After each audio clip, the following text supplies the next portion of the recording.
When I think about Minnesota African United, I think just that platform where like it kind of brings everyone together. A conduit, for professionals to learn, educate, and discuss problems and possibly solution for all Africans to improve the life of Africans in Minnesota. To me, is that umbrella organization where I believe every African diaspora in Minnesota should belong to. Minnesota African United seeks to build a bridge between African and the diaspora and African living on the continent to create a marketplace where goods and services can be traded globally. There are all kinds of professional development opportunities.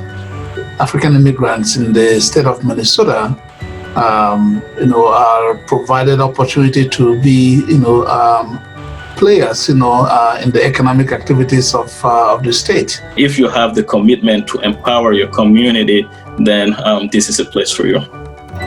In thriving for the welfare of all Africans within Minnesota, MAU has established 10 working committees with people that are passionate and working around the clock on all issues pertaining to Africa. If your subject of interest is not listed, join us so we can create a committee around your interest.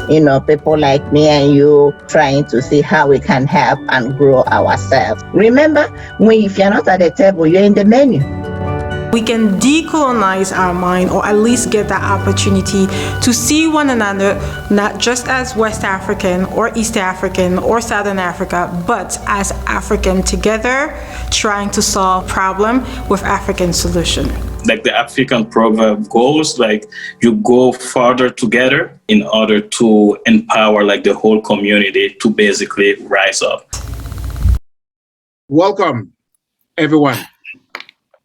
Thank you for attending our Global Trade Virtual Conference on the U.S. African Trade Partnership, hosted by Minnesota Africans United in partnership with Prosper Africa and Global Minnesota, with financial support from Bremer Bank and U.S. Commercial Services. My name is Basil Ajuo. I'm the Chief Executive Officer for Minnesota Africans United in Minnesota. Minnesota Africans United is also known as MAU. It was founded in 2017 and has been growing every year since. We are a coalition and statewide organization for all African immigrants in Minnesota. We have a diverse board that is made up of healthcare and agricultural leaders, business women and men, educators, philanthropists, and community leaders that help move our advocacy for the state, representing African diaspora coming from 55 African countries with over 392 immigrants living here in Minnesota. We have 10 committees that represent our organization, one of which is Foreign Affairs, that's in charge of trade in terms of import and export with Africa. As the CEO of Minnesota Africans United, I'm in charge of the day-to-day running of the operations within the organization. I am pleased to be here today and to welcome all of you. I want to give a special thank you to the board of Minnesota Africans United. More particular, our board chair, Dr. Fatima Lawson, for all the incredible support to make this conference a success. In addition, a special thank you to the members of the Foreign Affairs Committee who were trusted with the responsibility to put this conference together. More specifically, I want to offer my special thank you to Jessica Nyaribo, Charles Amevo, John Dasu, and Divine Appellate. Also a big thank you to Tokon Richards and Belinda Shaw for all the technology and marketing for today's conference. We would like to thank our partners and our friends across Africa, Europe, and in Malawi in particular. The vision of this webinar came from a series of meetings with businessmen and women who are interested in building trade relationships with Minnesota and the United States of America that will create jobs, increase revenue, and fight poverty. There are so many African diaspora men and women who believe that Africa is the continent of the future and are looking for tools and resources to advance opportunities for everyone. We thank you. I also want to thank a very special person, Professor Lindley, originally from the country of Malawi, for being at the forefront to make sure that youth and women in the United States and Malawi have equal opportunities. Because of our hard work, African diaspora in Minnesota are interested in connecting with Malawi in several ways, such as exporting and through business ventures. Because of our growing partnership with Malawi, we were so excited to have the former president from Malawi, Her Excellency, Dr. Joyce Banda, with us today as our keynote speaker. Unfortunately, this week, Her Excellency, Dr. Joyce, recently had a surgery and is unable to make it today. We wish her a speedy recovery, but are excited to have the Honorable Minister Kachele to take her place as keynote speaker today. We have a busy day hearing from several keynote speakers, panelists, and presenters. If you have questions, please utilize the chat function in Zoom, where we'll be monitoring them and answering them as they come in. We hope you enjoy our second annual conference. And at this time, I would like to introduce the governor of Minnesota, a former teacher, congressman, and a veteran, Mr. Governor Tim Walz, to give opening remarks. Mr. Governor. Hello, everyone. Minnesota Governor Tim Walz here. I'm so honored to join Minnesota Africans United to kick off this conference. And a special welcome to Her Excellency Joyce Banda and other distinguished guests at home and abroad. To the leadership at Minnesota Africans United, congratulations on organizing such an important event, and I look forward to seeing you in person next year. To the conference attendees from elsewhere, I hope we can welcome you in person to Minnesota in the very near future.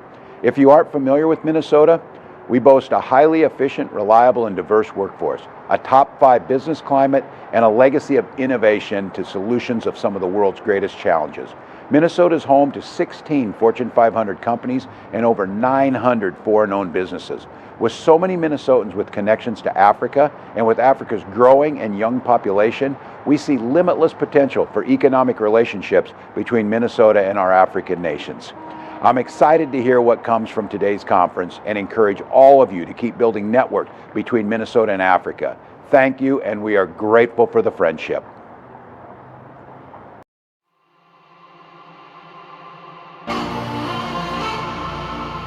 We believe in the nations of Africa, in the continent-wide spirit of entrepreneurship and innovation. The African continent is home to many of the fastest-growing economies in the world, with the rapidly expanding middle class, a young, diverse workforce, urbanizing populations, and endless opportunities.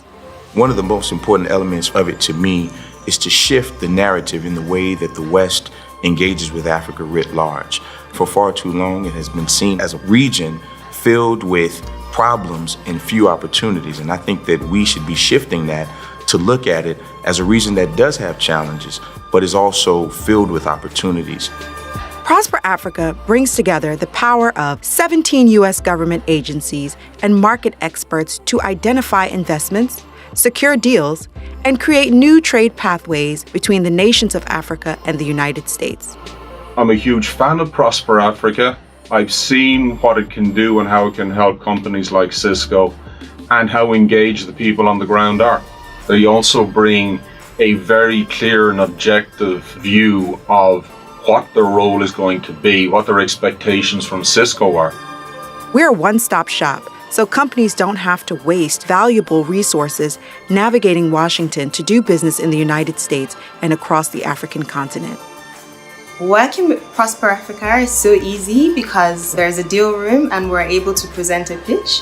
And Prosper Africa basically stands as an intermediary between us and investors and businesses that could be interested and help bridge the gap. So it actually ends up being easier for us than to spend the effort chasing individual investors sort of across the US. Through Prosper Africa, the US government has helped close hundreds of deals, generating billions in new exports and investments. And the prospects for future growth and continued shared prosperity are as large and as vibrant as the continent itself. I used Prosper Africa's support to identify the appropriate funders for our organization. Prosper Africa can give us that introduction. They can give us the credibility. They can help us validate us as being good actors. And that's the important thing. Being able to use this Prosper Africa platform allows us to reach the right investors, that allows us to grow and scale our business to the rest of the emerging markets.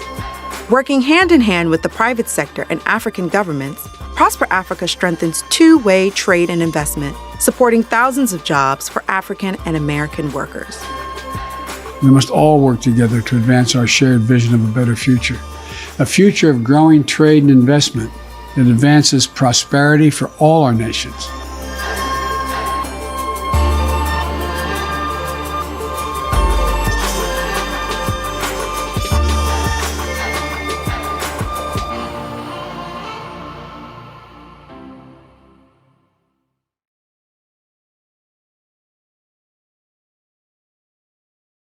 Good morning, everyone. Thank you for having us here today. My name is Toyin Awesu, and I'm here for the Prosper Africa Secretariat.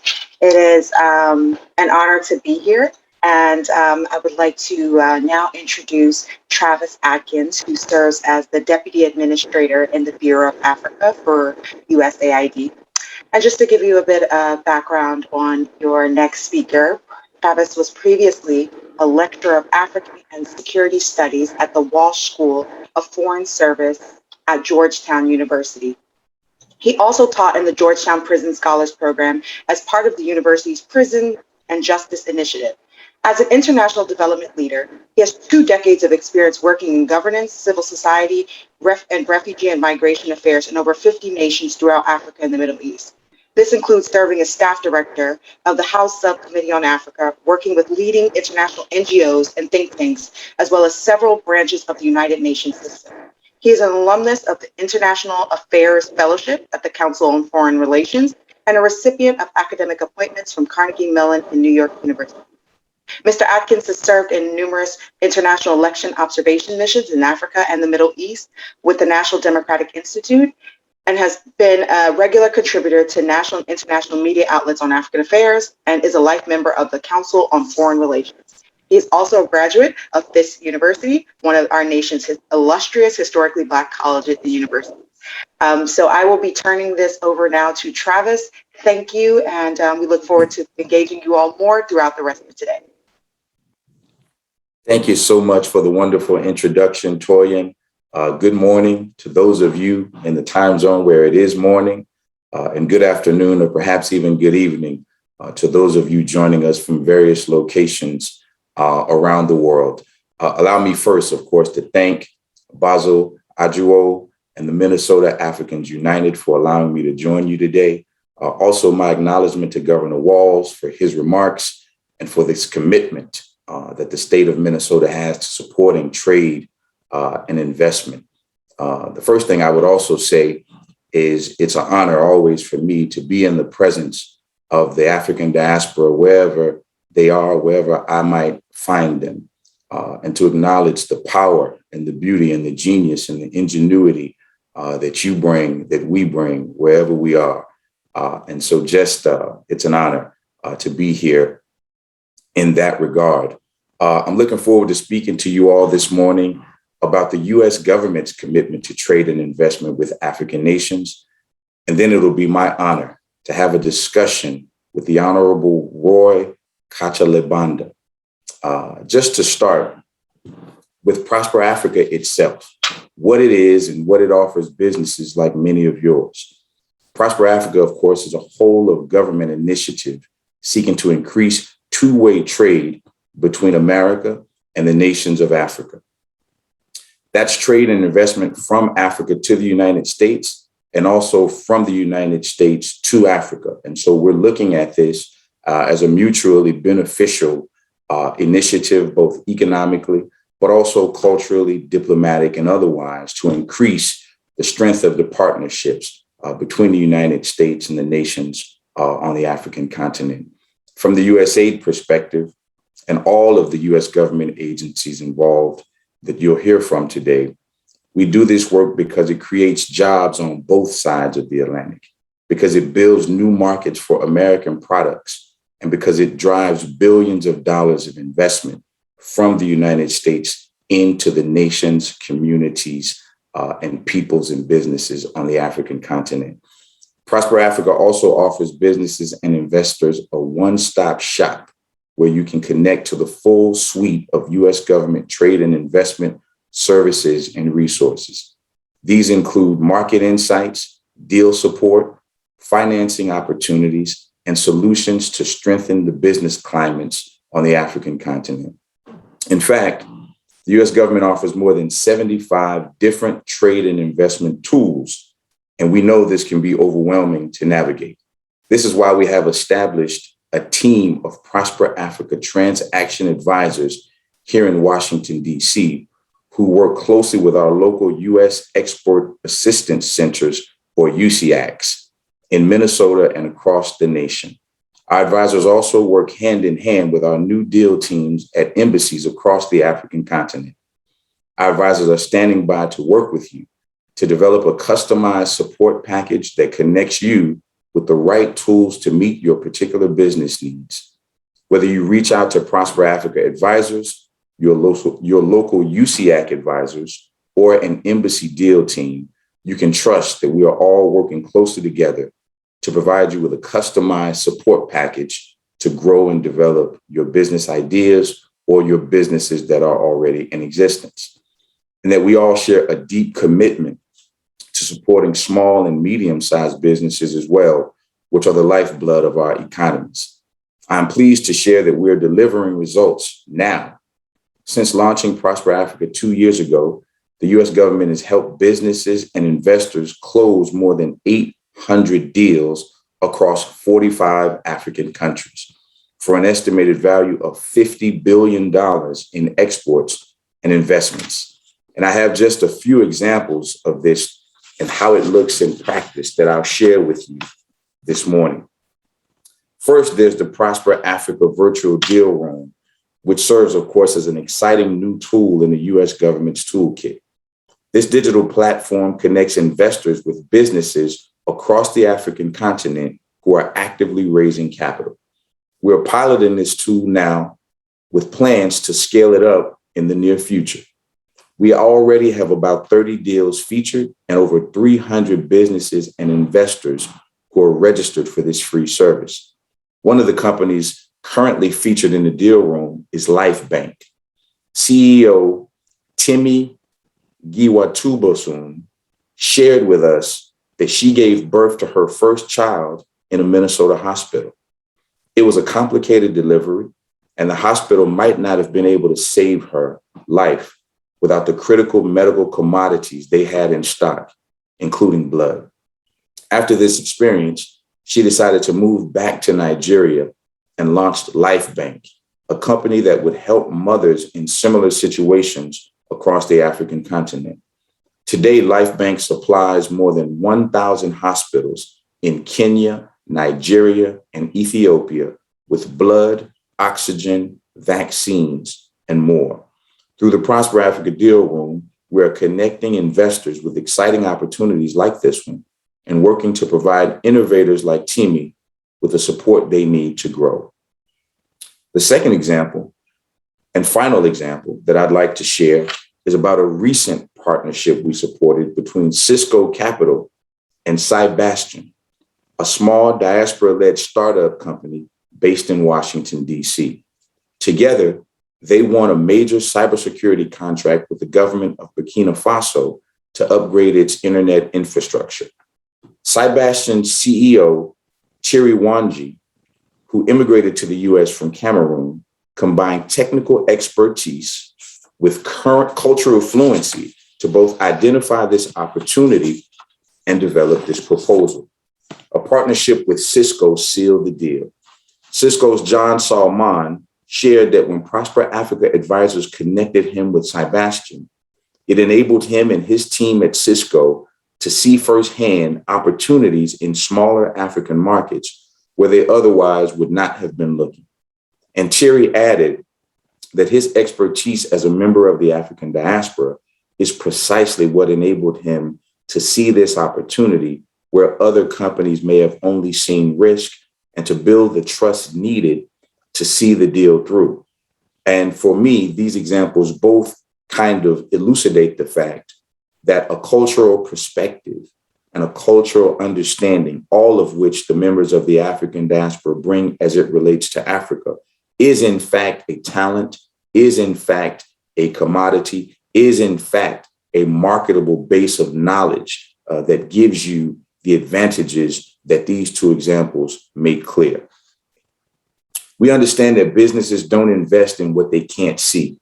And this is why the US government is so committed to making opportunities visible and fostering new connections. Events like this one help us to do just that. I hope you will continue to engage with Prosper Africa to build these connections with us.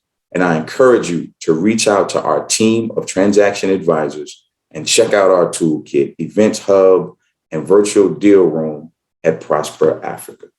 Thank you all so much.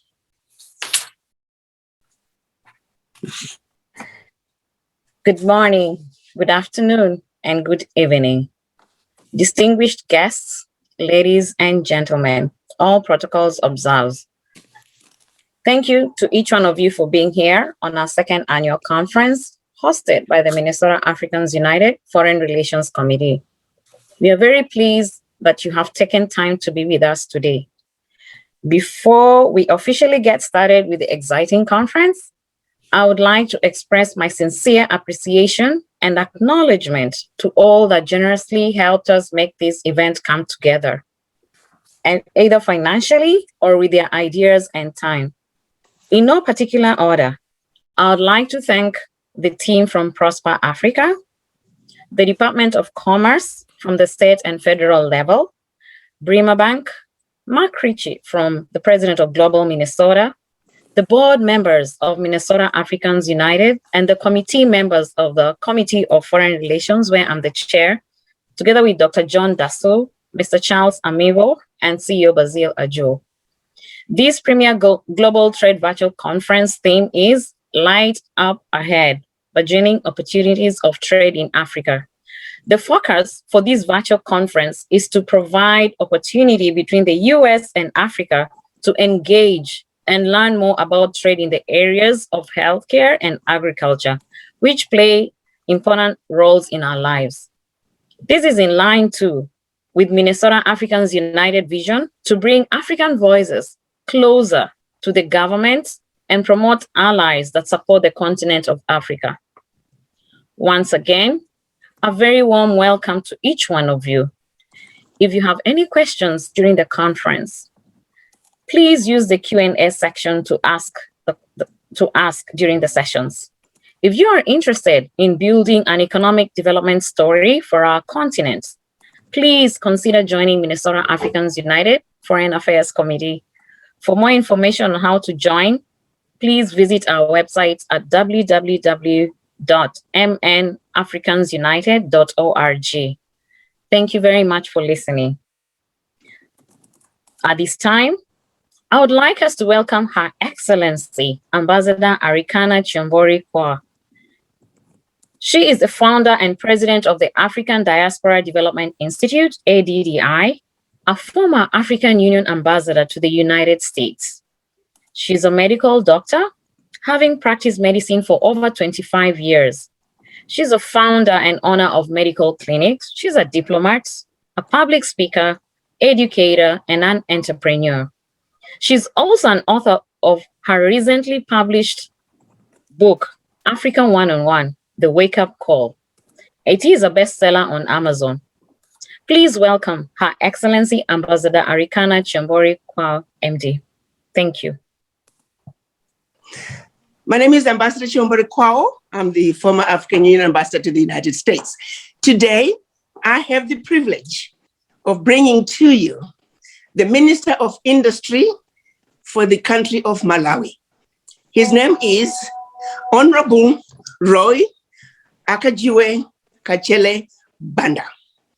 Someone that I am proud to call my own son. For those of you who are not aware of who he is, in addition to being the Minister of Industry, he's also the son of our very own dear mother of Africa, former president of Malawi, Joyce Banda. When our mother, President Joyce Banda, could not make it, she had surgery, and so she's recovering. We wish her well. Of course, it was only fitting that she asked her own son to step in her place, which he gladly did. So while we are seeing our own mother, President Joyce Banda, through him, I can assure you, we're looking at a young man who is a diaspora, trained in the United States. He understands our plight as children of Africa in the diaspora.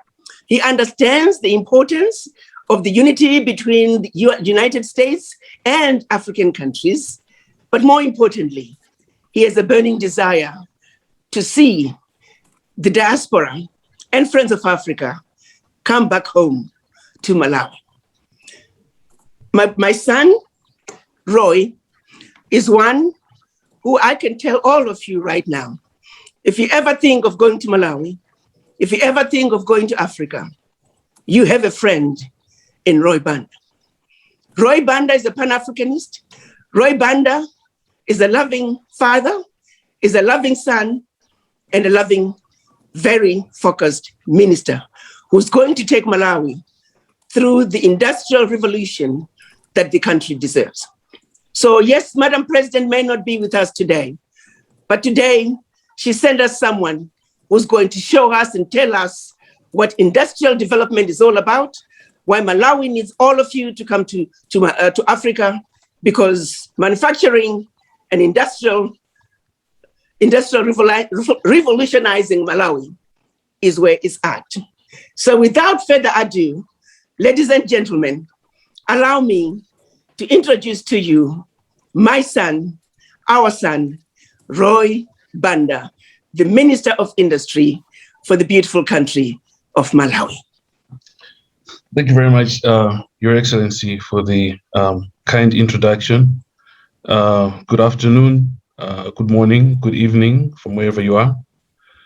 My address today will be centered on Malawi, but most of the elements of my address can be extrapolated to most of the other African countries. Malawi aspires to be an inclusively wealthy, industrialized, self-reliant, upper middle-class country by the year 2063. This is what the Malawi guiding policy document, the Malawi 2063, says. This is our vision. This will be achieved using 3 pillars: agriculture commercialization, industrialization, including value addition to mineral resources, and urbanization, including tourism.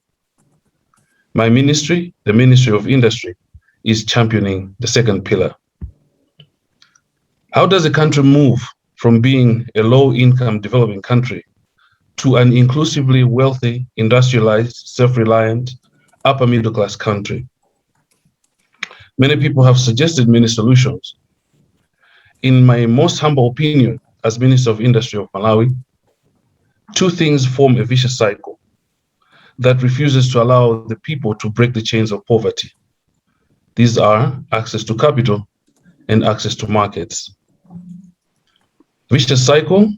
Yes, because the lack of access to capital to operate businesses. Most of the companies in Malawi are tiny, and as such, the entities cannot produce goods and services to the quantity and quality required to arouse the interest of big off-takers, like those usually found in countries like the United States, Britain, Germany, and other similarly developed countries. It is a vicious cycle because it is due to lack of off-takers that the major financiers are unable or unwilling to provide financing to the small businesses in Malawi. That, distinguished ladies and gentlemen, brings us back to square one. For the banks to finance small businesses, they want to see the presence of off-takers. The presence of off-takers requires the ability to produce a large quantity of goods at the right quality. The ability to produce goods at large quantities at the right quality requires capital from the banks. So far, we have identified 2 solutions that could break this vicious cycle. One is the employment of blended finance instruments, and the other, the creation of primary and secondary cooperatives. As we may be aware, blended finance uses a combination of private and donor money to create a fund that, if properly formulated, can bring results that are quite attractive for private money investors. This can be achieved by layering the investment so that the concessional money bears the first loss, thereby partially or completely de-risking the investment for private money investors. We have found that this approach, when this approach is used, a lot of private money that is sitting idle in deposit accounts for the lack of investing pipelines can be mobilized for this purpose and earn handsome returns for private money investors. What's more, the creation of a blended finance vehicle solves the problem of scale, because the private money investors do not have to go around looking for a bunch of tiny businesses to fund. The fund does this for them. Cooperatives are another way of breaking this vicious cycle. Take coffee farming, for example. The international off-takers, like Starbucks, will not go looking for a bag of coffee from this farmer and another bag of coffee from another farmer. They would like to buy 20 tons of coffee at a time. Farmers working alone can never achieve this quantity. But when farmers come together into a primary cooperative, and several primary cooperatives come together, they form secondary cooperatives, and they can achieve a tonnage that is required to satisfy the appetite of these off-takers. Why am I telling you this? For the longest time, investors from the developed world have been unable or unwilling to invest in Africa because of scale and risk. This is not the case anymore, as I have demonstrated in my two examples that I have cited. With the right financing tools, the cooperative structure, and an off-taker, Malawi can produce commodities that you require in the right quantities and at very competitive prices. The cooperative business model is also one of the best methods to accomplish the SDGs, as it tackles poverty, hunger, health, education, access to decent work, industrialization and innovation, and the reduction of inequality. That's 8 SDGs. For example, one cooperative has mobilized 5,000 rural women into smaller cooperatives that are involved in the growing of bird's eye chili peppers. Each one has a small parcel of land where they grow their chilies. Each member growing on their own can harvest at the very most a few bags of chili peppers. But right now, because of their cooperative, they are able to put together tons of peppers that at a time, thereby, they can excite the appetite of huge industry players the size of Tabasco. These women are now able to use the money earned from growing of these peppers to take care of their daily needs, thereby fulfilling the SDGs as mentioned above. One of these cooperatives is organized by Her Excellency Dr. Joyce Banda, former President of the Republic of Malawi, who was supposed to be here today but has failed, as was mentioned by Your Excellency. I'm sure that she would have loved to be here to articulate the project herself, and she asked me to pass on her most sincere apologies. Your Excellency, as stated earlier, we aspire to be an industrialized nation. As such, we would like to have a lot of value addition done within Malawi. We also aspire that our manufacturing industry shall have strong forward and backward linkages with the sectors that will drive it. In this regard, our vision is to continue adding value to our products and increase exports of value-added products which fetch higher returns on top of creating jobs. To implement this ambitious agenda, the government of Malawi has embarked on a new path of urging private sector to make appropriate investments in specific industries, especially in agriculture. This is so because agriculture has spillover effects and can therefore create regional and global value chains stimulate economic growth, and provide more income for our people. Zeroing in on the Malawi-USA relationships, trade between the two countries is guided by the provisions of the World Trade Organizations. Additionally, Malawi enjoys the Generalized System of Preference initiative offered by the USA to some African countries, namely the African Growth and Opportunity Act. This initiative has always provided a window where Malawi is able to export to the USA under duty-free and quota-free treatment. Further, Malawi is going to be part of the Africa Continental Free Trade Area, a market of over 1.3 billion people and a GDP of 3.4 trillion. This will create a huge opportunity for any firm manufacturing in Africa and in Malawi in particular, where the investment platform is stable and inviting and is conducive in all sectors of the economy.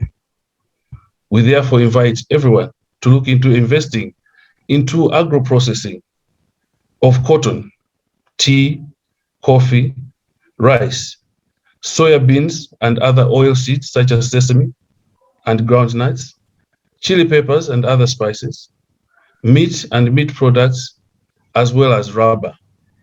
We also invite you to look into the investment into textiles, leather and leather products, including crocodile leather, gemstones and gemstone mining and polishing. In conclusion, allow me to urge you all to seriously consider investing in Malawi, whether in a de-risked blended finance fund or to act as an off-taker or indeed to set up a value addition establishment within the country. I thank you very much for your attention. Thank you very much, Honorable Minister Roy Akajuwe Kachele Banda. Thank you very much. At this moment, I'd like to welcome back Mr. Travis Adkins to help facilitate the Q&A session. Welcome, Mr. Travis Adkins. Thank you. Thank you so much. And it's an honor to be here with Minister Kachele. And I think that Banda, and the first question I would want to kind of think through, having heard his remarks, is how he might recommend that the private sector in Minnesota and across the United States would most effectively partner with African governments in Malawi and beyond, and how he would see that. Thank you very much, Travis. To begin with, like I pointed out, one of the biggest problems that African businesses face is access to capital. And the mistake that we have been making in the past is to provide aid to Africa in terms of handouts. That is no longer tenable. And this is where the private sector comes in. We would like the private sector to provide financing for African businesses. Ironically, if you look at it, you find that most of the profit or interest made in Africa is much higher than the profits or interest made in the developed world.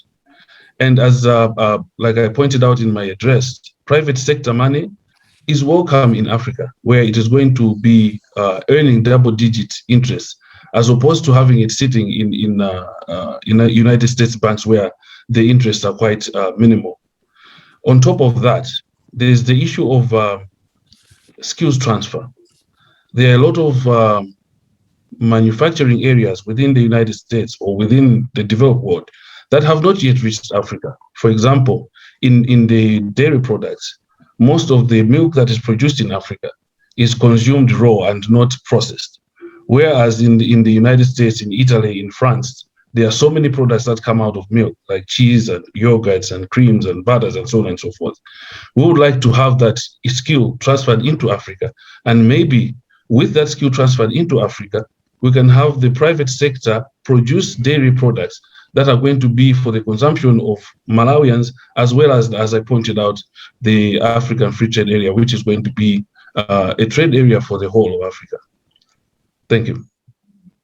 Thank you. Thank you, Minister. And so this is to speak to the notion of kind of trade over aid or trade being prioritized in addition to humanitarian assistance and other kinds of aid. And I think that works well with the ideas of where the Biden administration is, and I think where USAID would like to see itself going in terms of supporting those kinds of initiatives. So thank you for sharing that. The second question, certainly clean energy, agriculture, healthcare, and are critical priorities for both Malawi and the United States. And we wanted to just share quickly a commendation to Malawi for planning a summit on climate change with the Southern African Development Community, or SADC, following the Conference of Parties 26 happening this fall. Could you tell us a little bit about these and other sectors that you see as being primed for growth right now in Malawi and across the broader continent? Yes, thank you very much for that question. Again, Malawi, being one of the LDC's least developed countries, is one that is struggling with the provision of energy as it stands. And that, as much as that is a disadvantage, it also provides an advantage for the country of Malawi, because now as we develop forward, you find that there are other countries or other regions that have already developed their energy systems or energy sector that include fossil fuels, like the burning of coal and so on and so forth. But we are starting from a nascent position, and therefore we are placed in a position where we are going in the right direction by the use of renewable energy, as opposed to going through the motions that everybody went through coal and then through hydro and so on. But we are placing a lot of emphasis on green energy, solar and wind, as well as hydro. The whole of the Southern Africa Development Community is also around the same area, with the exception of South Africa, which is a much bigger economy. But we can assure the world that Malawi, as we go to COP26, I believe, that we'll be taking this message that the least developed countries are placed at a better position than most developed countries, where we're going to take the proper trajectory into renewable energy. Fantastic. And so, Minister Banda, that kind of goes right into the final question that I have for you this morning, that will allow you to do what it is that you do. And so many in our audience today work in the fields that we're speaking about. And I wondered if you might tell them about business opportunities that they might find specifically in Malawi as it relates to some of the sectors and interests that we've been discussing. So the economy as it stands in Malawi is agro-based. And so as we look forward to trade going both ways, first of all, I need to look at where I'm sitting in Malawi.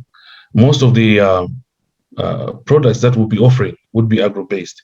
And so we would like to offer, for example, tea and coffee, which is, we are trying to move away from tobacco, which has been the mainstay of our economy for the longest time. But due to the anti-smoking lobby and the other actions, that area is now becoming not as feasible as it used to be. So now we're looking into coffee, we're looking into tea. We produce a lot of sugar. And Malawi also has one of the biggest rubber plantations on this side of Africa. And we're looking at investors coming in to set up rubber products factories.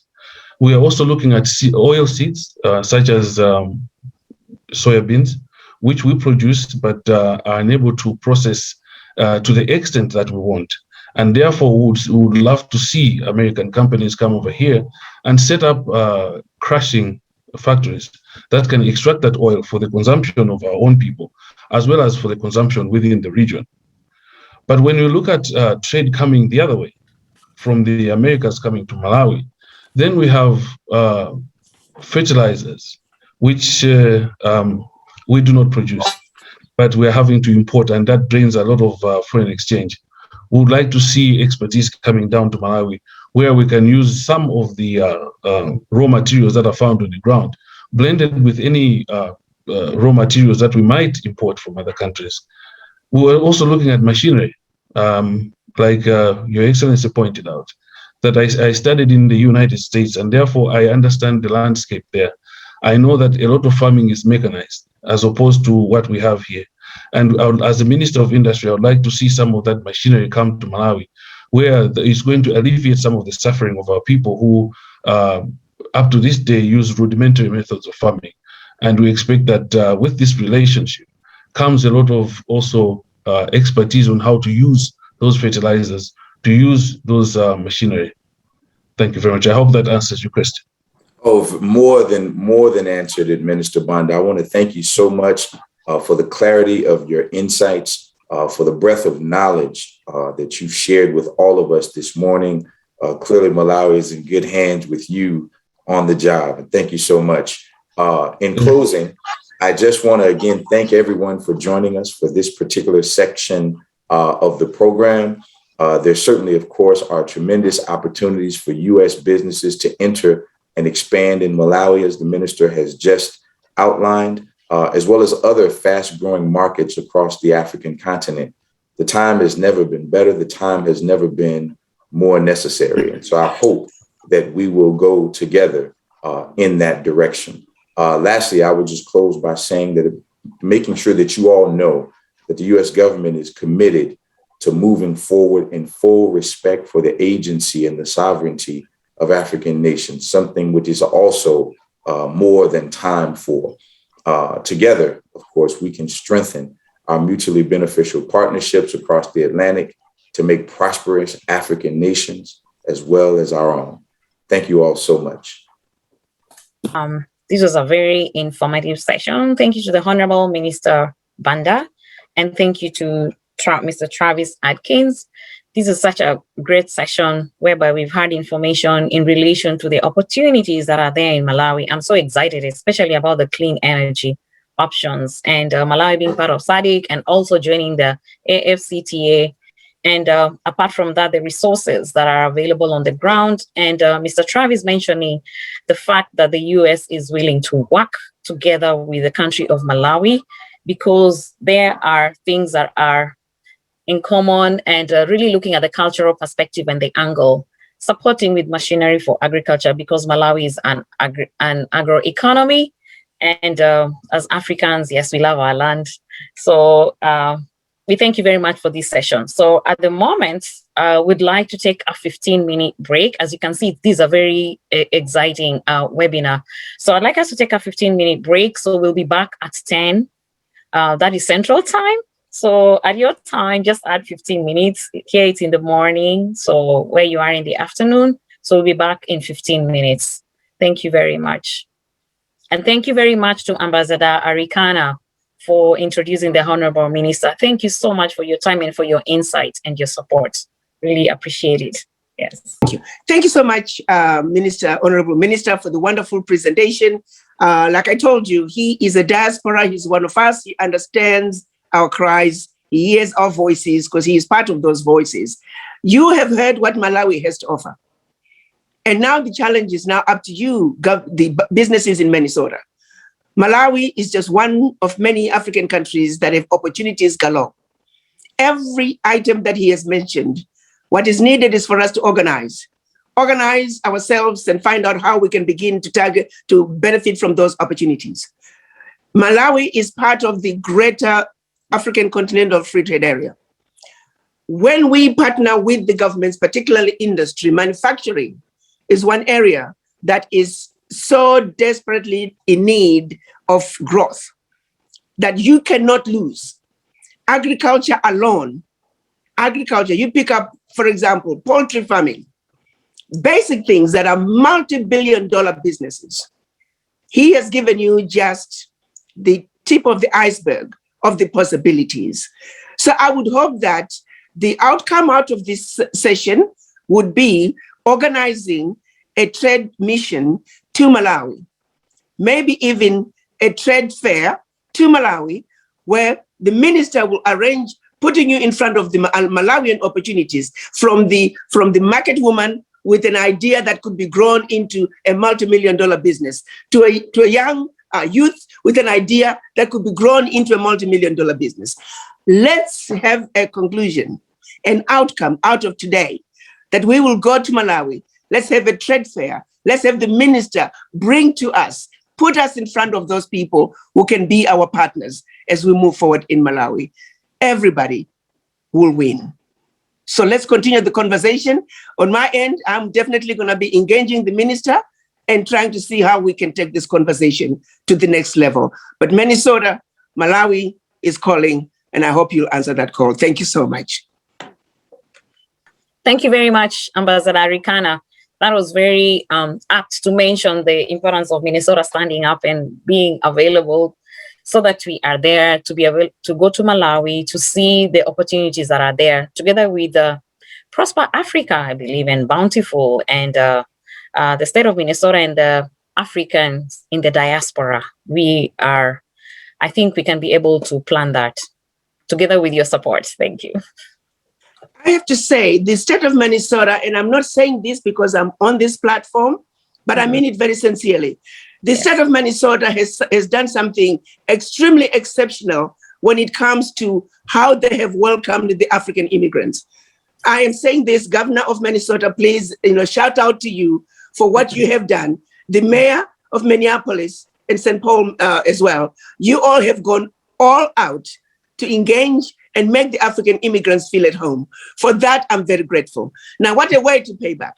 Many of us have benefited. I'm here sitting as a medical doctor. I've benefited from being in this wonderful country. What a wonderful way to give back to those who have welcomed us, total strangers from Africa. You have welcomed us and made us feel at home. Minnesota, hands down, when I was the ambassador, I can tell you, the diaspora, the African continental diaspora in Minnesota, the services and the engagement that they were having with the state of Minnesota, with their major cities, is unparalleled. I'm sorry, but it is just fact, and that was my observation. So now we want to pay you back. Businesses, we want to help you. We will register ADDI in Malawi. We will make sure that your company is covered, that when you go to Malawi, you don't have to worry about the details and the politics and the games that go behind the scenes. We will cover you.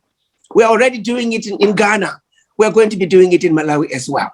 Minnesota, we want you to come home to Africa. Remember, regardless of where you were born, regardless of the color of your skin, when it's all said and done, we're all Africans. Let's go home. Oh, yeah. Thank you. Thank you, Honorable Ambassador Arikana. Yeah, Africa is home, our motherland. We are proud to be Africans. Yes. Thank you. And we'll take you up on that offer. Yes.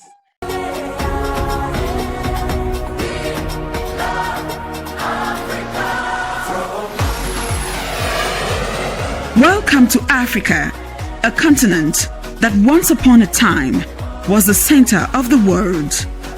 Africa, the promised land, the world's second largest, a massive, rich and diverse continent whose vibrant culture consists of intriguing, fascinating tribes and traditions.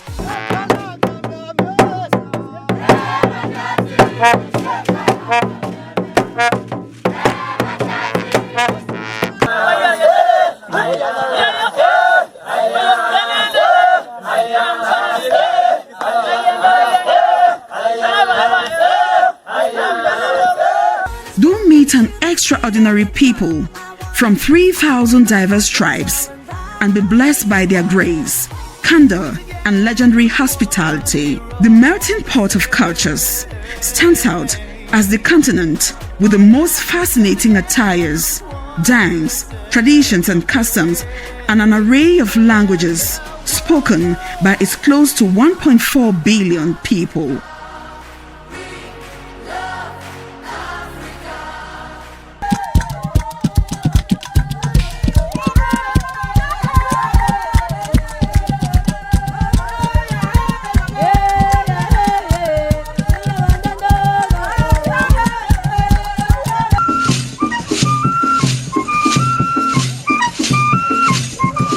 Embrace the world's youngest continent with a vibrant, youthful population that is ready to offer an enormous potential, huge enough to transform the vast continent to a hub of economic extravaganza.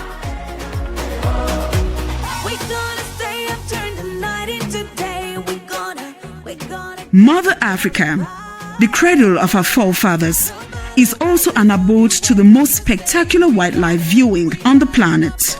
From east to west, north to south, you find a mind-boggling number of wildlife and flora. Standing early at the site of an astounding diversity of wildlife in the continent's breathtaking game reserves. Unlock Africa's tourism potential and discover a tourism El Dorado known to shake hands with over 60 million global tourists annually.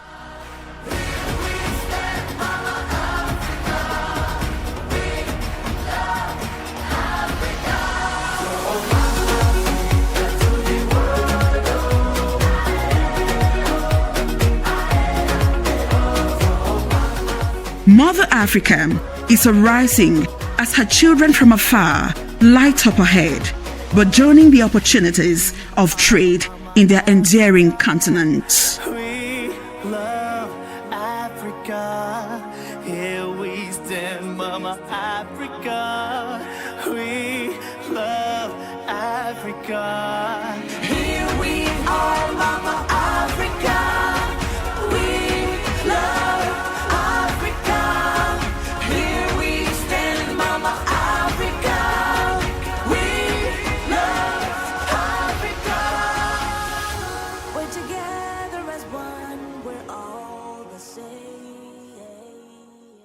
But right now, I'd like to invite Ms. Joy E. DiBenedette from Equity Bank in Kenya.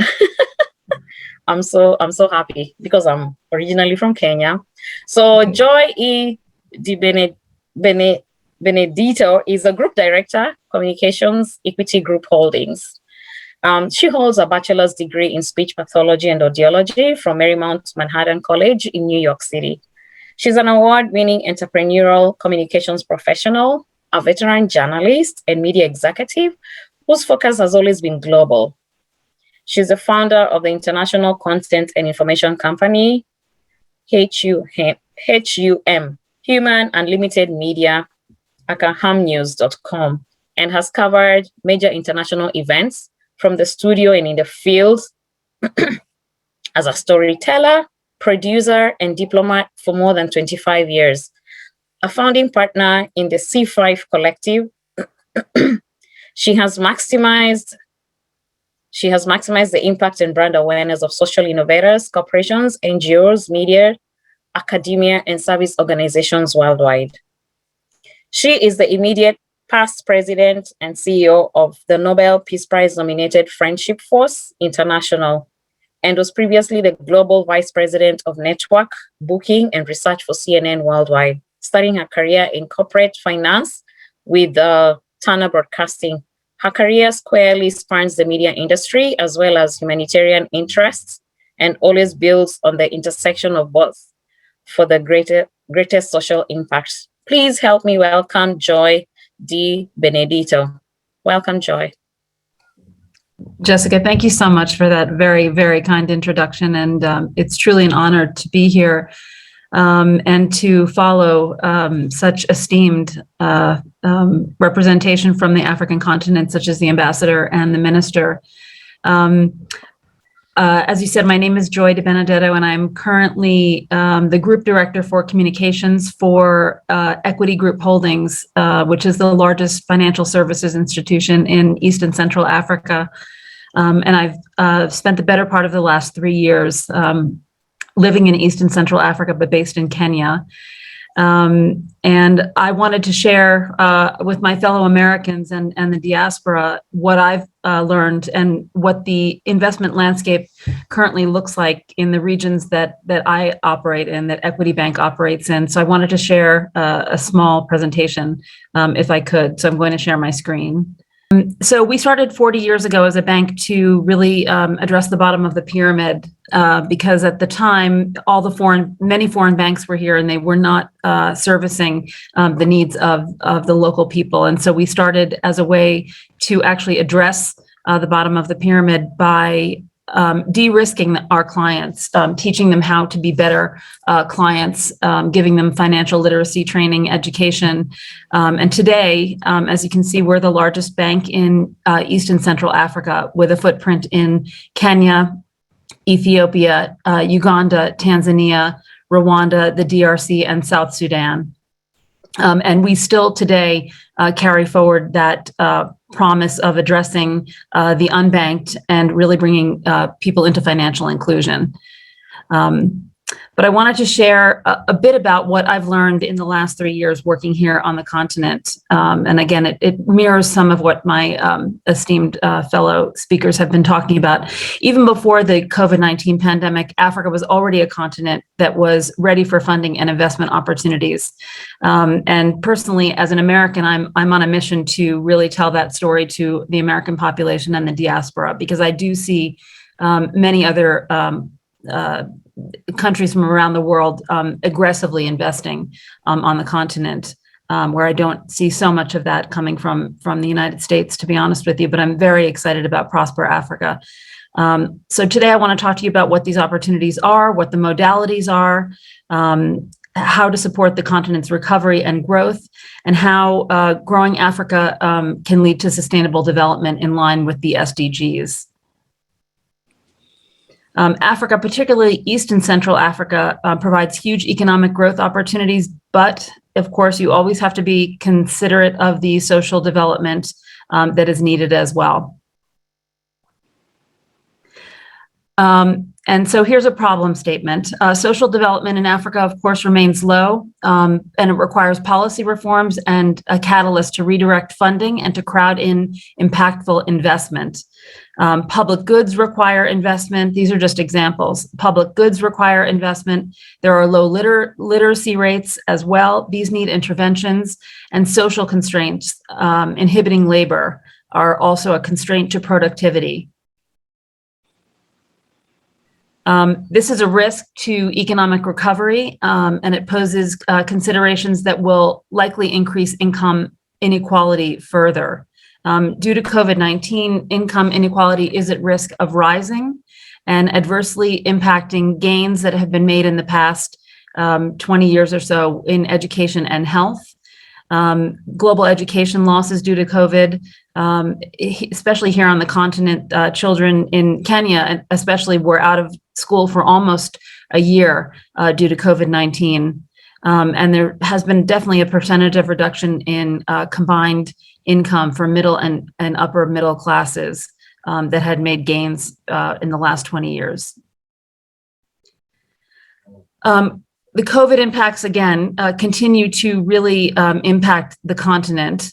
The global flows of foreign direct investment fell by a third and reached lows that were back to 2008.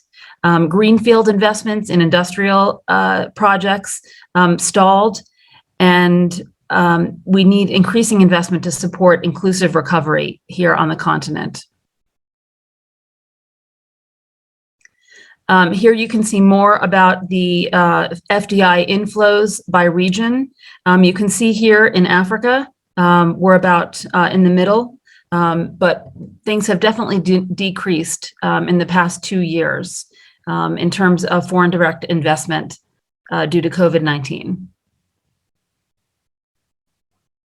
And certainly the pandemic has had a huge impact on the investment in SDGs, as you can see here.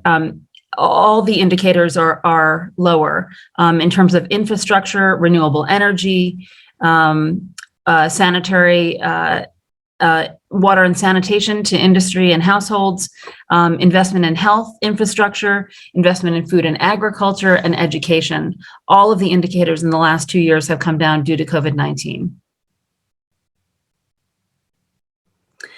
And Africa faces a particular vulnerability when it comes to recovery, showing the weakest recovery of all the global markets in post-COVID economic recovery. Per capita GDP recovery in sub-Sahara remains much, much slower. Also due to the fact that vaccines on the continent have been very, very slow to come into the market. They are starting to come in now, but in a place like Kenya, where I am, with 47 million people, only 2% of the population has currently received their first dose. So there's absolutely a vaccine inequality that is impacting economic recovery here on the continent disproportionately. In addition, fiscal and monetary capacity is limited on the continent, mostly due to sovereign debt that is impacting the ability of governments on the continent to actually address the needs of SME communities due to shutdowns. The SME community on the continent, and certainly in the countries that we've operated in, have been disproportionately and adversely affected. And governments really, because of the debt situation, really haven't been able to, such as in the United States, to offer much monetary support to mitigate the impacts of the shutdowns. Currently in Kenya, we are still under a curfew, and in most of the countries that the Equity Bank operates in, the curfew generally starts at about 9 or 10 o'clock. Here in Kenya, it is 10 o'clock to 4 a.m. And in the beginning of the pandemic, we had a curfew that started literally at 6 p.m. and went to 5 a.m. for 9 months. And we had no international flights in or out of the country from March to the end of August last year. However, there are bright spots. Africa, particularly East and Central Africa, have the highest rates of entrepreneurship, educated young people, and innovation on the continent, and it is currently attracting global attention and investment. These are the opportunities. Africa makes up 16% of the world's population and just 3% of global GDP, but the disparity will not last long. Today, Africa is growing faster than any other region of the world. And by 2025, currently 60% of all African citizens are under the age of 25, really giving you a youth labor force. That if jobs were created, they would really be productive. 65% of African households by 2025 will be middle class. The working age population will surpass both China and India, and nearly half the continent's population will live in large cities. Overall, Africa's GDP by 2025 will reach $4.5 trillion. Africa is the only continent poised to achieve double-digit economic growth in the next decade. And in 2019, the 5 fastest growing economies globally were in Africa, expanding at more than 2 times the global average, including Ghana, South Sudan, Rwanda, Ethiopia, and Cote d'Ivoire. Today, more Africans are engaged in entrepreneurship than anywhere else in the world. 22% of Africa's working age population are currently starting businesses. Nearly 70% of African students are pursuing their MBAs in the top US and European schools, and they plan to return home after graduation. Uganda currently has the highest percentage of female-owned businesses in the world, closely followed by Botswana. And 27% of African women are engaged in early-stage entrepreneurship. African women are 2 times as likely to start a business as women elsewhere in the world. And the next wave of major startups will come in the form of platform businesses out of Africa in sectors including e-commerce, logistics, fintech, big data, and tourism. And for example, Jumia, which is a company based out of Kenya, basically Africa's answer to Amazon, was listed on the New York Stock Exchange in 2019. And just last October, Rwanda released the first smartphone, the Mara phone, produced entirely in Africa and from African parts. Here in Kenya, there's a shoe company called EMEA that is rivaling Nike for the sneaker business. In 2020, the total startup funding that came into Africa from around the world grew by 4 times, and that's during COVID. Funding deals doubled here on the continent. Startups raised $725.6 million in 458 deals, setting a new record high. That's during COVID. And the top 30 startups on the continent are receiving rounds of over 5 million each. Foreign venture investments in Africa show higher returns than any other developing region. And here are just some examples of companies on the continent that received funding last year. Twiga Foods in Kenya, 107 million in funding. Farm Crowdy, which is a digital farm app, $15 million in funding. iProcure, a supply chain platform, 15. And Kula app in South Africa, again, a virtual farm app, 18 million. And Africa is seeing investment from all over the world. This is just one example of a Japanese investor who came to Africa, I believe it's Uganda, and what he saw just changed his whole life. And he came and decided that Africa was the place he wanted to invest in. We've seen that from the Middle East. We've seen it, of course, from Asia. There's a lot of investment from Europe and places as far afield as Brazil. These are the top 5 VC markets currently in 2020 in Africa. You can see Nigeria is certainly at the number 1 spot. Here you can see the investors that are coming in: U.S., South Africa, Mauritius, the UK, Kenya. There is absolutely a very robust VC market going on here on the continent. Mostly because Africa offers incredible returns that you cannot find anywhere else. And big tech is investing in Africa. Last year, the Google AI lab decided that it was going to base itself in Accra, Ghana. Facebook has created offices in Lagos, Nigeria, and is currently undertaking 37,000 kilometers of underwater internet cable that is going to encircle the continent to offer better internet. I can't wait for that. Microsoft Africa Development Center and the Microsoft Africa Research Institute has based itself in Nairobi, Kenya, investing $100 million in new tech. Paystack, a payments company, has based itself out of Nigeria, and it was recently acquired by Stripe. Flutterwave has invested in Nigeria.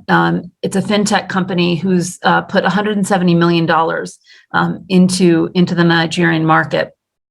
And investors in Flutterwave include Y Combinator, Visa Ventures, MasterCard, Avenir, Growth Capital, and Tiger Global Management. The initial focus on both Nigeria and Kenya is really because these countries have large developer communities, but that is actually changing, and more developing communities are being based on the West Coast in places like Cote d'Ivoire and Senegal. Why is Africa such a good bet if you were to invest here or to come back here as a diaspora population? Productivity gains are coming on the continent, are coming from improving access to credit and infrastructure. There's a low credit penetration, which highlights significant productivity gains in the funding value chains. And there's improving access to infrastructure, especially in the East Africa region, and I'll explain further, that are leading to productivity gains. Transportation is improving, railroads are being built, and you'll see the trade corridors that I'm about to show you as well. As I said earlier, there's a large and youthful population in most of the African countries, which really will lead to consumption opportunities underpinned by the demographic potential, which is really about labor. And most of those young people are moving into urban areas. And I believe it's going to be in 2030 where Africa will be hosting at least 3 of the super cities of the world, including Nairobi and Lagos. Regional trade is growing, and connectivity is growing to underpin global trade by the expanding corridors. Especially in East and Central Africa, there are improving trade linkages. As the Honorable Minister was referring to earlier, the Africa Continental Free Trade Area is one of those that is going to open up barriers to trade amongst all of Africa. But you also have the East Africa community, which is opening up trade barriers. You have COMESA, which is opening up trade barriers as well. And once these trade barriers come down, I really believe you're going to see incredible inter-Africa trade. Kenya actually operate, these are the trade corridors that you can see here and the growing connectivity that will really allow most of East and Central Africa to be trading and providing opportunities for goods and services. Just by way of example, Equity Bank operates in the DRC. We're the largest bank in the DRC, and the DRC, for instance, borders 9 countries. And so once really the trade barriers come down and the DRC becomes part of the East African community, which they will in December, you'll really see increased trade coming out of there. But the DRC, again, for example, really offers an opportunity. I've spent the better part of the last 4 months in the DRC, and the DRC needs everything. They don't produce anything on their own. They import 90% of their food, and they do it from Europe. They don't actually have any kind of agriculture productivity. They don't have any manufacturing base, unlike some of the other countries in East and Central Africa. Kenya has a very wide manufacturing base, but the DRC, which will really be the country that supports the growth of the green economy around the world going forward, really needs everything. It's a tremendous investment opportunity. And so here you can just see country-specific dynamics, which will further drive regional integration and growth.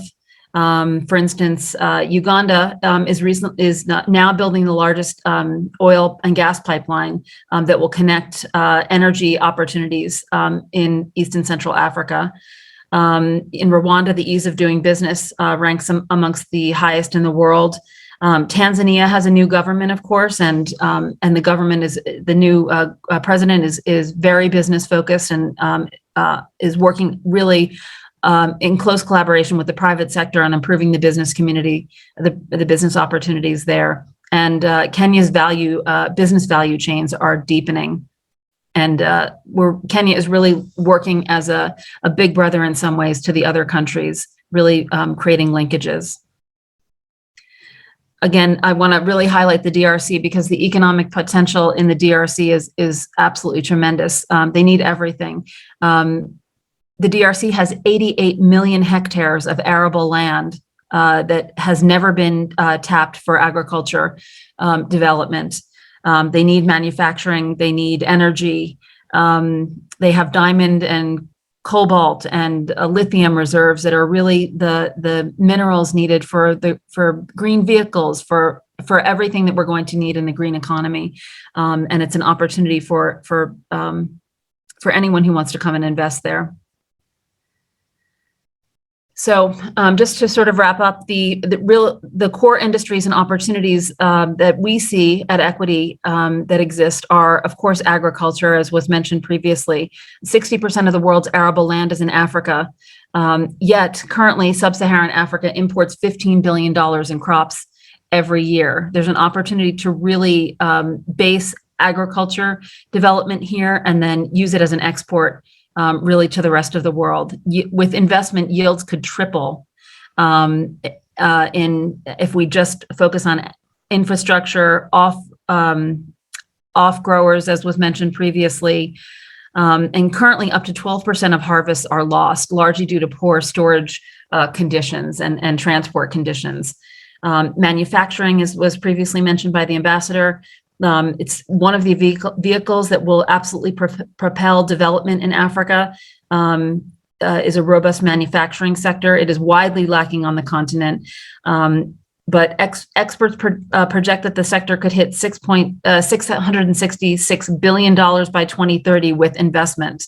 It's over $200 billion more than it did in 2015. Of course, healthcare is a huge opportunity. Africa has 16% of the world's population and just 2% of the world's doctors. There's high demand for quality healthcare, and it's also created a growing market for health tech. But by 2024, the African healthcare sector will reach $37.1 billion. So there's massive opportunity to grow in that sector. In education, in sub-Saharan Africa, more children are finishing primary school than ever, but 1 in 5 are still out of school, mostly because there are not enough schools for them, and also just transport to schools, quality teachers. There's room to grow. Energy, of course. Today in Africa, some 600 million people, 57%, do not have access to electricity, while over 800 million in Africa lack access to clean cooking technologies and fuel.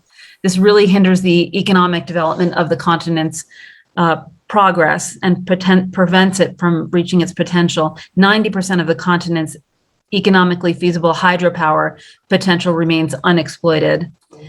And finance, of course. While many in Africa have been financially included, there's still much room to grow.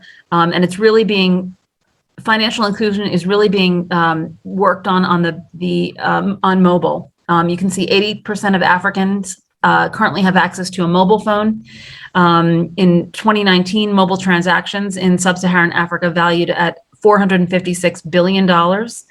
And there's still much room to grow in the finance sector for anyone who wants to invest in that sector. Payments are a big opportunity here. And then lastly, what are we doing at Equity? And I would say if anyone wants to come and work with us, Equity currently has $4 billion of, well, actually, we have about $11 billion of liquid capital sitting on our balance sheet. And we have a plan currently that we've been socializing with development banks and with anyone who wants to talk to us. We're essentially calling it a Marshall Plan for Africa, where we're going to deploy that liquid capital to support the areas of investment that I just showed you, specifically in agriculture. We know that by growing agriculture on the continent, that we can really mitigate poverty on the continent. And so what we're going to do is deploy our capital in partnership with anyone who wants to come and invest to actually create the sectors across the 7 countries that we operate in.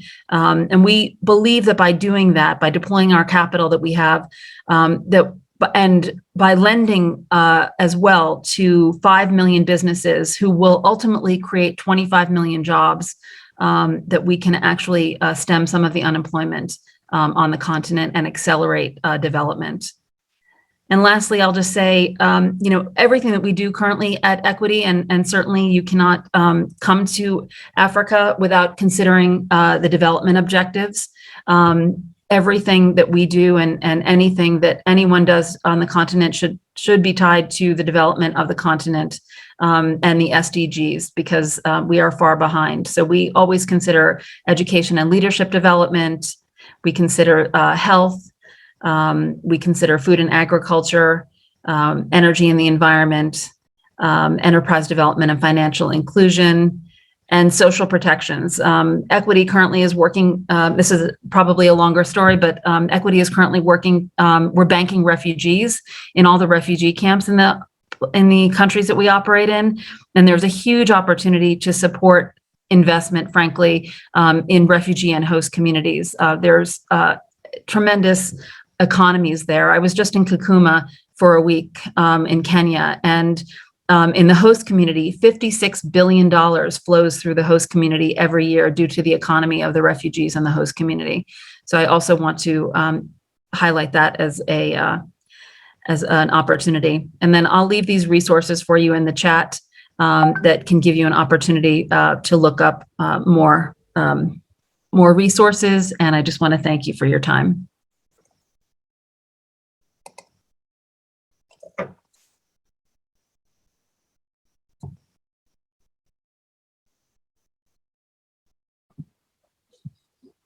Thank you very much, Joy, for that very informative session. Lots of information to digest. Thanks for the visuals too. Very helpful. So there's a lot of opportunity in Africa, and it's good that you've showed also the potential for agriculture, green energy, because there's a lot of talk about climate change. There's also potential for education. Africa has the largest young population, so there's potential. Thank you very much for bringing that ahead as we are speaking about agriculture and healthcare and partnerships between Africa and the US. At this moment in time, I'd like to welcome the next speaker, Mr. Mark Ritchie. He's the president of Global Minnesota. Mark Ritchie works with Global Minnesota, which is a nonprofit, nonpartisan organization devoted to advancing international understanding and engagement. He's a graduate of the Humphrey School of Public Affairs, also University of Minnesota, and Iowa State University. He served as Minnesota's Secretary of State from 2007 to 2015. Since leaving elected public service, Mark has led the public-private partnership working to bring the 2027 World Expo to Minnesota, and he has served on the board of directors for LifeSource, Communicating for America, US Vote Foundation, and Expo USA. Mark also is a National Advisory Board member of the Federal Election Assistance Commission and Mothers Against Drunk Driving, MADD, Minnesota. Mark is the appointed civilian aide to the Secretary of the Army representing Minnesota. Welcome, Mr. Mark Ritchie.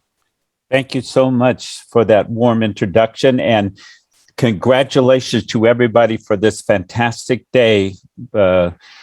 Minnesota Africans United has been annually putting on very large and very dramatic and very insightful conferences. COVID hasn't slowed down MAU a bit, so I'm thrilled to have been invited to present just briefly about some of the opportunities that the hosting of a World Expo will provide to Minnesotans and to Africa in terms of trade and investment, but also have the privilege of introducing and helping to moderate the next part of the program. I'm one of the individuals who's been advocating for Minnesota to be the host site for a World Expo in the summer of 2027. There's a World Expo that'll start in just a week and a half in Dubai. There'll be one in the year 2025 in Osaka, Japan. And our plan and hope is to host one in the summer of 2027 here in Minnesota, in Bloomington, Minnesota, right near the airport, the mall, the river, the Mississippi. What's important about that for today's topic is that having international meeting, gathering, extravaganza like a World Expo creates opportunities for conversation, for connection, and because increasingly the expos are working with each other, coordinating, it creates multiple entry points for individuals here, let's say in the diaspora, who are wanting to connect with companies for sales, for investment, for technology transfer. It provides many opportunities to do that. And we're focusing right at this moment on maximizing those opportunities being created by the Dubai Expo. I know many of the individuals who are participating today as speakers or as participants from the community have many different contacts and relationships that are centered around or through Dubai, the Middle East, North Africa.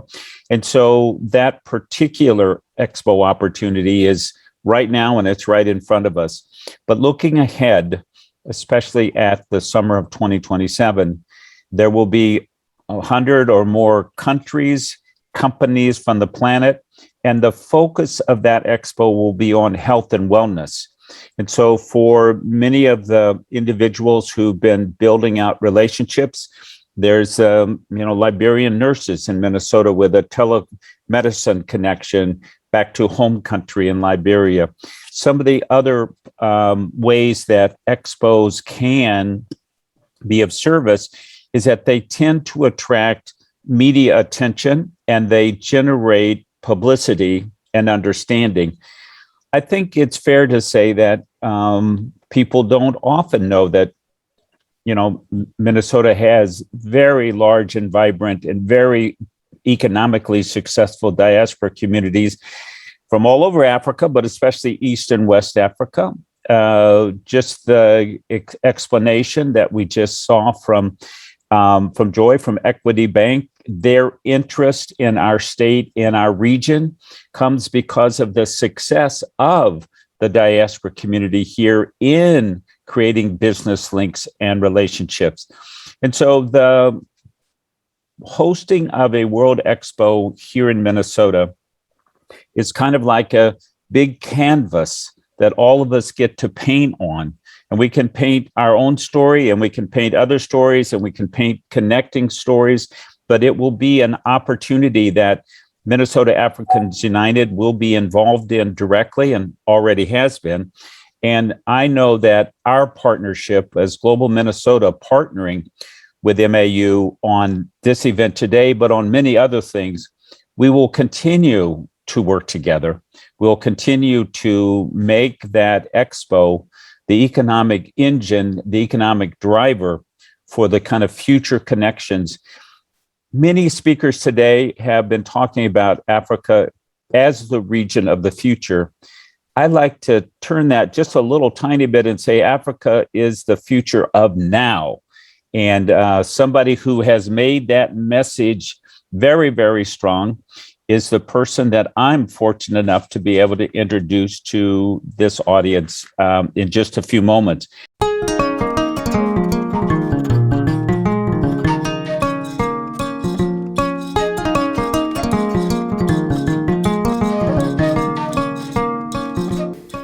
Welcome to ADDI, African Diaspora Development Institute, an entity that was designed to be the bridge between the children of Africa around the globe and the motherland, Africa.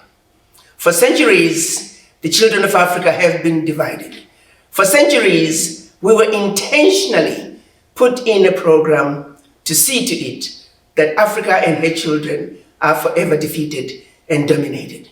It is precisely because of this policy that was instituted during the Berlin Conference, also instituted during slavery, that economic liberation was denied to Black people around the globe in a very systematic way.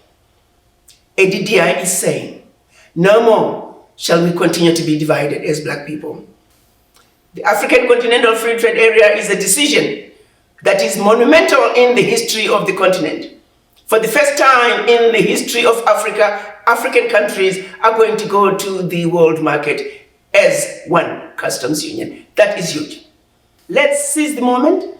Let's take the time to understand what the African Continental Free Trade Area means in your life, in my life, and the lives of our children and generations to come. But not only for Black people. What the African Continental Free Trade Area means to the world. Africa still has 80% of her natural resources completely untapped. In spite of the many years of colonization and exploitation, they have only tapped into maybe 10% of Africa's wealth. The African diaspora are not engaging the continent to the extent that we should, simply because we are misinformed. We are told our continent is a diseased and dying continent, which is far from the truth. The onus is on us as African diaspora to organize, pull together our natural resources, and go home to Africa and claim that which belongs to us. If we do not do it for ourselves, we have a responsibility to do it for our children, our grandchildren, and generations to come. So at ADDI, we have put out several programs designed to facilitate our ability to unite and go back home as a formidable force of Mother Africa's children. ADDI is reaching out to African governments, as well as the African private sector. We're asking that the governments give us the first right of refusal of any projects they classify as international. Before they offer these opportunities to non-Africans, and by Africans I am referring to all Black people, we would want for them to give that first choice to children of Africa in the diaspora. ADDI is also partnering with private sectors in various countries to also create partnerships between diaspora companies and companies in those different countries. All collaborations that are so needed if we are to be on the driver's seat of Africa's continental development agenda. I urge all of you to go to our ADDI.org, join the movement.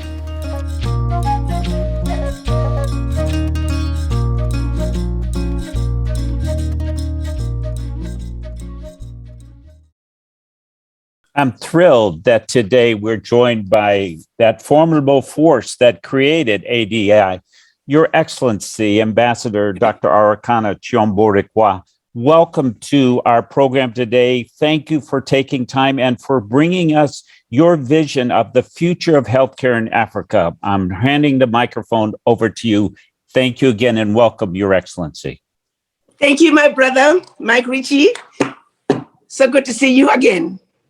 Great to see you. To the governor of Minnesota, the mayor of Minneapolis, and of course to you, Mike Ritchie, and your team at the Global Minnesota People. I would also like to do a shout out to my son, my brother, Basil, of Minnesota Africans United, and his entire team. You too, Mike and Basil, you work so well together. This couldn't be done if the two of you were not working together as well as you do. When Basil invited me to Minnesota the first time, you were one of the very first people that he said I needed to meet. He spoke about the collaborations with you and how Pan-African you are. And you know how silly Basil can be sometimes.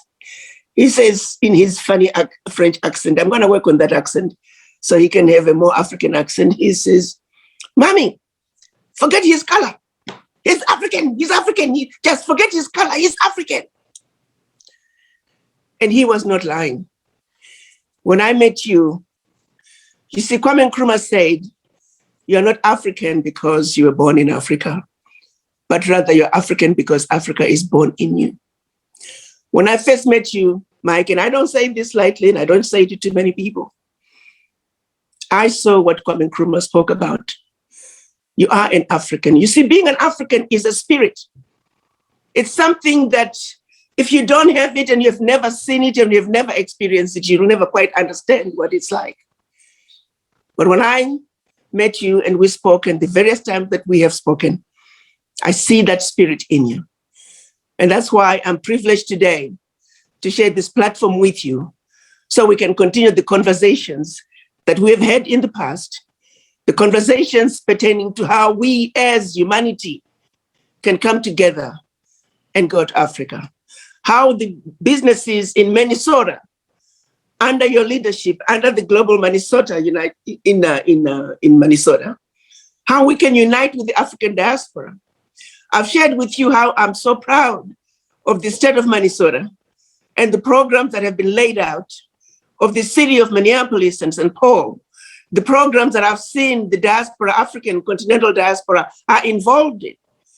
I had the privilege of talking to a gentleman who said one of the people in the city's government went out of his way to say, there's 10 million that's allocated to the diaspora, and I want the Africans from the continent to get it. Now, who does that? But that's the kind of love that I've seen coming out of the citizens of Minnesota, the citizens of Minneapolis, being given to the continental Africans. For that, I'm truly grateful. And I know many that I've spoken to, many continental Africans who live in Minnesota, they share the same sentiment. They feel the love. It's unfortunate George Floyd had to happen in Minnesota. It brought a very negative image of the city, which was not right. We must always be clear. We can't allow a few bad apples to tarnish a whole state, to tarnish a whole city. We all mourned George Floyd, but what I know of the state and what I know of the city, I'm truly grateful. And on behalf of the African diaspora, please send my gratitude to the mayor of Minneapolis and St. Paul, and also to the governor of Minnesota. We're here to talk about how we can go home to Africa where it all began. And for those who are not quite sure of where it all began, life as we know it began in Africa. If we were to trace the roots, all of you recent studies have shown that life began in Africa.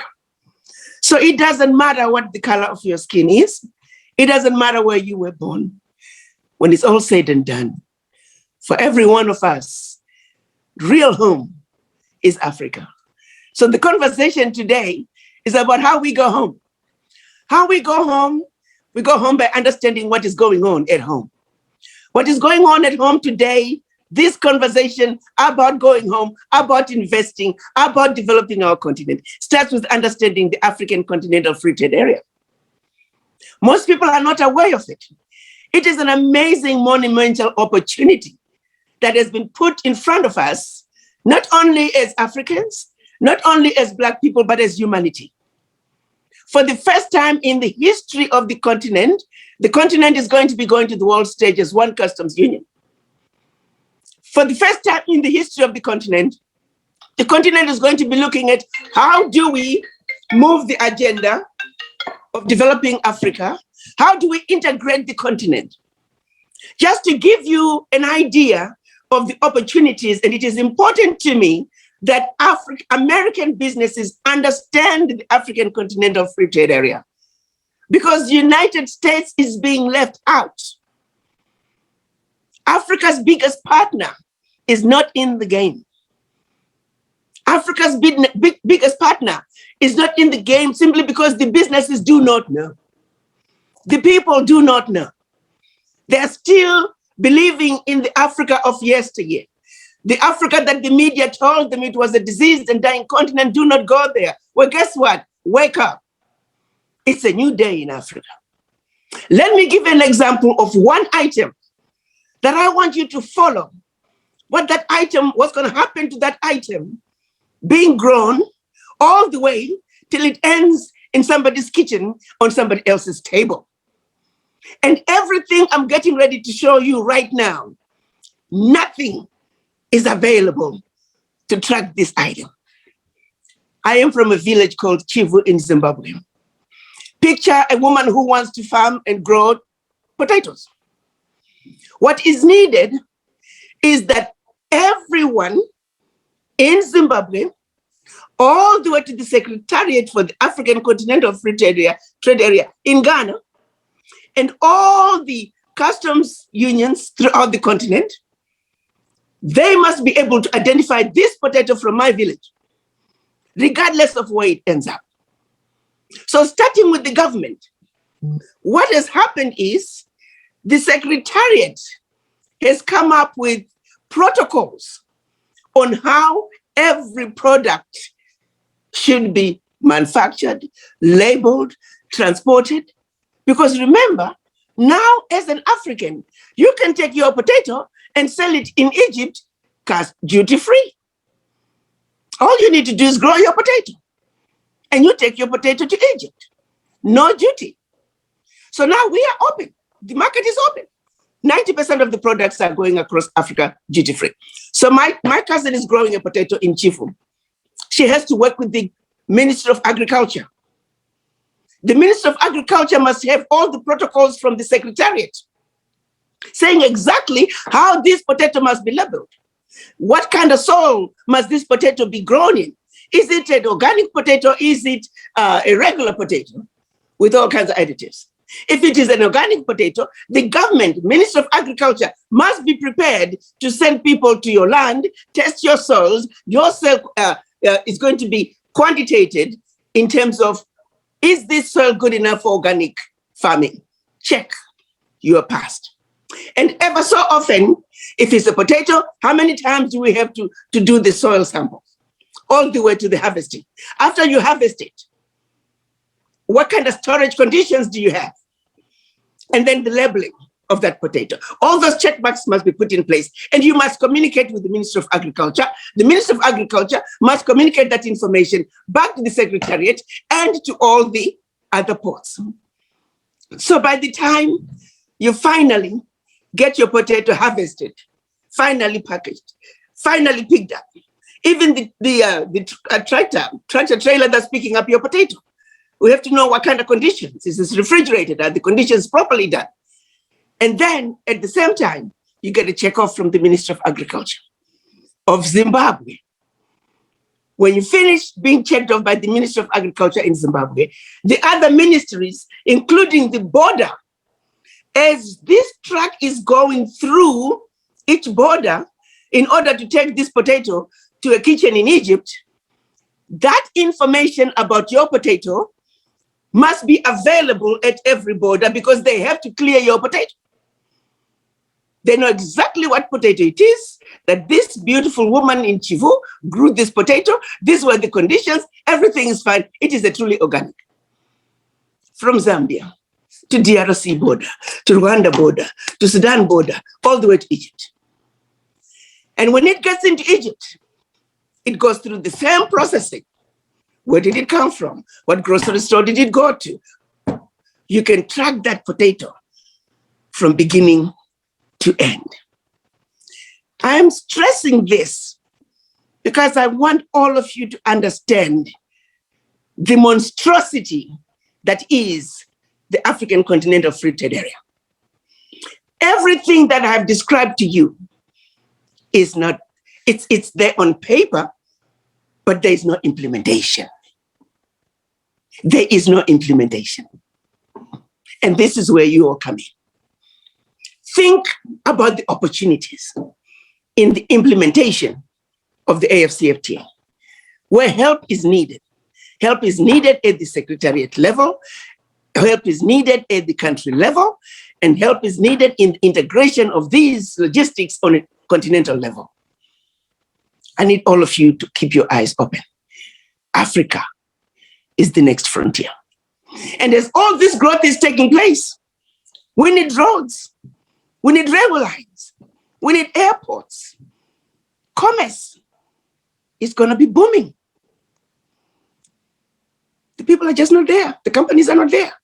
These are all opportunities waiting to be taken advantage of. And that's before we go into actual manufacturing. 70% of the chickens consumed in Ghana today are imported. 100% of the chickens consumed in many African countries are imported from outside Africa. Chickens alone is a multi-billion, if not trillion-dollar industry. The low-hanging fruits are unimaginable. The minister from Malawi, I'm reminded of Malawi because once I was traveling in Malawi from Lilongwe to Blantyre, the entire trip, as soon as you get out of the city, it was mango and banana season. I mean, the grounds were layered with mangoes that are going to rot for miles. Wild mangoes, wild bananas, something as simple as food processing, food preservation, it's not there. Wild mangoes, you heard me. Miles of ground that is covered yellow in mangoes and bananas that are going to rot in a country where people are dying of starvation and hunger. I'm here to share with you, my brothers and sisters, that Africa is indeed the Garden of Eden. If you miss out on this boat, you are missing out. I'm here to let you know that the United States is the #1 preferred trading partner for Africa, plain and simple. But the United States is you. United States is not the government. The government people, the representative, are representing your wishes. They're supposed to execute your wishes. You are the United States. And so as the United States, you must stand up and be part of the development that's going on in Africa. You are preferred as an American. And I need you to know that. The question is, are you going to be left out and allow the Chinese to come in and just continue to exploit Africa to the extent that they are? The Europeans have been exploiting for far too long. The United States, you are Africa's #1 trading partner. Take your position. But for you to truly take your position, you must be in the know, which is why I am so proud of Global Minnesota and Minnesota Africans United for putting this platform together to give us an opportunity to tell you all about it. You let us know, you engage us, we will bring the people, the ministers from the various countries to tell you about what's going on.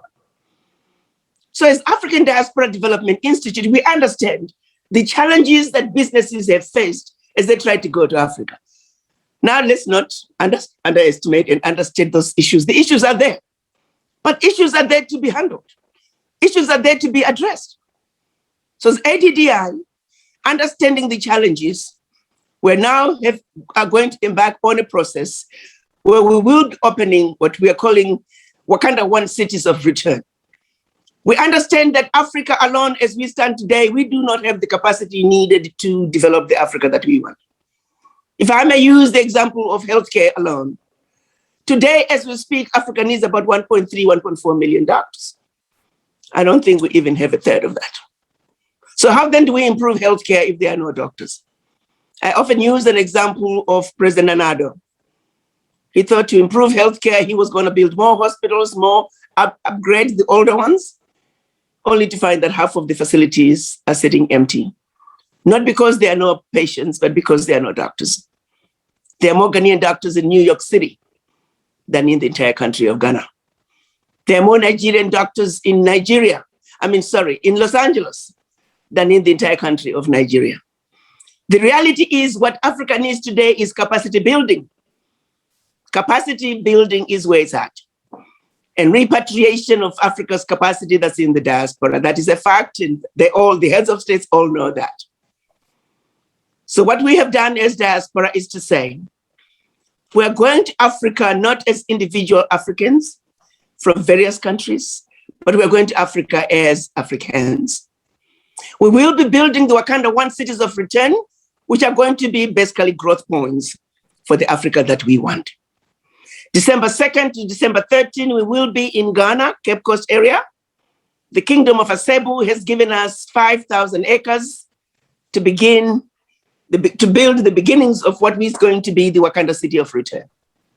We will be doing the ground digging during that visit, but in addition, we understand trade is what it's all about.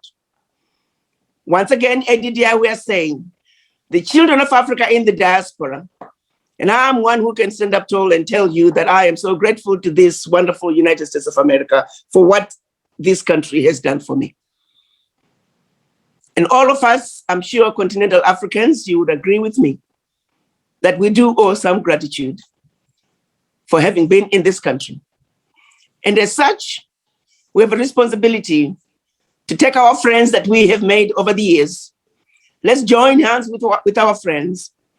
I can tell you, having lived in this country for over 40 years, there's some serious Americans who don't look like me, but love Africa. There's a lot of love for Africa. I've seen it. I have many of my friends. They love Africa. They just don't understand it. Let's join hands with our friends as individuals, our friends as businesses. Let's go home to Ghana, December 2nd to 13. What we plan to do during the trade fair is to bring the businesses. We're working with the Chamber of Commerce to the region.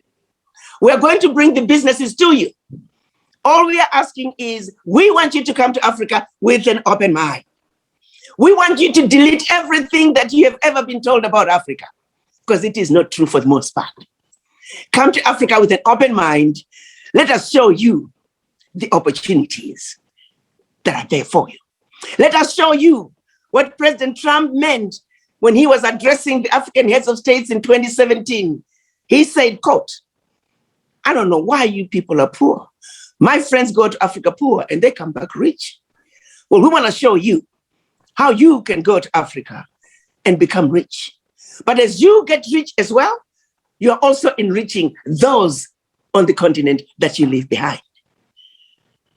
We want you to come to Africa to show you partners that you can work with so you can come back home and play golf while your money is working for you in Africa. It's a win-win situation. It's a win-win situation. So during the trade fair, come with a clean mind. We will show you. If $1,000 is what you have, we're going to show you a woman that you can partner with, a woman who's sewing clothes out of her bedroom, and how you can grow her business to a multi-billion-dollar business. We're going to show you how a small young man who's selling SIM cards by the roadside, how you can grow, partner with him, and end up owning a chain of electronic stores all over the country, if not all over the continent. That's what's waiting for you. We can also show you a gold mine that you can invest in. We can show you a manufacturing plant that is just ready for you to take over.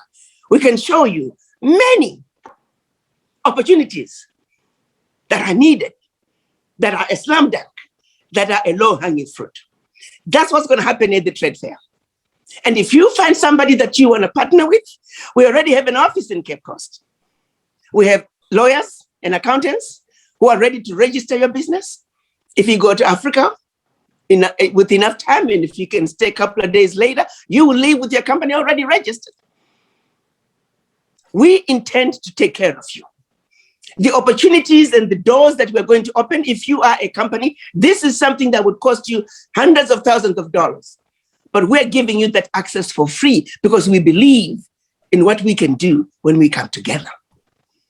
We believe in what can be done when people of like minds come together.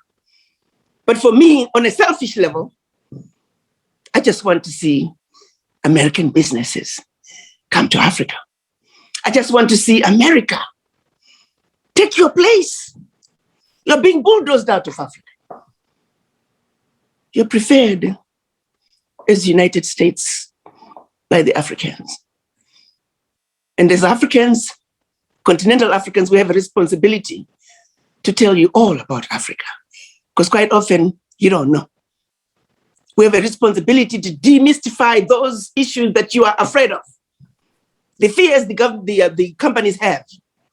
We will be on the ground in Cape Coast to cover you.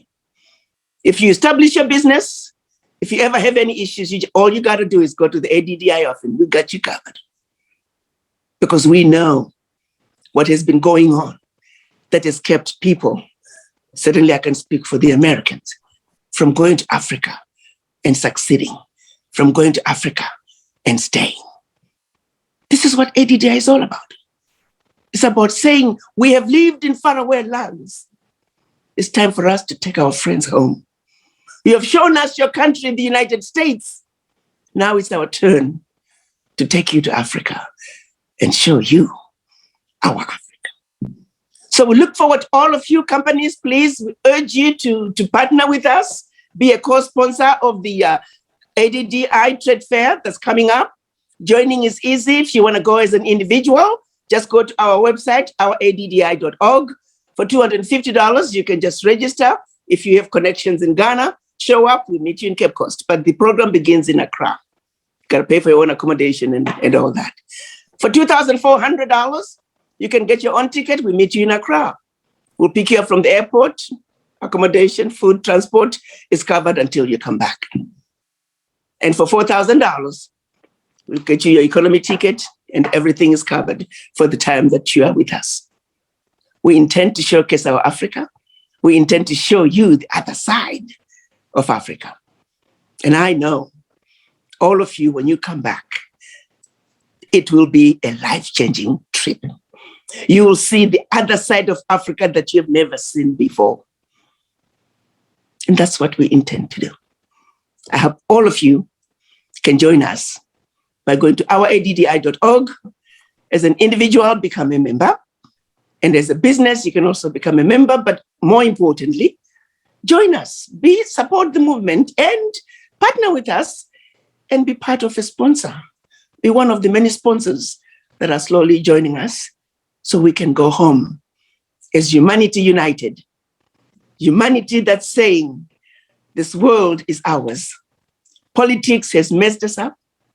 We want a world that is free of racism, a world that is free of bigotry and hate, a world that is equitable and fair. That we could not have found a better place to start this conversation than the people of Minnesota. So thank you for having me. Mark Ritchie, my brother, shout out to you. Continue the good work. Thank you so much, And I Your look forward to Excellency. showing you. I look forward to going to Africa with you. Please don't tell me Minnesota, Global Minnesota is not coming. I want to have it. I have told Basil, I said, whatever you do, I have to showcase Africa to Mark Ritchie.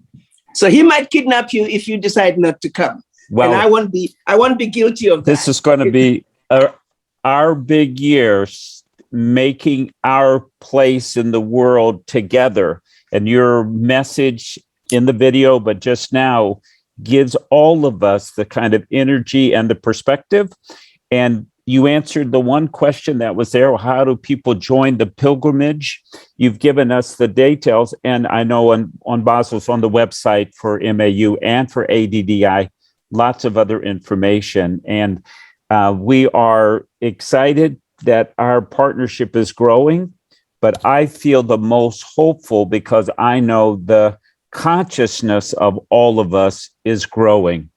And having this free trade area as really the first one in the world is such a movement forward for all of humanity.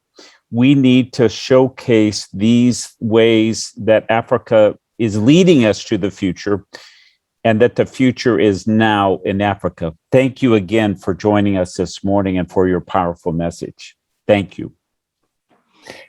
We are moving into the next part of our program. We have a short video for you, and then I'll be introducing our panel looking at the development of healthcare practices in Africa. Thank you again, Your Excellency. DiaspoCare, a secure, quick, and cost-effective way to pay for the medications of your loved ones through our network of accredited and registered pharmacies. Assalamu alaikum maza da mata jama'a. Sunana Ubaida Khalid. Ina magana daga Sunyai, matan sarkin zangon Sunyai ke maganan ga. Wanga shirye-shiryen da aka kawo ga ina roƙon ƴan waye na da ke kasan Turai kowane wuri kowane side, ina roƙon kowa ya doki jikin shi ya shiga ciki don ya tanyi mu da muke ganan ga. In ya haka kuma mu duka mun ji dadi. Ina roƙon kowa kasan Turai ko ina da ina duka, ina roƙon ku duka wanga taimako mu duka mun ci gaban Allah yadda mu ƴan Ghana. Assalamu alaikum wa rahmatullahi ta'ala wa barakatuh. DiaspoCare yana da kyau sosai. Sign up today and register your loved ones for free at DiaspoCare.com. One of our next guests, we're so pleased to have Serge Alain Wandji, Dr. Serge Alain Wandji, co-founder and director CEO of DiaspoCare. We'll also be joined on this panel by Professor Dr. Kokou Adambounou, who is the head of the telemedicine focus in the hospital systems in Togo. I want to welcome our guest and ask that each of you make brief presentations, and then we'll go to the questions from the audience. Serge, can we begin with you? Dr. Serge Alain Wandji, great to see you again. Thank you. Thank you very much, Mark. Thank you, Ambassador Arikana. Good to see you again. Thank you for your constant inspiration. Thank you for keeping the diaspora on its toes, but also really getting us to think about what can we do next, because it's certainly not enough. The current state is not where we want to be. There's a bright future for the diaspora, and we are extremely proud to have you as a leader. Thank you, Mark. Thank you, Basil and the Minnesotan African United for this wonderful event. Thank you, Dr. Arikana, for the ADDI, really for bringing us together and shining the light on the opportunities that are ahead of us for the continent of Africa. I am the CEO of DiaspoCare. DiaspoCare is a healthcare financing and delivery company that was started by Minnesotans, diasporans from Africa, from actually Cameroon, from Kenya, from Ethiopia, from Nigeria, and from Ghana. And we also have an incredible team on the ground. Really briefly about DiaspoCare, the reason we did this is because when we really think about the challenges and opportunities really for healthcare in Africa, we look at the challenges as, first of all, being about the affordability of healthcare. We know that the medicine prices are up globally, but it's extremely painful for Africans because when we look at 12 most prescribed drugs, you compare their price locally in Africa to international median price, you will find out that generic medicine very often in sub-Saharan African countries costs as much as 5 times international price. And when you talk about generic branded medicine, the price can be as high as 50 times international prices. So essentially what that means is for the lowest paid government worker, it will take them at least 7 days of wages to be able to afford one course of, let's say, diabetes medicine. The other side of the equation, when you look at what we call the total healthcare spending per capita, in many sub-Saharan African countries, it's only about $100, if even. So essentially it means that on average, a sub-Saharan African person only has $100 to finance their healthcare throughout the year. And you compare this to $15,000 in the United States. We look at the price, the cost of treating diabetes on a monthly basis, it's about $350. So if your total yearly spending on healthcare is only $100, purchasing diabetes medicine is a non-starter. So for that reason, 100 million people fall into extreme poverty every year because of the cost of healthcare. This is according to the World Health Organization. Another challenge that Africa faces when it comes to healthcare is the availability of medicine. Right? It's very common that a pharmacist will not stock quality medicine because the patients cannot afford it. And the other reason is very often, at least 70% of pharmacies that we've surveyed in sub-Saharan African countries where we're interested, don't have a basic inventory management system. Right? Very often they count their inventory manually, and every 3 months they close the shop, right, to do that. And there's a couple of days that they don't do any sales at all. And as a consequence, patients have to go from pharmacy to pharmacy until they find their medicine. So with this double-sided problem, so a problem on the supply side, but also problem on the demand side, one of the things that we've sought to put in place was a platform, DiaspoCare, that enables diaspora members like us, right, to leverage their remittances that are meant for healthcare by paying pharmacies directly. So that way, we are ensured that by aggregating all the purchasing power of the diaspora, we can influence both the quality and also the price of medicine and include more people into the healthcare system. And regarding the challenges that we see on the supply side, we've actually created what we call a pharmacy in a cloud, right, which is essentially hardware and software that has the complete pharmacy management process into it. So the entire system can function even if there's no electricity for extended periods of times. And it can also function if there's no internet. So that way, we hope to make it available for less than $100. Really, we are subsidizing the cost of that device. So you can just imagine, even a rural pharmacist can now operate with the efficiency of the CVS, right? And by aggregating, right, all the data that comes from, right, the network of pharmacies that are operating under that system, we can now, right, help them operate more efficiently. We can consolidate the purchase of drugs and at the end, lower the cost of medicine. And those savings could be potentially passed on to folks. So in a brief, description of what we see as the challenges for DiaspoCare, but also the opportunities. We only think that the diaspora can solve those challenges, not just by the power of the financing that they have, but also the brain power that they have. They represent an immense intellectual capital. Dr. Arikana was citing some statistics. 1 out of 2 physicians in Africa actually practice medicine outside of Africa. And so how do we leverage the brain power that exists in the diaspora, right, and bring some of that healthcare capacity back into Africa through telemedicine, for instance? So with that in mind, I will let my colleague on the panel, Dr. Kokou Adambounou, talk about his view and his approach to addressing some of those challenges. Thank you. Thank you so much.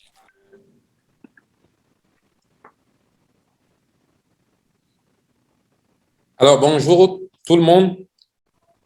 Good morning. L'interprétation ne passe pas. Je n'ai pas écouté mon interprète. L'interprétation ne passe pas. Je n'écoute que l'anglais qu'on parle. I don't hear my interpreter. Je disais que je remerciais donc les organisateurs pour l'insigne honneur qu'ils m'ont fait de m'inviter à cette conférence. He's thanking the organization of the conference, the committee. Et comme on le dit, la santé avant tout. Health is important, and it's the most important thing. Et quand on parle des affaires, il faut être en bonne santé pour pouvoir faire les affaires. C'est vrai qu'il y a l'agriculture pour qui permet d'avoir des aliments pour manger, mais quand on a mangé, il faut être en bonne santé. Et donc, c'est vraiment important pour la diaspora, non seulement de pouvoir investir pour le développement de l'agriculture en Afrique, mais aussi dans le domaine de la santé. It's crucial for the diaspora to first invest in healthcare, because if folks are not healthy, there's very little trade that can be done with Africa. Et dans le domaine de la santé, étant donné qu'il y a la distance qui sépare la diaspora qui se trouve aux États-Unis de l'Afrique, on peut maintenant essayer donc d'utiliser des moyens pour pouvoir réaliser la santé ou la médecine à distance. Et l'utilisation des nouvelles technologies de l'information et de la communication pour réaliser la médecine à distance définit alors la télémédecine.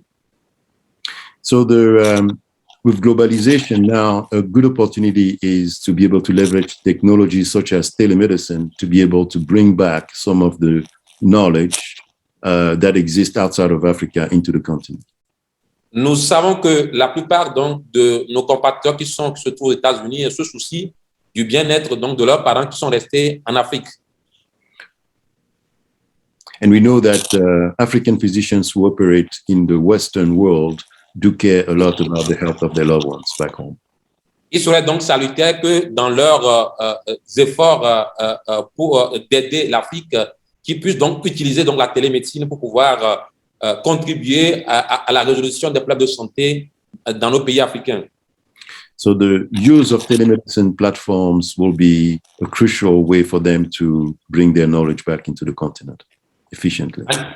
En effet, l'organisation des systèmes de santé dans nos pays africains, caractérisés par une pénurie de médecins,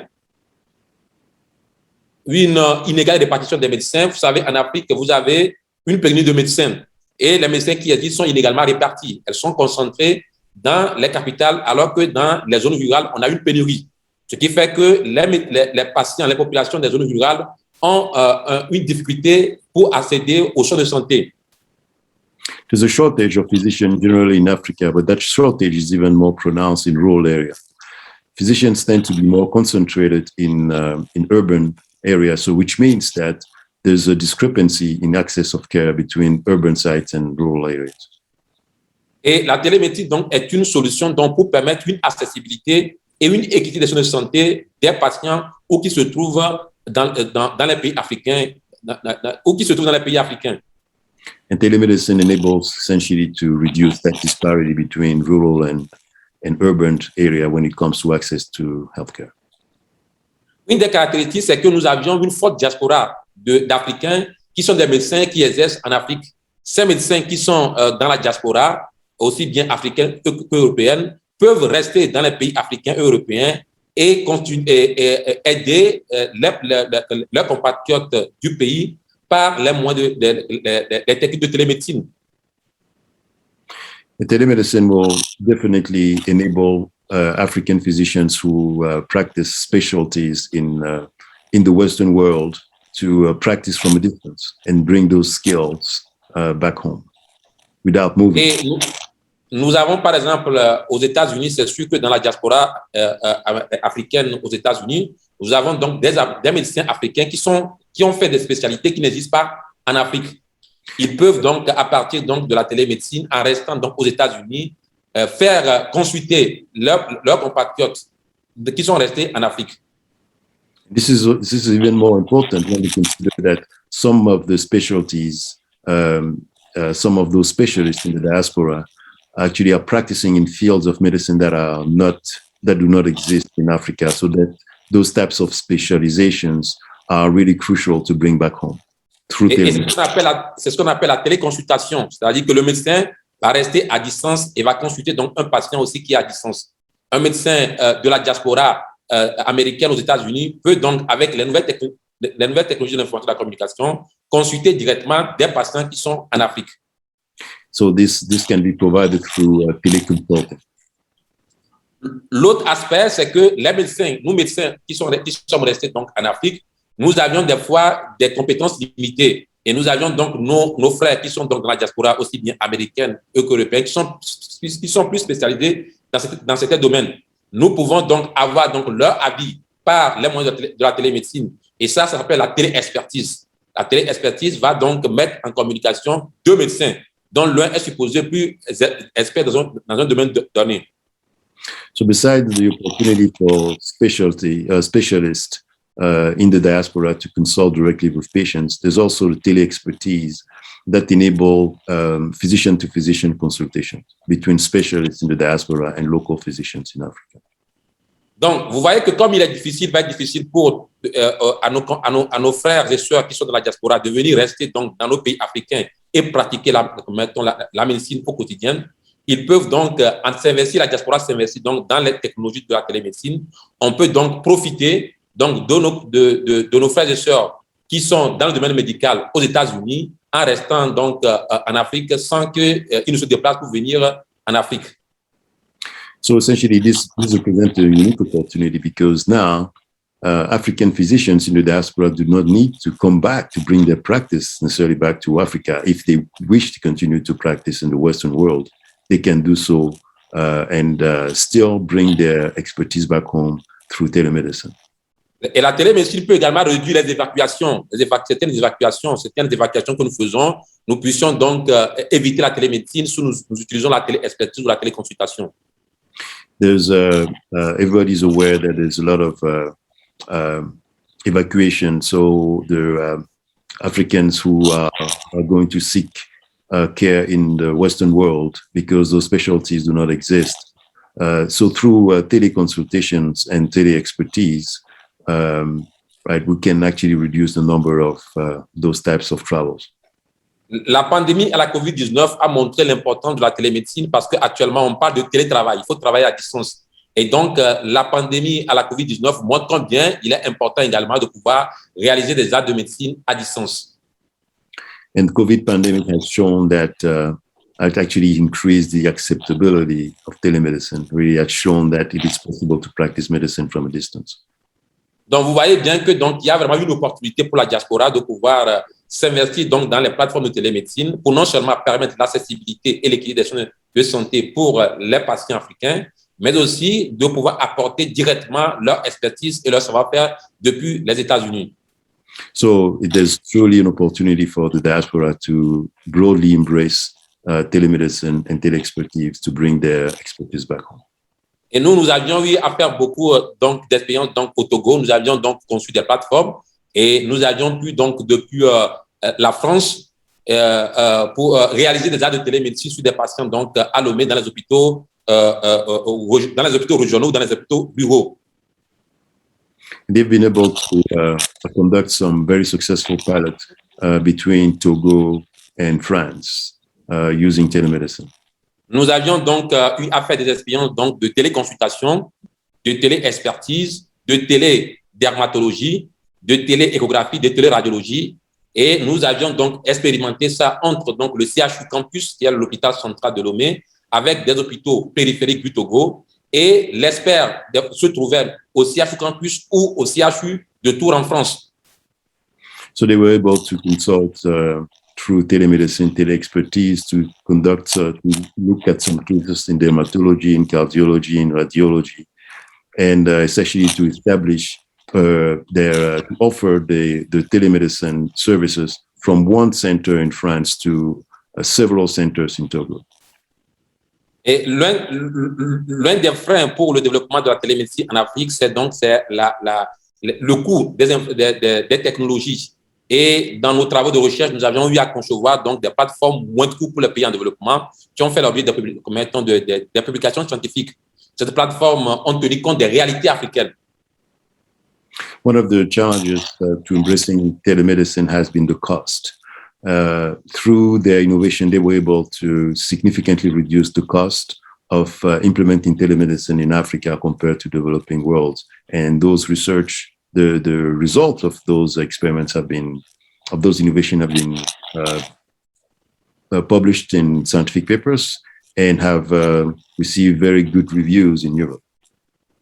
Et la diaspora donc, a donc l'opportunité de pouvoir donc, promouvoir ces plateformes que nous avons développées ou d'autres plateformes qui existent aux États-Unis pour permettre donc, non seulement donc, de faire la télémédecine entre les patients et les médecins du Togo, mais aussi entre les patients d'Afrique et les médecins qui sont dans la diaspora.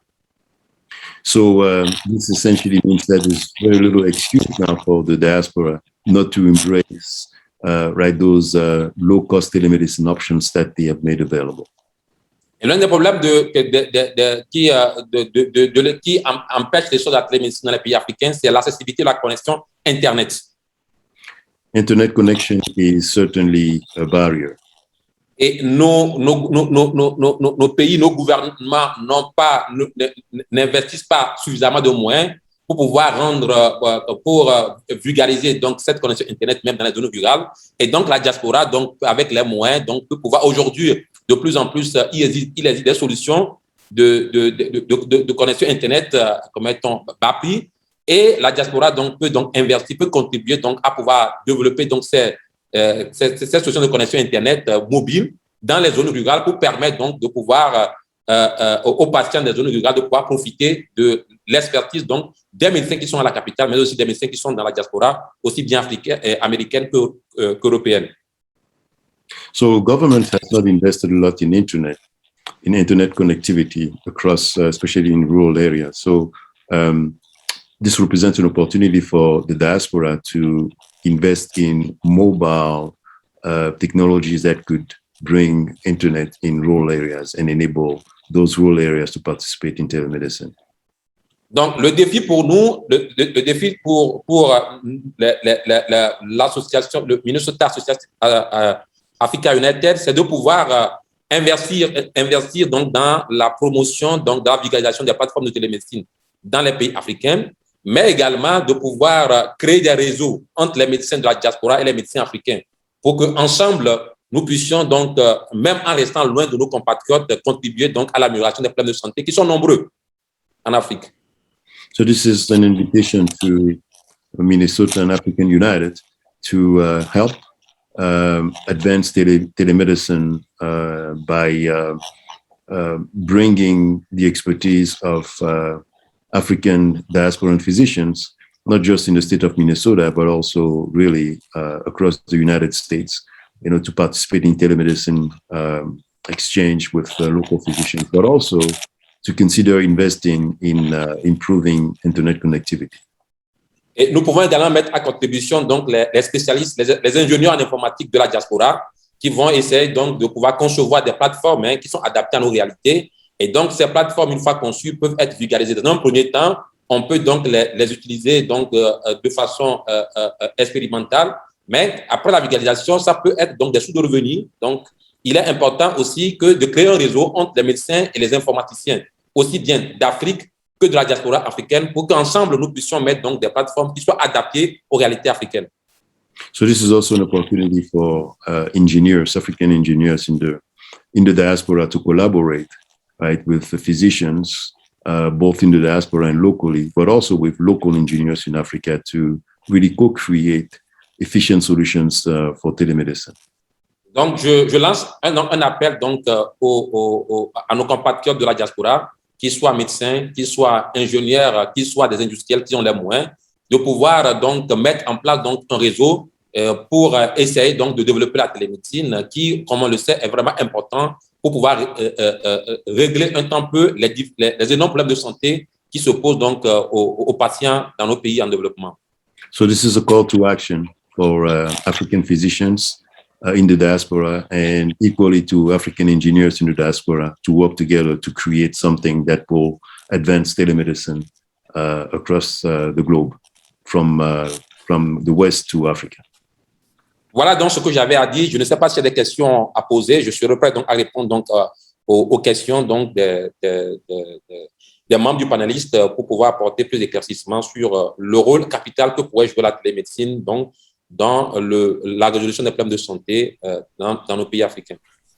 And this concludes his remarks, if there are any questions. Merci beaucoup. Thank you to both of you. We've got your contact information, and there is so much that you shared in terms of things that are happening right now that are making lives better, but they're also business opportunities for the entire community. So I want to thank you so much for getting us moving in this positive direction. And I'm very grateful that our Congressman Dean Phillips has joined us. He is the leader from our state in the U.S. Congress who has been the champion for making sure that our expo can come here to Minnesota. But I think if you've read his bio, one of the things that might have caught your eye is that he's an eternal optimist, and that he spends much of his time working to make sure of the integrity and the respect of our democracy. Welcome, Congressman Phillips, and thank you so much for being part of this important conference today. Merci beaucoup, Mark, and good to see everybody. I'm grateful and honored to be with all of you. I want to thank you, Mark, for the introduction, to Basil and Minnesota Africans United for the invitation, to all the distinguished speakers on this wonderful event. And I want to thank all of you for turning some time over to spend together in the spirit of collaboration and unity and shared pursuits. And I am your brother in this mission, and want to thank all of you for your ongoing counsel, ideas, and most importantly, dedication to improving the world. And as many of you know, Minnesota's 3rd district, the one I represent, is home to a very large African diaspora. And I'm so grateful to all of you. The events I get to attend, many of you have welcomed me as part of your family the way I welcome you to mine. And I know these have been very difficult days for our community, our country, and the world. And as Mark pointed out, I am an eternal optimist, and ask that you all maintain your hopefulness, because I think good days are ahead, assuming that we all stick together. You know, COVID-19 has been a terrible challenge for all of us. A stark reminder also of how interconnected our global community is, not just from a health perspective, of course, which is obvious, but also a world trade perspective. Those of you in business, as we talk about global trade today, will know that supply chains are challenged. Getting containers across the oceans and through customs is a great challenge. It will get better, but I know how difficult it has been, and another good reason why we should spend more time together identifying solutions. You know, COVID-19 knows no borders, and in order to keep Americans healthy and safe, we have to strengthen our efforts all around the world to do the same. I think it's fair to say that the pandemic in the United States will not be over until it is over everywhere in the world. And it is a responsibility of we Americans to ensure that vaccines and public health is administered all around the globe. That's why I'm such a supporter and advocate for investments in the WHO, the World Health Organization, Gavi, of course, the Vaccine Alliance that's leading the COVAX effort around the globe. Many of you know that I am a proud member of the United States House Foreign Affairs Committee, and I serve on the subcommittee on Africa, Global Public Health, and Global Human Rights. You can imagine we have a lot of important business before us as we speak right now. I've really been focusing my efforts on ensuring that the foreign assistance that we allocate around the world is directed by the individuals who are living and working in the communities in which they're serving, rather than imposing what we think is best all the time. I'm a fierce advocate for the U.S. African Development Foundation, which, as you all know, focuses on public and private partnerships to spur economic growth in Africa. Some of you might know that I recently helped celebrate the 40th anniversary of the African Development Foundation with a resolution that recently passed in the House Foreign Affairs Committee with wonderful bipartisan support.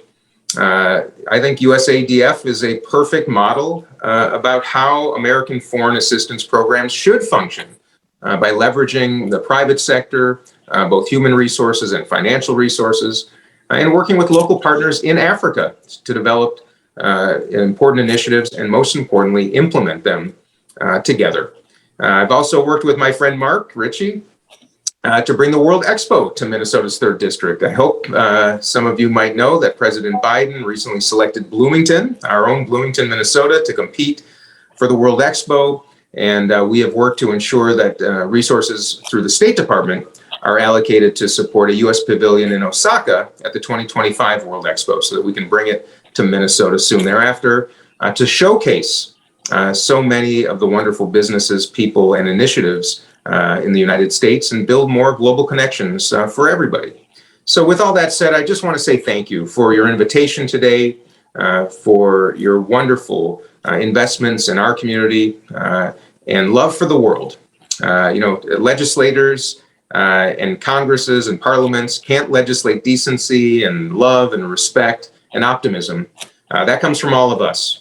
You shared it with me in abundance. I share it back with you. And with that, I say, keep the faith and keep in touch and hope to see you all very soon. With that, I'll turn it back over to you, Mark. Thank you, Congressman Phillips, and thank you for your strong leadership in the Congress, in the community, but also in the planet. And thank you for being that optimist. In these times, this is the message we need to hear, and also your expansion to the notion that by being all connected, we can help each other. Thank you so much, and have a good day. Thank you, my friend. Bye, Jessica, everybody. Back to you, Jessica. Yeah, thank you very much, Mr. Mark Ritchie, for helping us go through all the sessions.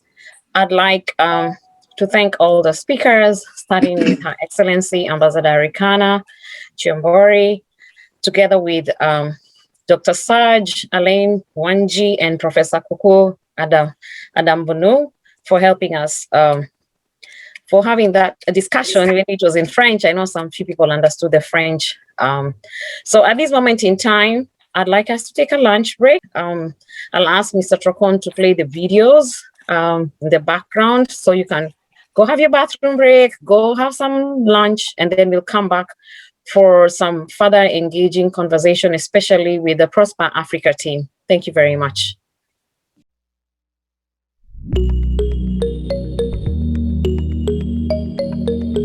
Kwa majina ni Benteta kabisa, nimetoka Kitui County, ninafanya kazi mimi mwenyewe sole business.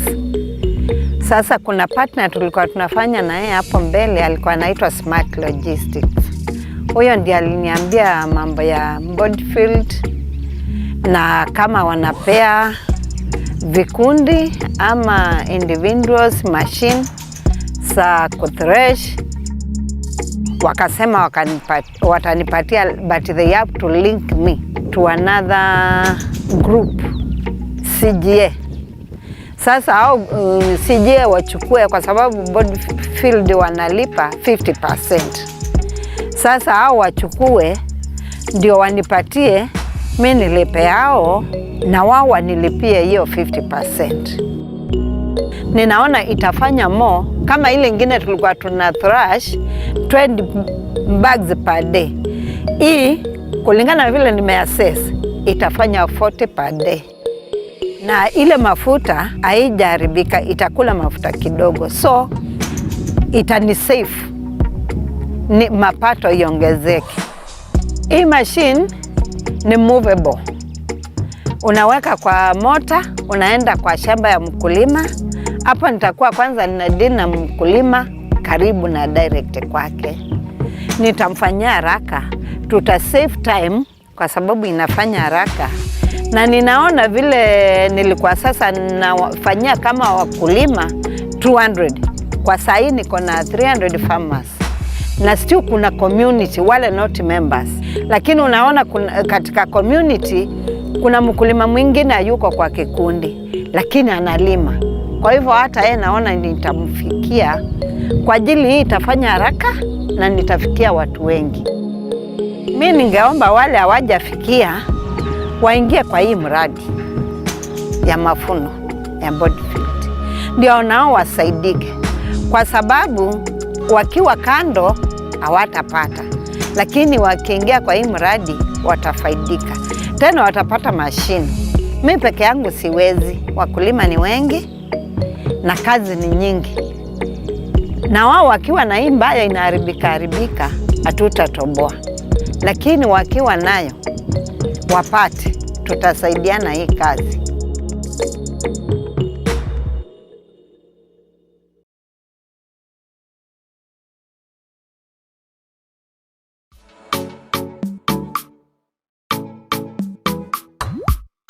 Mimi kwa majina naitwa Catherine Mutaga, member wa Tangakona Cooperative.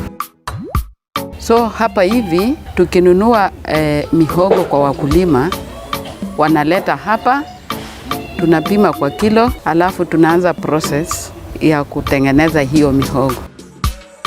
Na ikifika hapa wakati tuna process, wakati wa processing hatujakuwa na shida kwa sababu tumekuwa na cheaper machine yenye na beat ina crush up to 10 tons in a day. Kuanika sasa ndio ilikuwa changamoto kubwa. Wakati tunaanika utapata ya kwamba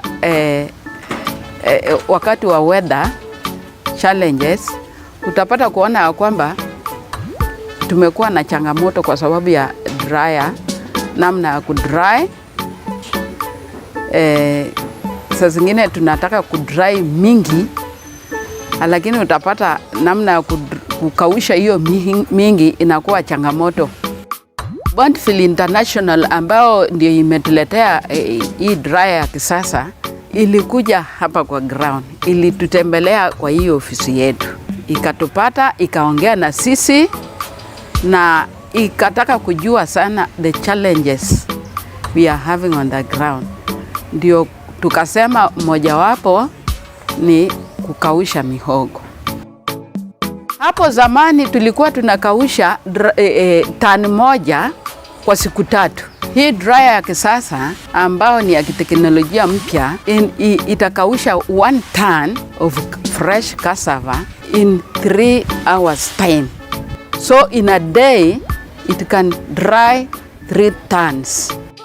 Saa hii tunataka tuanze kuprocess 80 acres which are ready to be harvested.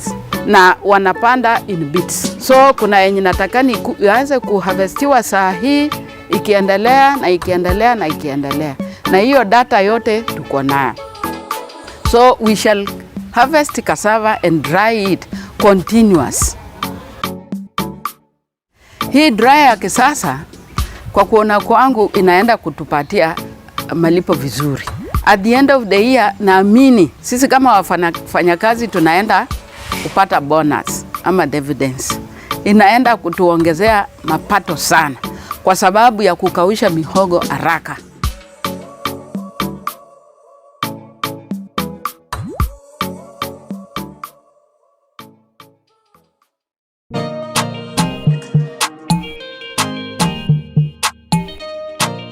Majina yangu ninaitwa Linangena Mosioka. Mimi nimekuwa mfanya biashara, nilikuwa nafanya biashara Nairobi hadi mwaka wa 1997.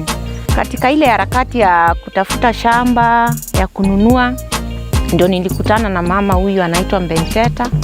Akanielekeza mahali pazuri naweza pata shamba. Kakuja nikatafuta shamba, nikapata shamba kubwa, nikanunua. Alafu sasa nikaanza maisha sasa ya kujenga na kuadjust maisha ya kukaa nyumbani. Hii mvua ingine njoo ilifanya mzuri na mimi nilikuwa nimejikaza, nilikuwa nimetengeneza eka 10 za kulima sasa. Na Mbenteta akanihakikisha atakuwa na mashine yenye itaweza kusaidia. So mimi nikajikaza na nikalima. Ilikuwa ni kulipa pesa mpaka hata ukikuja kutengenezewa hiyo ndengo, ukipata hiyo ngunia moja unaona ni hasara, haikukuwa na kitu. But last time vile Mbenteta alileta machine, hata nilifurahia njuu hatu kutoa moja moja, ilikuwa ni kungoa yote. Unangoa na miti, sasa unaenda unaanika. Ukianika ikikauka within 30 minutes ngunia 10 tulikuwa tumeweka. So nilikaa hapo na nikaona na kumbe kazi inaweza kuwa rahisi, na nikafurahia. Sasa ninafurahia ukulima. Ile kitu ingine katika maisha yangu vile nilikutana na Benteta, hata wacha tu si ukulima peke yake, alinipokea huku na kanifundisha kukaa na wamama. Tunakutana na wamama, hata tunakutana na wamama wengine, tunatengeneza hata chama kidogo, tunanunua hata masahani, masufuria. Nyumbani, ukifika nyumbani unapata hata nikitoka Nairobi sikuwa na vyombo. Saa hii kwangu kumenjaa kila kitu. Yani tunafanya tu vitu ndogo ndogo na wamama wengine, tunasaidiana.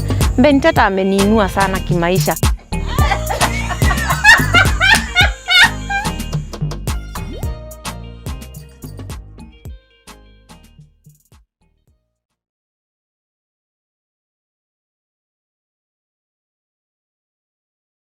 When I think about Minnesota African United, I think just that platform where like it kind of brings everyone together. A conduit, for professionals to learn, educate, and discuss problems and possibly solution for all Africans to improve the life of Africans in Minnesota.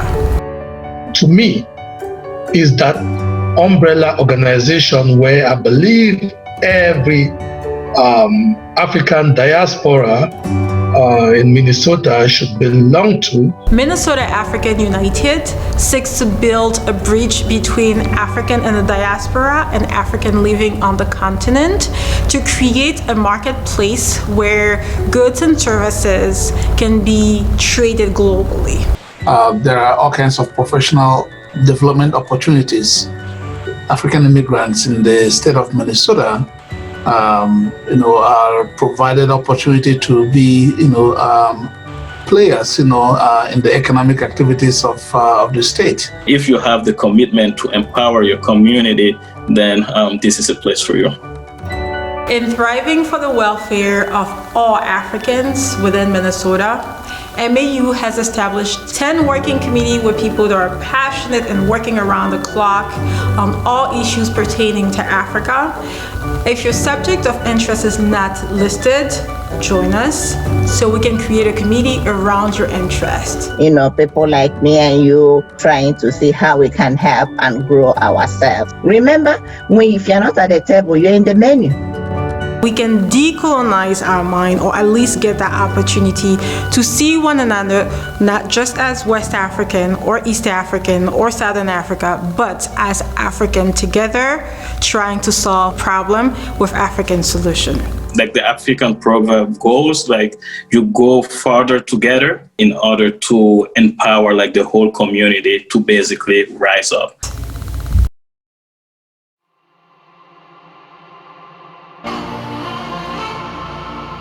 We believe in the nations of Africa, in the continent-wide spirit of entrepreneurship and innovation.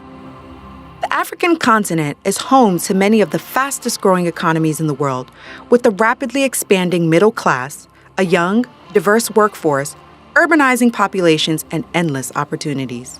One of the most important elements of it to me is to shift the narrative in the way that the West engages with Africa writ large. For far too long, it has been seen as a region filled with problems and few opportunities. And I think that we should be shifting that to look at it as a region that does have challenges, but is also filled with opportunities. Prosper Africa brings together the power of 17 U.S. government agencies and market experts to identify investments, secure deals, and create new trade pathways between the nations of Africa and the United States. I'm a huge fan of Prosper Africa. I've seen what it can do and how it can help companies like Cisco and how engaged the people on the ground are.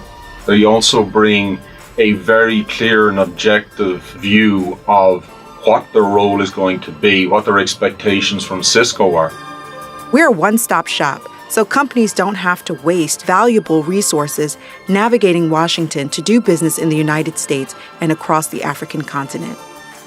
Working with Prosper Africa is so easy because there's a deal room and we're able to present a pitch. And Prosper Africa basically stands as an intermediary between us and investors and businesses that could be interested and help bridge the gap. So it actually ends up being easier for us than to spend the effort chasing individual investors sort of across the US. Through Prosper Africa, The U.S. government has helped close hundreds of deals, generating billions in new exports and investments. And the prospects for future growth and continued shared prosperity are as large and as vibrant as the continent itself.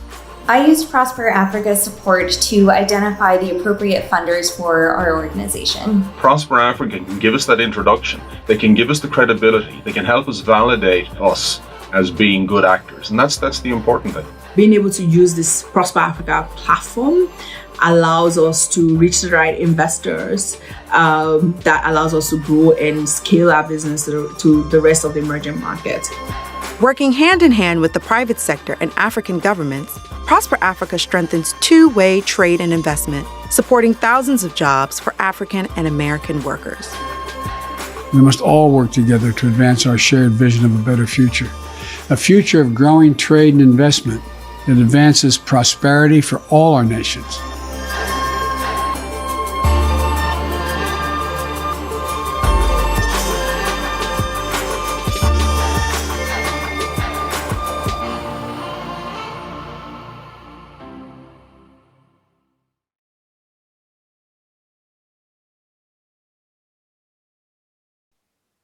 Hi, good afternoon, good evening. Thank you for being with us through all this, and I hope you enjoyed your short break and your lunch or dinner. At this moment, I'd like to welcome Toyin Awesu with Lisa and Christine to take over this session. Good morning, or rather, it's actually good afternoon. I forgot I had been here before. Yeah. So we are excited to get started. So I just want to make sure that we have some of the people, make sure that we have everybody on this panel before we get started. Just make sure that, okay, great. My camera, everything's on. Good afternoon, everyone. Welcome. Thank you for your patience through this little technical difficulty that we had, and just making sure that we're all here to get started. Thank you for joining us today at the Prosper Africa panel. I am sure you have heard these words mentioned throughout this conference. And so for this panel today, you'll be hearing from 3 of the 17 participating agencies about how they work with Prosper Africa and some of the work that they're doing in terms of supporting diaspora businesses and their cross-border growth. We hope that you leave this conversation and this session with valuable information on U.S. government tools and resources that can support your business growth in Africa. Prosper Africa is a U.S. government initiative to increase two-way trade and investment between the United States and countries in Africa. This initiative brings together the full suite of trade and investment services from 17 U.S. government agencies to empower businesses with market insights, deal support, financing, and solutions to strengthen business climates, because we know that economic development does not happen in silos. So we are able to help you across all of those 4 pillars, and we're looking forward to talking with you more throughout the session and the rest of this panel today about that. So just a little bit of background on Prosper Africa. Since June 2019, the U.S. government has helped close 800 deals across 45 African countries for an estimated total value of $50 billion in new exports and investments. And we know that there's still so much more that can be done and will be done through the Prosper Africa initiative. By harnessing the full power of 17 U.S. government agencies, we are responding to the growing needs for investment and two-way trade opportunities between the United States private sector and businesses across Africa. Prosper Africa's interagency collaborative approach is a direct reflection of the interconnectedness of the world we live in today. So please visit prosperafrica.gov for a comprehensive toolkit of tools available and real stories on businesses like yours who have leveraged this support through each one of these 17 agencies that we partner with. So let's get to our order of business for the day. It is a pleasure to introduce you to our panelists for today's session. First on our panel, we have Christine Brown, Director of Trade Policy for the U.S. Small Business Administration. Many of you may know it as the SBA. Next, we have Lisa Coate, Senior Country Manager for the U.S. Trade and Development Agency, also known as USTDA. And last but definitely not least, Patterson Brown, Trade and Economic Growth Team Lead for the United States Agency for International Development, USAID. Thank you to our panelists for joining us today. And please, well, everyone's on camera now. So I'll start this conversation with probably the most pressing issue for most business owners, and that is access to financing to expand their business operations in Africa. Which is why most people turn to the Small Business Administration for financing. But this agency is huge and offers so much more for businesses interested in expanding internationally, but also that's externally as well. So my first question will go to you, Christine. I would love for you to talk with us today about, the support SBA provides to entrepreneurs and small businesses around financial resources. I know that, the SBA is very big, and sometimes it can be a bit challenging navigating a big agency and with information, coming in from different parts of it. We have this opportunity today for you to speak directly to business owners, diaspora business owners, on how the SBA can support their businesses who are currently exporting or looking to export to the continent. Great. Thanks, Toyin. I just want to say to start off that I'm really excited to be here today. And as Toyin was saying, I'm Christine Brown. I'm the Director of Trade Policy in SBA's Office of International Trade. Through the pandemic, probably a lot of you have become familiar with SBA, and our main mission is to empower entrepreneurs and small business owners with the resources and support to start, grow, and expand their businesses or recover from a declared disaster. My office in particular, the Office of International Trade, our mission is to enhance the ability of U.S. small businesses to compete in the global marketplace. As businesses survive and recover from the pandemic, we want you to know that trade can be an important part of that. From our perspective, trade is not just an after-COVID luxury, but a strategy for survival, recovery, and resilience. And it's part of the reason that we're such a big supporter of Prosper Africa and an active member of that 17 agency member team. Our goal at SBA is really to ensure equitable access to the benefits of trade. As Administrator Guzman has said, equity is important not just because it's the right thing to do, but it's because it's an imperative to the future of our economy. And we're working hard to make sure underserved communities, including those in the diaspora, are aware of our programs and services. So this event is really important for us. And as Toyin was saying at the outset, we know that one of the reasons is that businesses sometimes don't pursue export opportunities is that financing. And I wanted to let you know that SBA has a suite of 3 export loan guarantee programs. They're called the Export Express Loan, the Export Working Capital Loan, and the International Trade Loan for U.S. small businesses to support your needs, export needs. It can cover, these 3 programs can cover anything from working capital to purchase order financing to capital expenditures and term financing needs. SBA provides lenders with a 90% guarantee, decreasing their risk lending to small businesses. And we're going to put a link in the chat so you can learn more about these 3 programs. I also wanted to let you know that we have export finance managers across the country that can help you figure out which loan works best for you and how to position yourself with the lending institution that would be providing the loan. And the good news is we have one right here in Minneapolis, Carlos Sosa, and we'll put a link to the contact information for both Carlos and our other export finance managers in the chat. Yeah, these loans tend to be slightly bigger, so I wanted to make sure you also knew that we recognize that not every business is ready for an SBA export loans, but SBA also has other loan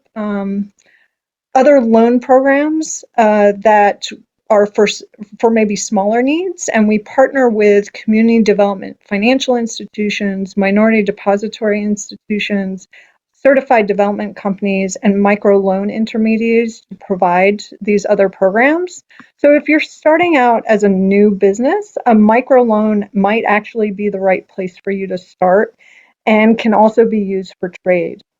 And you can find more about these types of programs from your local SBA district office in Minneapolis. In addition to our export finance managers at all of our SBA district offices, we also have available counseling to learn about broader programs. And then through our resource partners, there may be additional resources that can assist you in determining which programs are available and what lenders might be best for you. And I know in the finance panel at 1:30, they'll talk a little bit more about accessing those local resources. But as Toyin said at the outset, SBA and the USG, the federal government, can seem like a very big place, and one can never be sure where you need to go. I want you to know that you can always reach out to the SBA's Office of International Trade, and we'll either direct you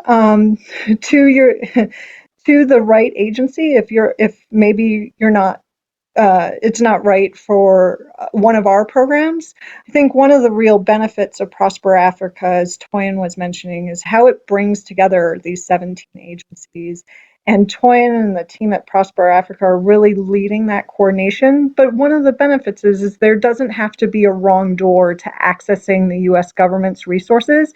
You can go to Toyin, you can come to me, and we'll put you in touch with the right person. So just try to demystify that whole process for you. But if you, so the easiest way for you to reach SBA for any of your exporting or financing needs for exports is to send an email to international@sba.gov. Wow, thank you, Christine. That was a lot of really helpful information. I love the fact that you were able to identify three specific financing options that the SBA does offer to small businesses like those that we have on the call today. I just want to let people know that there are also links as well in the chat with directly to those resources that Christine mentioned. So, Christine, I have another question for you. Can you just make it, as plain and simple, what are some other, resources outside of just the financing assistance that, the SBA offers to businesses that could really help them maximize their expansions and thrive, being more effective in their efforts? Can you walk us through what working with SBA could look like outside of just financing? Of course. In addition to the financing programs that I just talked about, we also have counseling and grant programs to support businesses looking to make international sales. We really help small businesses anywhere in their trade journey by providing information and resources. Let's say you're at the beginning of your journey. Perhaps you just have an idea, or perhaps you've been contacted by somebody who's interested in buying a product or service from you. Then you would want to start by taking advantage of our counseling services.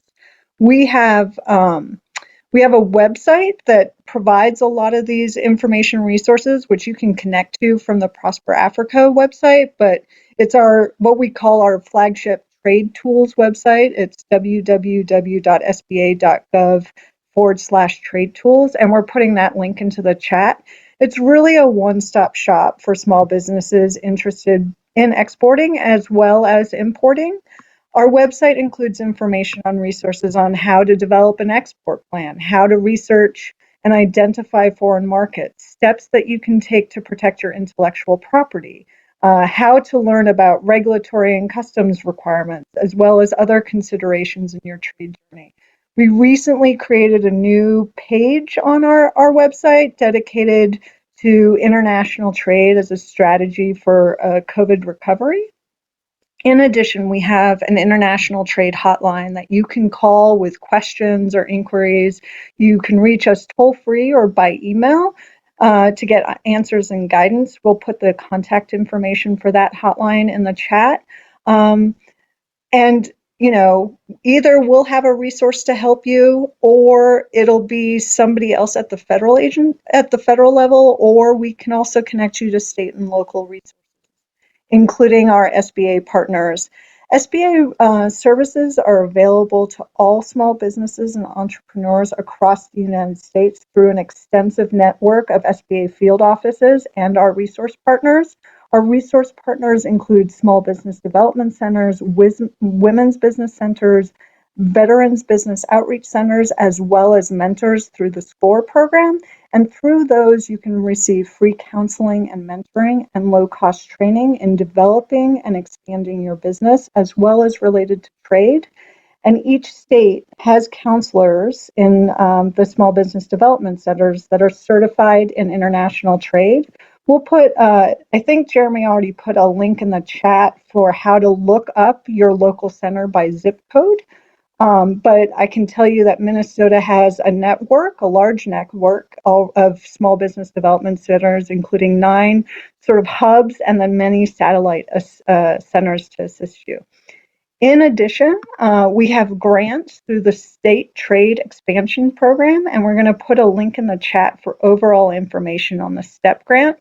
The STEP grant works through participating U.S. states and territories to provide grants to assist small businesses with export development.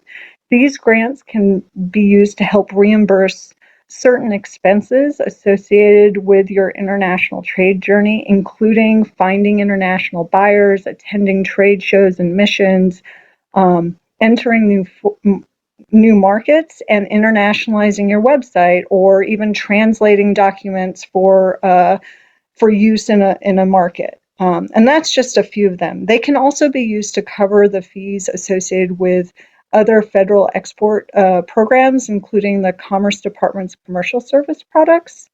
In Minnesota, the STEP program is administered by the Minnesota Department of Employment and Economic Development, and see the links already in there. And I would encourage you to reach out to them to find out more information about that program. I know I've covered a lot of ground here, but if you're a small business and you're not already plugged into SBA and you're looking to trade with Africa or anywhere, we encourage you to reach out through our hotline at international@sba.gov and just ask us what questions or what kind of resources that you're looking to have in your trade journey. Wow, Christine, thank you so much for that. And you really made, again, more really good points, especially, around the resources that are available. While financing is, probably top of mind for a lot of entrepreneurs, there's also just other things you need to do to run your business. And that's around, to protecting your business, intellectual property, risk analysis, market research, because ultimately, with as much information as you can have available to you, that also can help businesses limit loss of time, which all impacts, revenue. So thank you so much for this holistic approach of the tools and resources that the Small Business Administration has available and is here to help and support diaspora businesses here in the U.S. In their efforts in trading and investing in Africa.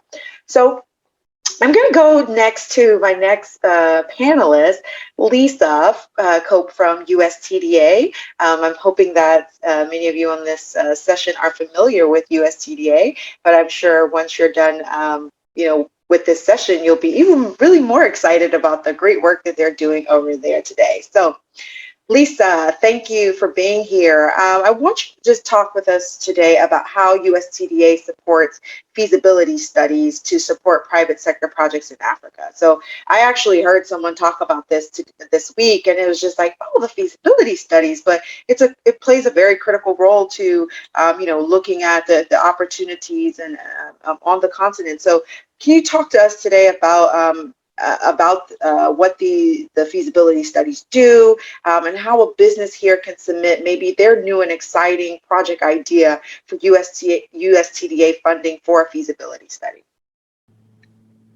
Thanks so much for that question, Toyin. As Toyin said, I'm Lisa Cope. I'm the senior manager on the Sub-Saharan Africa team at USTDA, and I've actually been with USTDA for over a decade, so happy to answer any questions that you all have about USTDA. So essentially, USTDA, we're the project preparation agency of the US government.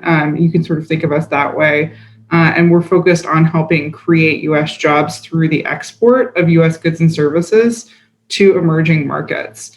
And we really, Toyin, to your question, we really have like two different types of tools that you can take advantage of. One is our project preparation suite of tools. So Toyin, as you mentioned, feasibility studies. We also fund technical assistance. We can fund pilot projects and anything sort of late stage design as well. Anything that's in like the development of an infrastructure project, typically up until financial close. So you can think of us coming in at sort of any stage within that sort of framework to like de-risk an infrastructure project. The only thing that's worth noting is we don't fund equipment. So it's really just those technical services at that early stage. It's also worth noting that it's a grant. It's actually foreign assistance funding, where we provide grants to overseas entities in emerging markets, whether it's a private sector entity or a public sector entity.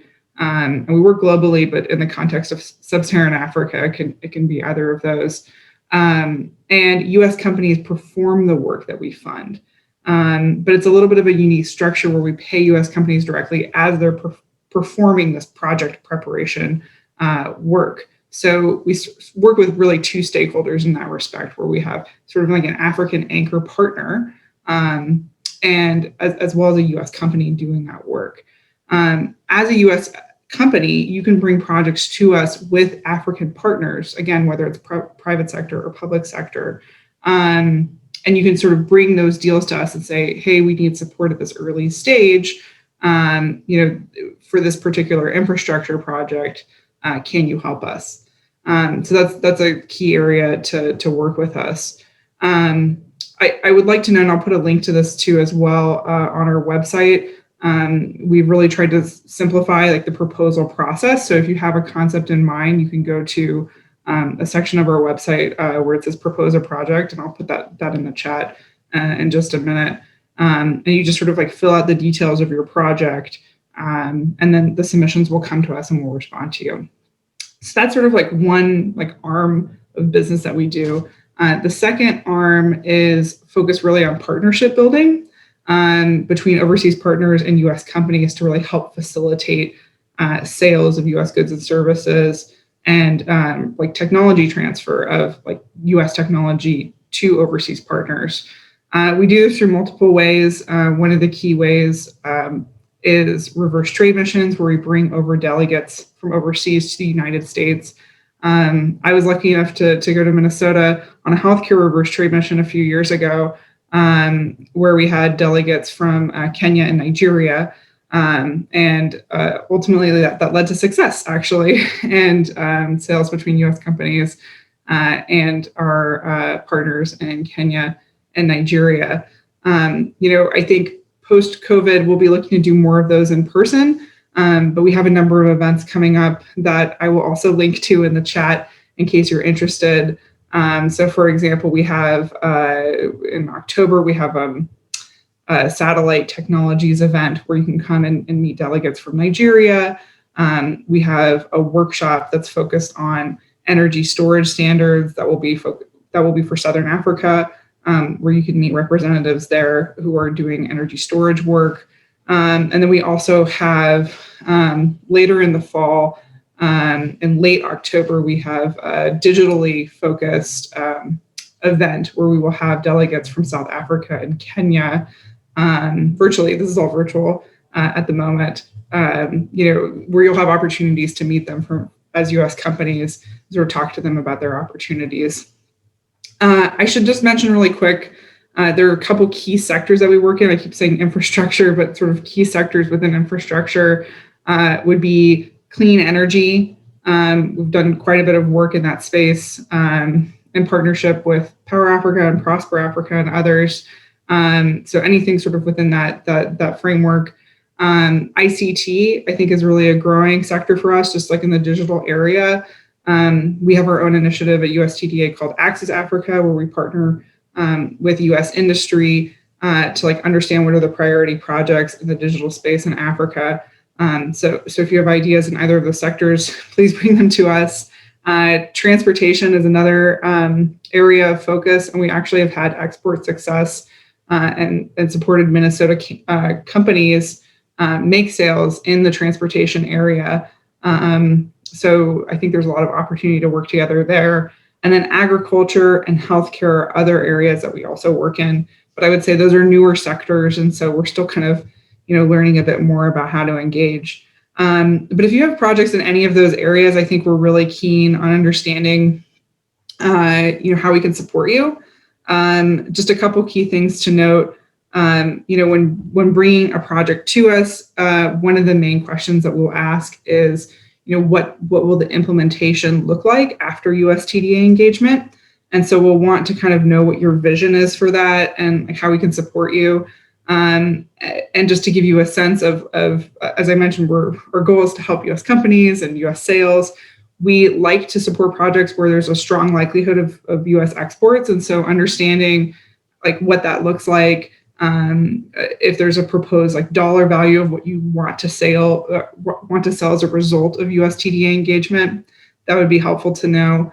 Generally we're looking again at infrastructure. So I would say this isn't like a rule for us, but probably projects that are 10 million and up after US TDA engagement. And I should also note that our funding tends to range between 500,000 to 1.5 million US dollars generally for early stage funding for our grant funding. So that's just something to keep in mind. And then also we're looking to work on projects that can have positive development impacts in the countries where we work. And so we'll ask you to come talk about what those could be, what that would look like, again, in sort of the context of, if we came in and we fund a feasibility study for a particular project, what would the implementation look like? How is that going to benefit that host country? But also how can we support US businesses in the process? And, we're really pleased to be a part of Prosper Africa because a lot of deals have flown to us or funneled down to us through Prosper Africa. And I think we see a lot of increased demand and opportunity as a result of that. And so I'm really excited to talk to you today, and hopefully we can have some follow-up discussion as well if you have projects in mind. Thank you. Thank you, Lisa. That was really informative, and I'm definitely learning more and more about all the wonderful things that USTDA does, and just ways to, drive more diaspora businesses to learn more about this agency and how you can also partner with them as well. So you mentioned these reverse trade missions from the continent to the U.S., which has been very insightful in helping business owners to see what they're, interested in investing in. And I know we have seen actual results from these reverse trade missions. And so I wanted to just see if you could tell us, for a diaspora business here on this line today in this session, how could someone, from here get involved in that? Yeah, absolutely. I think that's a great question. I will post a link to our upcoming reverse trade missions and workshops and events that we would love to have you participate in, number one. But separately, I think if you have ideas for potential reverse trade mission concepts, it would be helpful to hear from you, how we could support your company in bringing over African buyers to the U.S. to see your technology in action.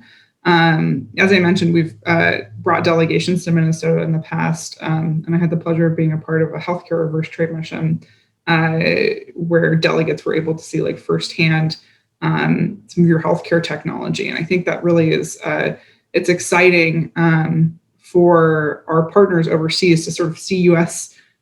Technology, equipment, and talk to people on the ground and sort of see how we operate. And so I think there's going to be a lot more opportunity to do more of those, in the future. Right now we're doing them virtually.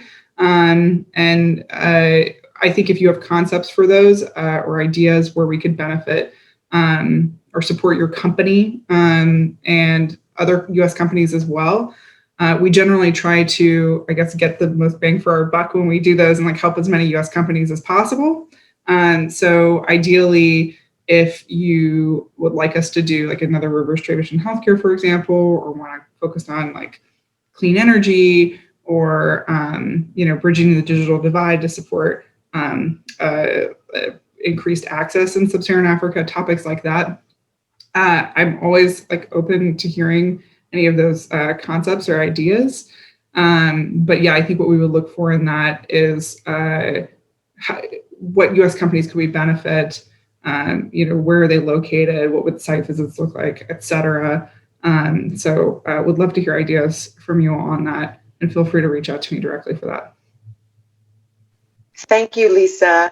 She's also put her contact information in the chat, so I encourage everyone to also visit the chat and during this session, as we'll be expecting our speakers to also share the resources of some of the things that they'll be talking about. So again, that was Lisa Kope from USTDA, and it was, again, a pleasure just really learning some of this new stuff myself.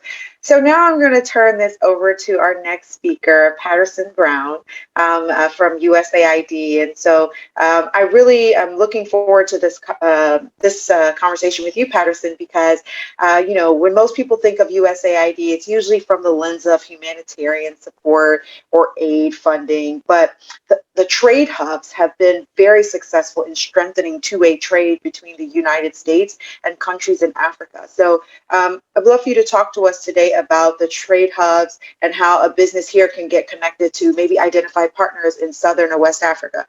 We've seen this happen, many times. So it's not just something that we're just talking about, but it really does exist, and people are really benefiting, being able to identify, different types of partners on the continent for their business for import or export purposes. So Patterson, over to you on the trade hubs.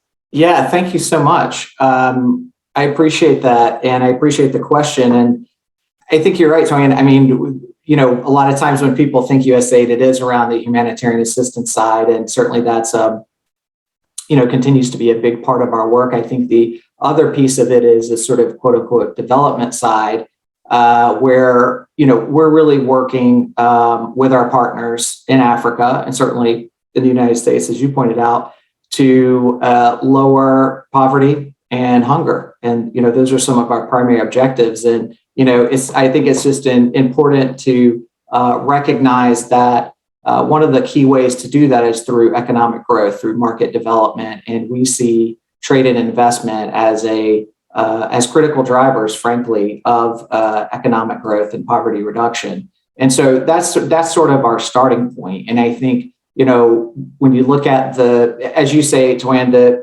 these regional trade hub programs, the sort of flagship programs, other programs run out of our bilateral missions, as we call them, our country level missions. We have really been in operation for some time now. And an important piece of it is that there's a recognition that we need to be taking advantage of the overlap that's there between what the private sector is trying to get to in terms of exports and in terms of returns on investment, and how that also drives development outcomes, so that how that also lowers poverty and hunger.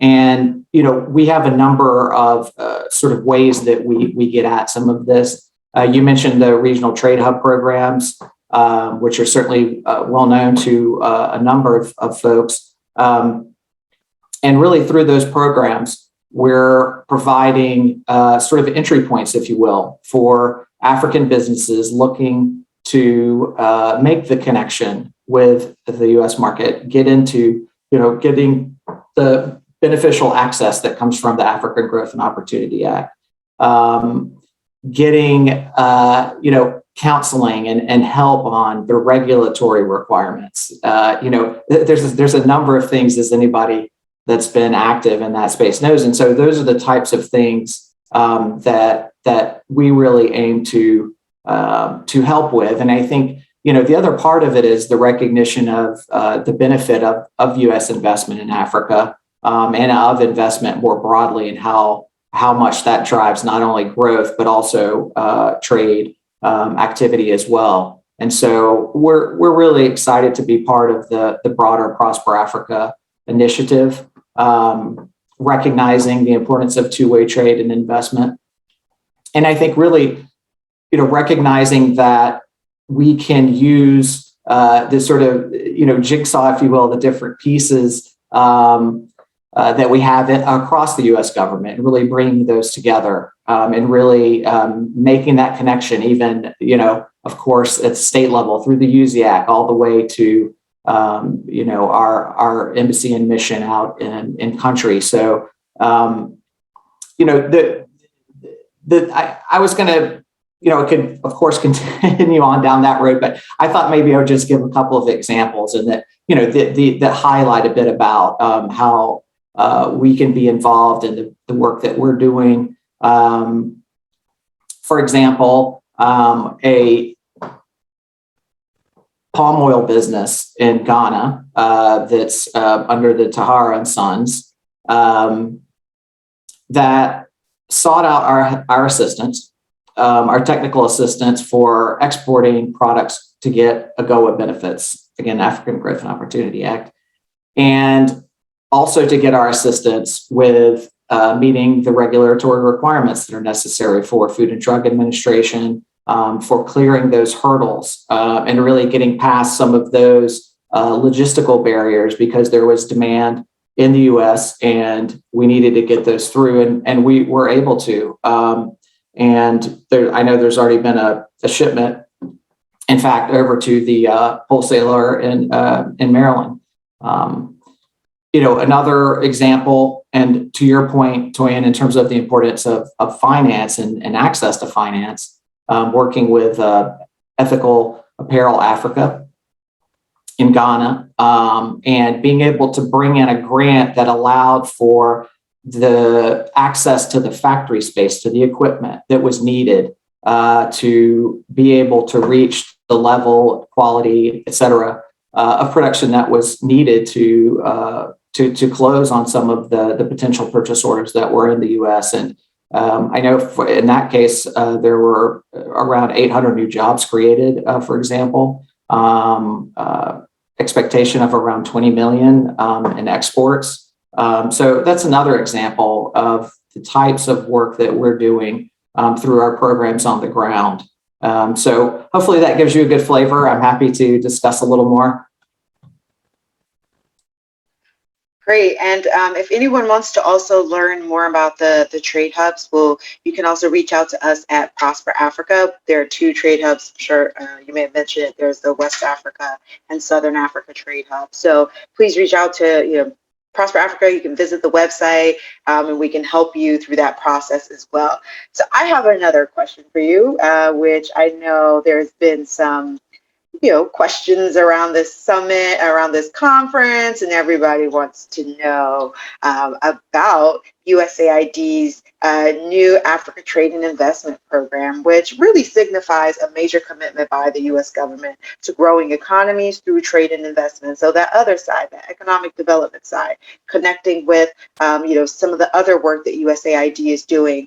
And so can you talk to us today a bit more about this new program? What are the goals and how businesses here could participate in the new Africa Trade and Investment Program?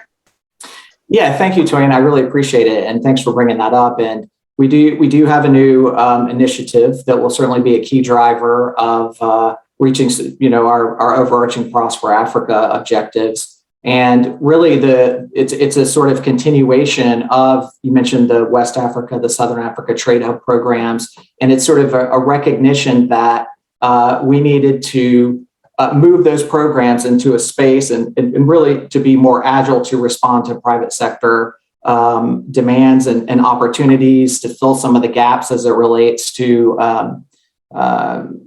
policies, financing, et cetera. So, all that to say that another piece of it is that we really wanted to be able to support business engagement across the continent. And so that's something we weren't really well equipped to do. We weren't well suited to working across the different African regions, including North Africa. And so this new orientation that we have, and it's really a new way for African and U.S. businesses to really get some of the support and technical assistance, et cetera, that's needed, but also in terms of making those connections, right? And so having those actual connectivity in terms of, specific deals and transactions that are happening every day on the ground. So, I think in a sort of broader way, it's a recognition of just really the significant and impressive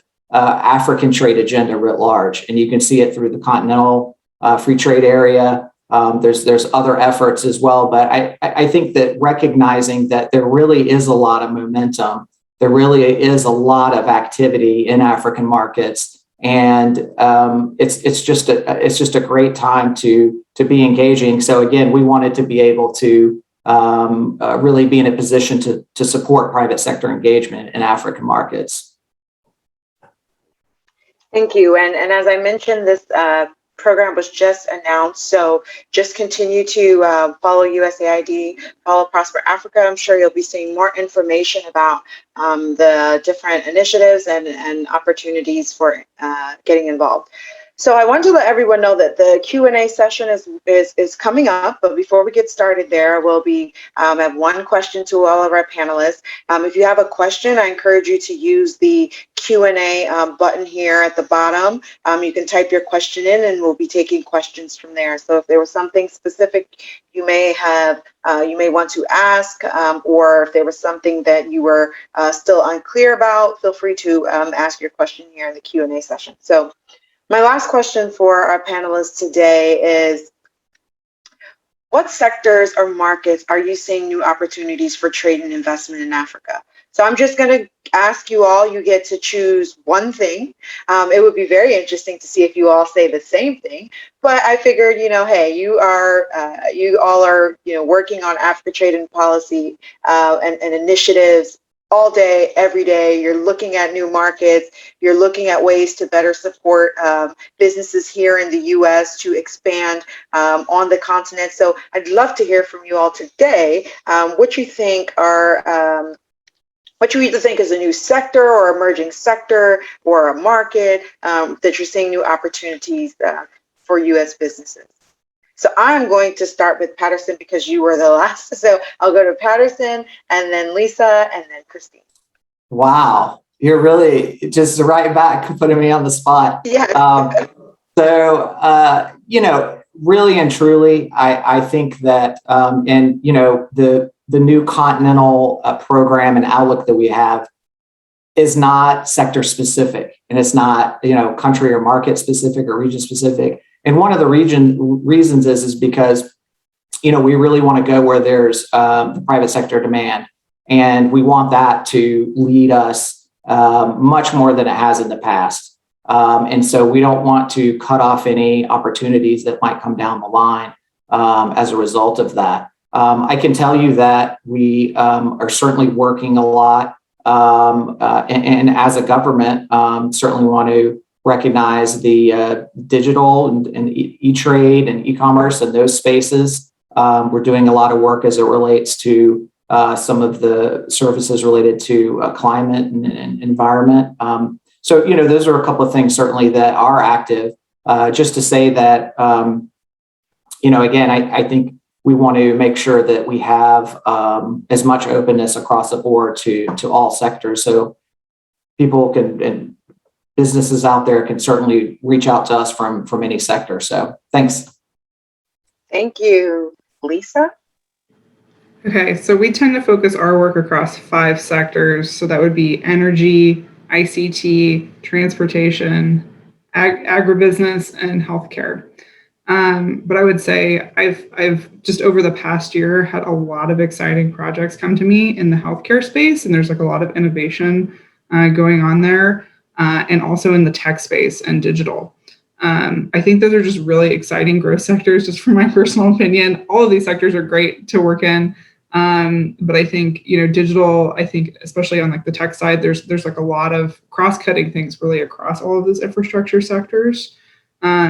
Even in the energy space, where we've been doing a lot of off-grid opportunity and really focused on energy access, that's been getting linked up with the importance of bridging the digital divide and connectivity as well.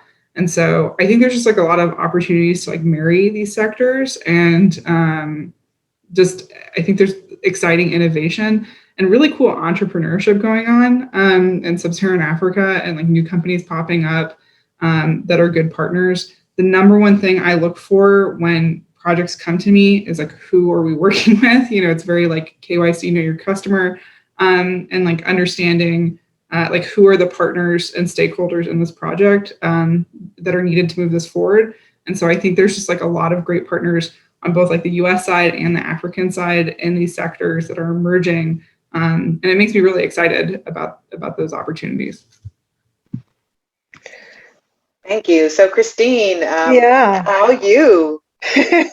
So I think I'll start like Patterson did and say our programs are not specific to any sector, so they're very flexible. I will say, from the calls that we receive on our hotline, there are sort of sectors that I think we've been receiving a lot of calls about in the last 6 months, year or so in specific sectors. And I would say healthcare, as Lisa said, healthcare is a huge one. Also energy, climate, digital, and there it's I think a lot of services as well. We've sort of companies that are either like Patterson mentioned, this sort of fulfillment and logistics kind of services where they're trying to bring buyers and sellers together and make those products from the United States go to Africa or Africa to the United States. We know there are a lot of logistical issues to overcome.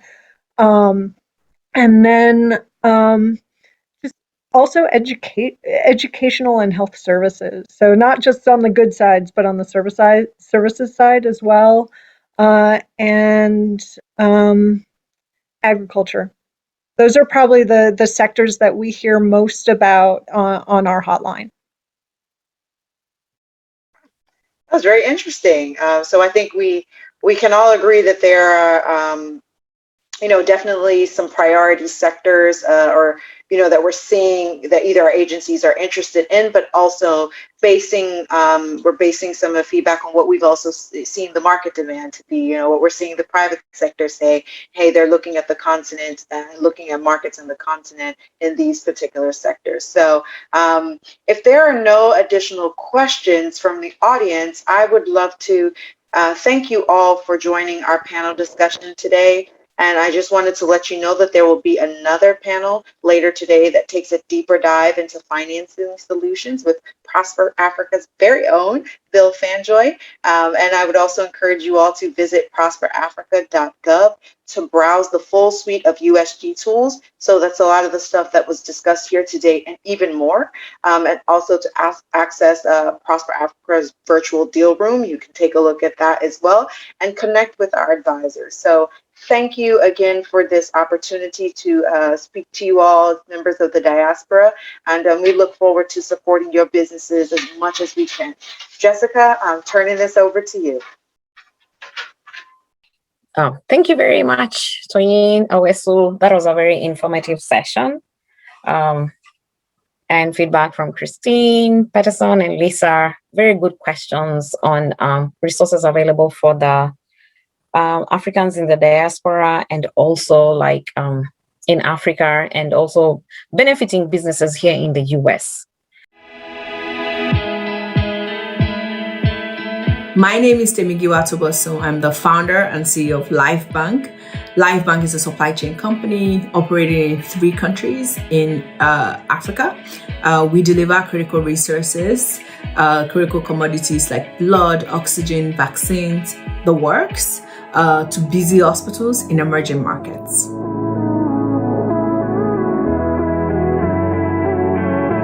We're raising a round that would allow us to expand our business even more, expand what we're currently doing.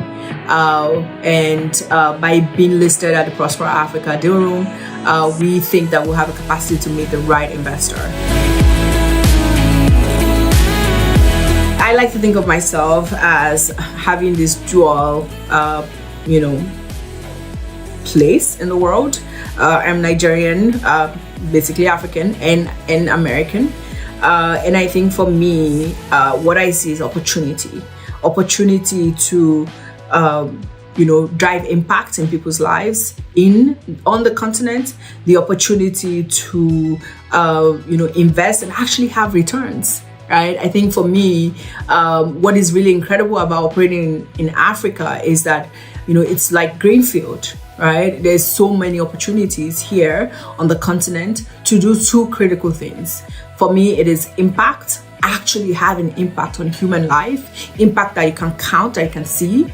And more importantly, and maybe equally important, is getting that return. And the size of the continent makes this actually possible.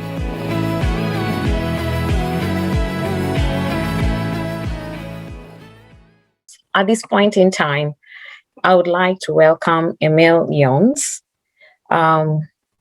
Emil Lyons has been with the USDA's Foreign Agricultural Service since 1996. During this time, she has worked on agricultural trade policy, trade capacity building, and marketing, which all contribute to the strategic vision of advancing United States agricultural interests on the global stage. Ms. Lyons is currently the Senior Director of the Europe, Africa, and Middle East Division, EMED, in the Trade Policy and Geographic Affairs Program area within Foreign Agricultural Service. EMED serves as the lead office for agriculture with respect to formal bilateral trade negotiations, the enforcement of trade agreements, and diplomatic engagement in approximately 120 countries, seeking to preserve and expand the U.S. agricultural export opportunities. Ms. Lyons is a native of Virginia Beach, Virginia, and currently lives in the Maryland suburbs. She holds a Master of Science degree in Agricultural Economics from the University of Illinois at Urbana-Champaign and a Bachelor of Science degree in Economics from North Carolina Agricultural and Technical State University. She enjoys traveling, is addicted to line dancing, and enjoys every minute she gets to spend with her wonderful family. Welcome, Emil Lyons. Thank you. You're muted. I just saw the sign come up. Gosh, I was trying to get through this week without having someone say that to me. You're welcome. Don't worry. Just go ahead. Can you hear me and see me okay? Yes. Okay. Yes. Well, thank you, Jessica, for the warm welcome. I would like to thank Mr. Basil Ajuo and the rest of the Minnesota Africans United organization for having me speak today. Again, I'm Emil Lyons, Senior Director for our Europe, Africa, and Middle East in the Foreign Agricultural Service. I think as you were talking, I'm realizing like all of my names and acronyms are extremely long. So I would ask the audience's indulgence as I begin my speech. I am with the Foreign Agricultural Service, or FAS. It is the international arm of USDA, and we are a relatively small agency with a very mighty job of linking U.S. agriculture to the world to enhance export opportunities and global food security. At FAS, we work to create a global environment that's conducive to trade, with expertise in international trade policy, market development, export assistance, trade data and analysis, and international food aid and technical assistance. We do this by partnering with U.S. government agencies, foreign governments, international organizations, and U.S. stakeholders to help remove trade barriers and negotiate and enforce trade agreements and establish international trade rules. Now, touch back more on USDA's footprint and efforts, but I do think it's important to discuss briefly on why agricultural sector is so important to trade. One, food is an absolute fundamental of life, and having available, predictable, safe, and quality access is so important. When a country can't produce enough domestically, trade is one of the important connections to ensure that that flow of food is available. And agriculture is often the driving force for economies and economic development. As countries look to further develop trading relationships, they look to agriculture because of its importance to the domestic and international economies. As we and other countries expand agricultural trade into new and increasing markets, this leads to increasing incomes, thereby increasing purchasing power and creating greater returns for our producers. And this increased income and returns have subsequent impacts into the broader economy. and trade of other non-agricultural products and services. I think we can all appreciate the importance of agriculture supplies and trade that became very apparent around the world during the pandemic as production and supply lines of food and other supplies were impacted. And it's something that's still going on, but I think globally we are resilient. So just touching back on USDA and NFAS, our actions are supported by staff in Washington, D.C., which is where I'm based, and a global network of nearly 100 offices covering approximately 180 countries across the world. In Africa, we have 14 offices across the continent with regional accreditation covering an additional 43 countries. This allows us to engage bilaterally with countries on the continent, but also with the Africa Union, regional economic communities, and the like. These offices are staffed by agricultural attachés and counselors, as well as our locally employed agricultural experts who are our eyes, ears, and voice for U.S. agriculture in the countries. Our teams in Washington and in the field provide important intelligence on foreign market conditions, prepare production forecasts, assess export opportunities, and track changes in policies important to understanding agriculture overseas. This includes timely reports on markets through our Global Agricultural Information Network database, which is also open to the public. Additionally, USDA publishes several resources, including the International Agricultural Trade Report, which I won't even say the acronym, IATR, our quarterly agricultural export forecasts, country exporter guides, world production, world markets and trade reports, as well as export sales reports. With respect to our work on the continent, I was listening to the Prosper Africa promo as we were waiting for the session to start, and I think a lot of what was said in there was true with respect to opportunities. The intra and interregional trade, as well as global trade on the continent, is definitely there. But we all know that there's enormous growth potential for agricultural trade in Africa. Open trade and strong bilateral relationships create opportunities between the United States and African producers that encourage the development and adoption of technologies and practices that maintain consistent, robust supply chains.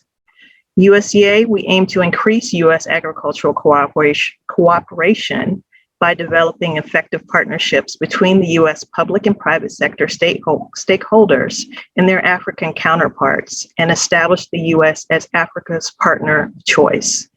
We want to partner not only with the countries in Africa, but also on a broader global stage with international organizations, with our African counterparts, like with the Food and Agriculture Organization, as well as in the WTO at the World Trade Organization. We also encourage the adoption of science-based decision-making and trade-enabling regulatory environments for our African countries. USDA supports access to innovative tools and technologies to enable farmers to choose solutions to adapt to climate-smart, resilient, and other sustainable agricultural systems. My secretary, USDA Secretary Tom Vilsack, stated during the last week's G20 Agricultural Leaders Meeting that USDA and U.S. agriculture must look towards a circular economy and market-focused approaches to sustainability. This includes systems and solutions that are good for farmers, good for consumers, good for our communities, and good for our planet. We aim to expand domestic and international markets for commodities produced in a climate-friendly, sustainable way.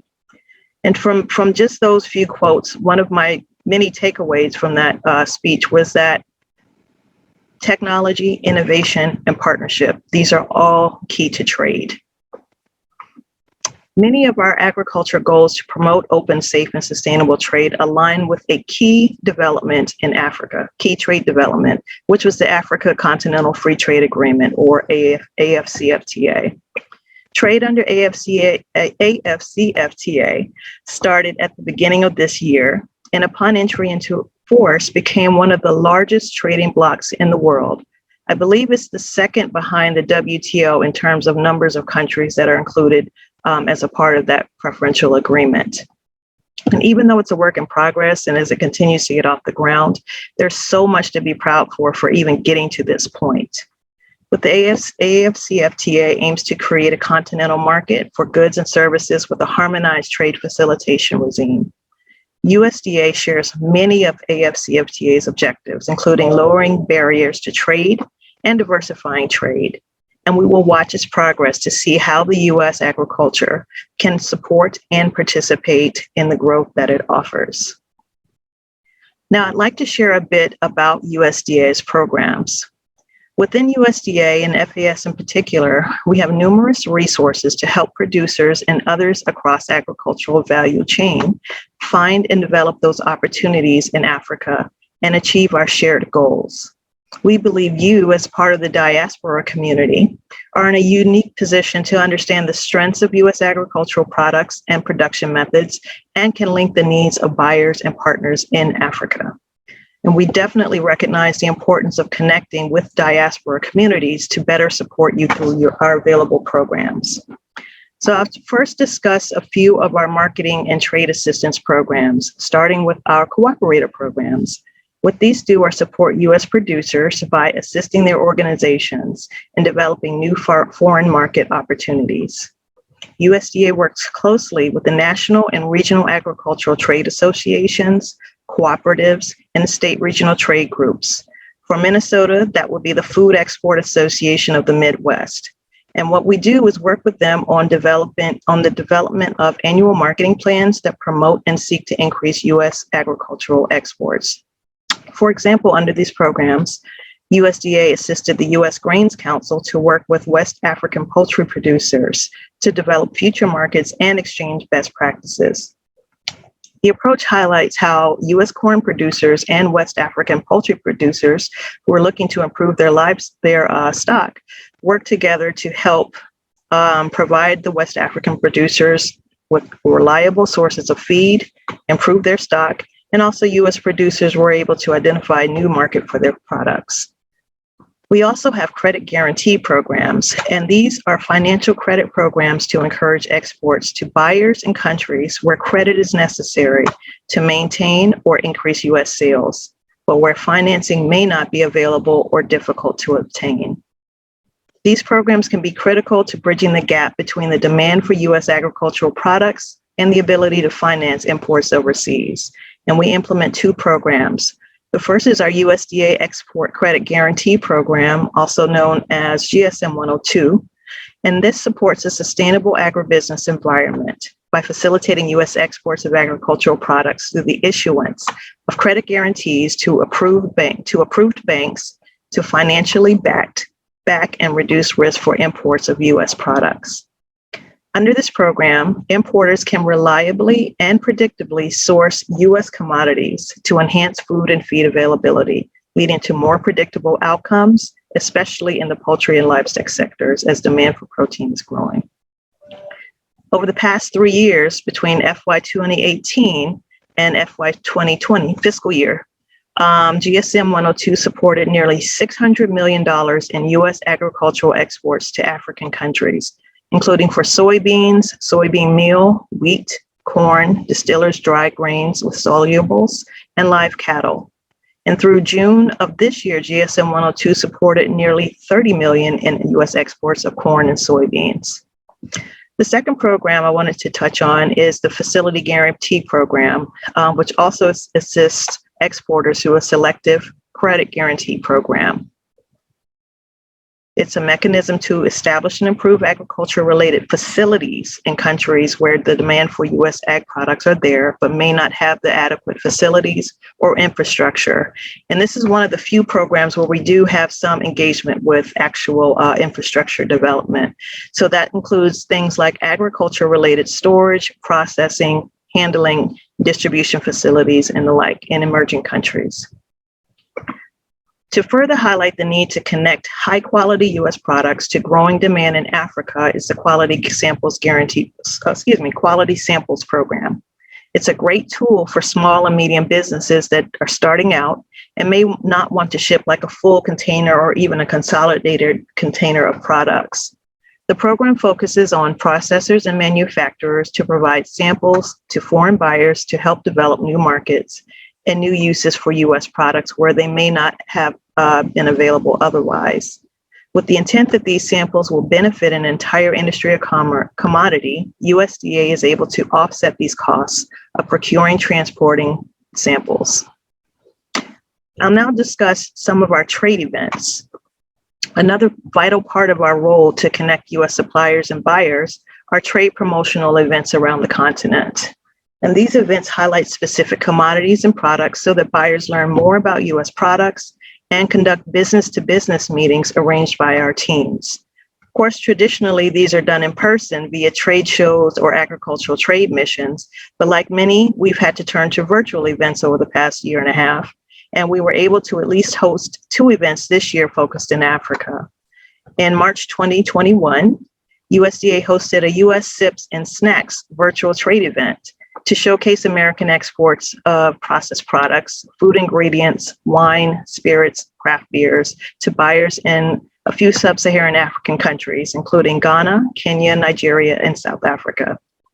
In May 2020, our teams hosted the U.S. Food Ingredients Recipe for Success, another virtual trade event for buyers of food and beverage ingredients and additives in Egypt and Algeria. We definitely look forward to developing additional virtual trade events, but more importantly, we look forward to one day eventually going back to in-person events, and I hope that some of you all will be able to participate. Now, knowledge sharing and capacity building is a fundamental part of our relationship in Africa. USDA works through a whole-of-government approach with partner U.S. government agencies to align resources, develop and deliver programs to promote agricultural economic development, and also engage cooperating countries as equal trading partners. Our programs foster market-based economic growth along the agricultural development spectrum and help build the capacity of countries to integrate into the global economy and become U.S. trading partners. I'll first talk about our fellowship programs. Now, USDA's efforts to connect American producers, the academic community, as well as government partners in Africa is supported through some of these fellowship programs. These create long-lasting partnerships by linking public and private stakeholders with agriculturalists from around the world. Our programs bring foreign agricultural professionals, technical experts, researchers, and policymakers to the United States to train and partner and learn with U.S. agricultural exports. U.S. universities, research centers, and government agencies play a vital role by hosting these fellows and exchanging expertise. As an example, one of our fellowship programs called the Scientific Exchanges Program will host, hopefully soon, 24 participants from the African Union and regional economic communities to help support the establishment of a harmonized sanitary and phytosanitary regulatory regime for the AFCFTA. The program will create a space for strengthening relationships among agricultural policy practitioners in the AUREX and with U.S. regulatory stakeholders. Another of our programs is our Borlaug International Ag Science and Technology Fellowship Program, which brings mentors and participants together by providing training and collaborative research opportunities. And I know personally there have been many participants from across the continent under this program. The Borlaug Fellows continue relationships beyond the fellowship to extend to joint research and collaboration between institutions. I'll talk briefly about these lasting connections, and also what it does is it increases our efforts to support and partner with countries in Africa as they trade and integrate into the international trading system. USDA supports African efforts to strengthen sanitary and phytosanitary systems for improved food safety, animal health, and plant health with specialized expert agricultural advice and analysis. These strong, what we call SPS systems, build sustainable systems through the improved pest and disease surveillance and responses with access to tools such as pesticides and biopesticides, reduce barriers to trade through the adoption of risk-based approaches, creates an enabling environment for a seamless U.S. agricultural trading relationship. And that's just one area, but because it's a food area, that's something that we do a lot of work in. So just in closing, if you're looking to export for the first time or increase your export opportunities, you have an excellent starting point near you with the Minnesota State Department of Agriculture, and also again with the Food and Export Association of the Midwest, which is located in Chicago.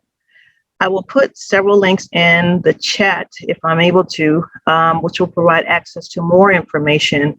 And I definitely encourage you to use these gateways to access the resources of the U.S. Department of Agriculture. I thank you again for allowing me to speak with you today, and to the Minnesota Africans United for hosting this event. Thank you, Emile, so much for that explanation and for the introduction to what USDA is doing in Africa. My name is Joy DiBenedette, and I'm with Equity Group. I'm based in Kenya. And I just want to ask you a couple of other questions and take any questions from the floor. You can just drop them in the chat if you've got them for Emile. But maybe I can start with a question that I have, being here on the continent and actually really being very engaged in the agriculture space with the bank that I work with. We fund a lot of the agriculture on the continent. I'm curious, you mentioned, of course, AFCFTA, the African Free Continental Trade Agreement. I'm wondering how you think that is going to propel or progress the potential for trade for the average agriculture producer in the United States? A couple of thoughts. I think it's just, I am so grateful, and I have just the appreciation for the fact that this agreement is actually in place. And as they get their harmonized tariff systems together, I think that will create predictability for the average farmer or producer or agribusiness in the U.S. They'll know what the tariff code is, so that they'll know what that would be in a predictable way, and particularly if it's across the country. I think it helps to have uniform information when it comes to what are your regulations for animal health certificates? What are your regulations for import licensing? Things like that.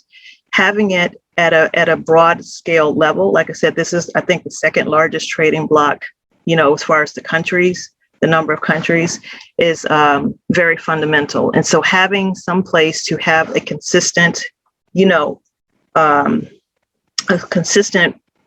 method of an approach, I think, is important.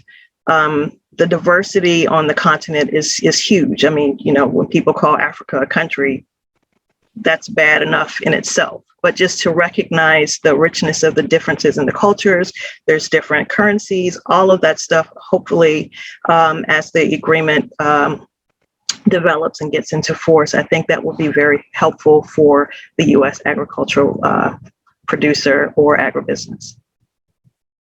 Thank you. And I'm wondering as well if you could maybe expound just a little bit more on what are the opportunities in terms of the export products that you see for farmers, or even if you could talk about what the majority of crops, livestock, whatever it is in the agricultural space that is being exported now. What are some of the biggest opportunities?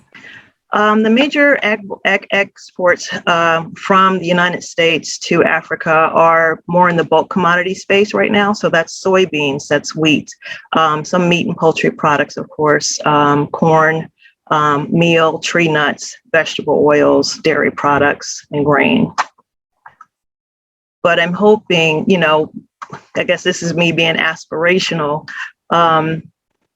that as economies improve and as the purchasing power continues to increase across the continent, that will go into other high value products where it makes sense, where we might have a competitive advantage. Mm-hmm. Okay.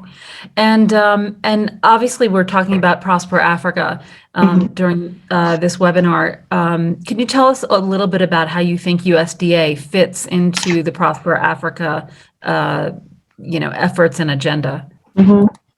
So, and I believe there have been several speakers on the Prosper Africa during this meeting, right? So as you've heard previously, they build to elevate and energize African trade and investment, and we are definitely proud to be a part of that. We are one of the 17 government agencies that are part of Prosper Africa, so we are looking to support the businesses and the investors in securing financing through our resources gathered from across the government. Alongside our government partners, we work with the private sector and international partners to mobilize the investment in Africa. So that supports jobs for both American and African workers. Our team in Washington, D.C., as well as our U.S. embassies across the continent are definitely available to help create those linkages between the businesses to identify partnerships and hopefully new opportunities. Great. And one of the biggest things that people talk a lot about is how to get more young people involved in agriculture. I'm sure both in the United States as well as in Africa. Do you have any thoughts on that, and what might your innovative advice be, or motivating advice be for that? So I have a couple of thoughts. I think that with the age of technology, social media platforms, consciousness about the environment, I think those are things that, at least what I'm seeing, is that the younger generation are much more impassioned about that. They're much more impassioned about, whole foods. And they seem to be wanting to be part of the solution. I think, again, this is me just talking off the top of my head. I think if we can also kind of expand the knowledge base and that agriculture is represented by more than just the farm. That is an a very important part of it. We have a whole farm to fork thought process. But it includes that, the luxury, the hotel, retail, kind of industries. There's food there.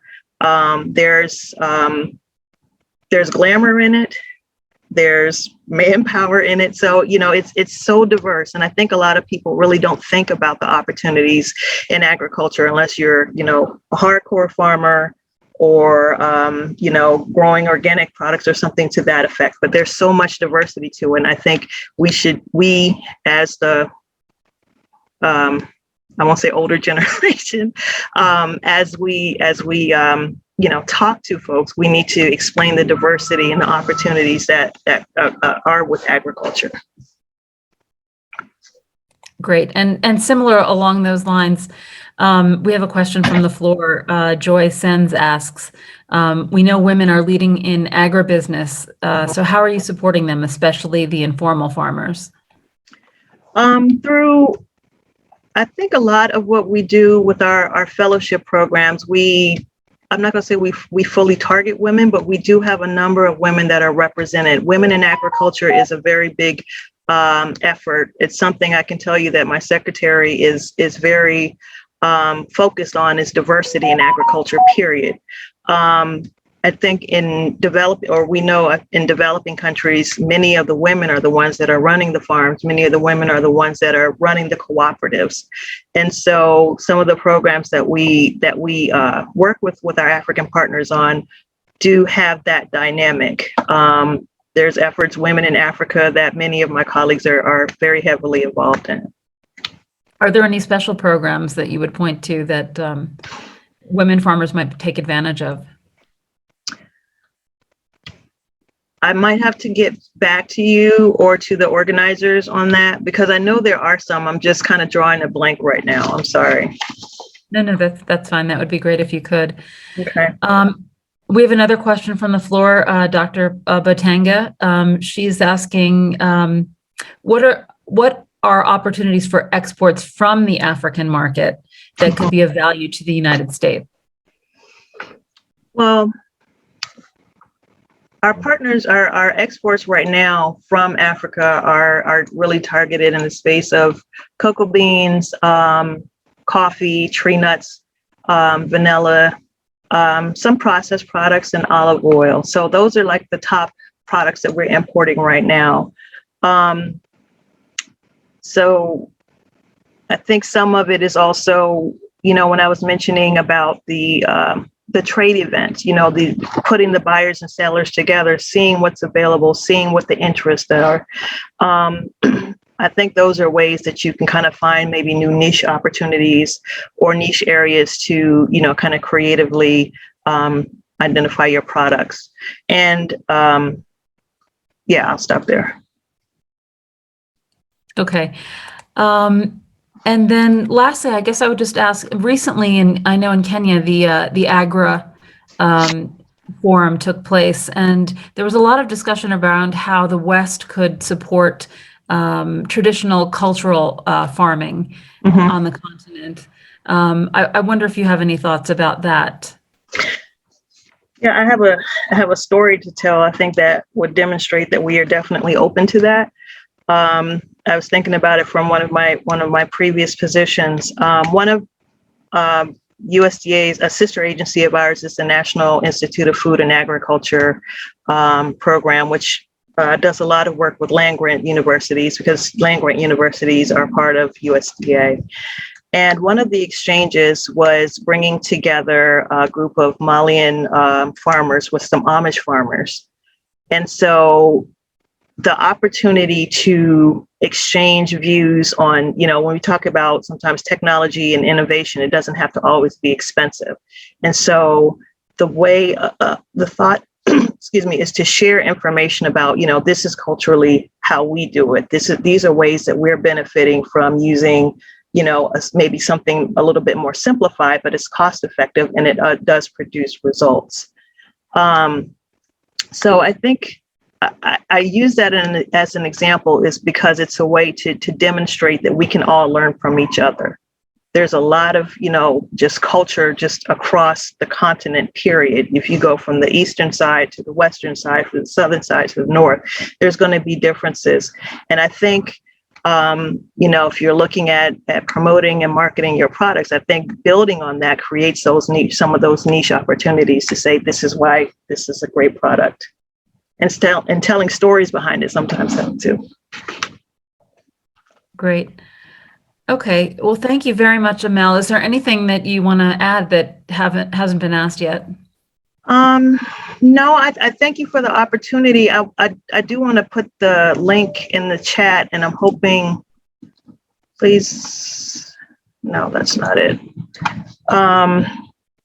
Just so that people, if they want to kind of take a look at our website, to take a look at some of the reporting, I think that's a universally educational and a great tool for resources on U.S. agriculture, on foreign agricultural developments, export markets, and the like.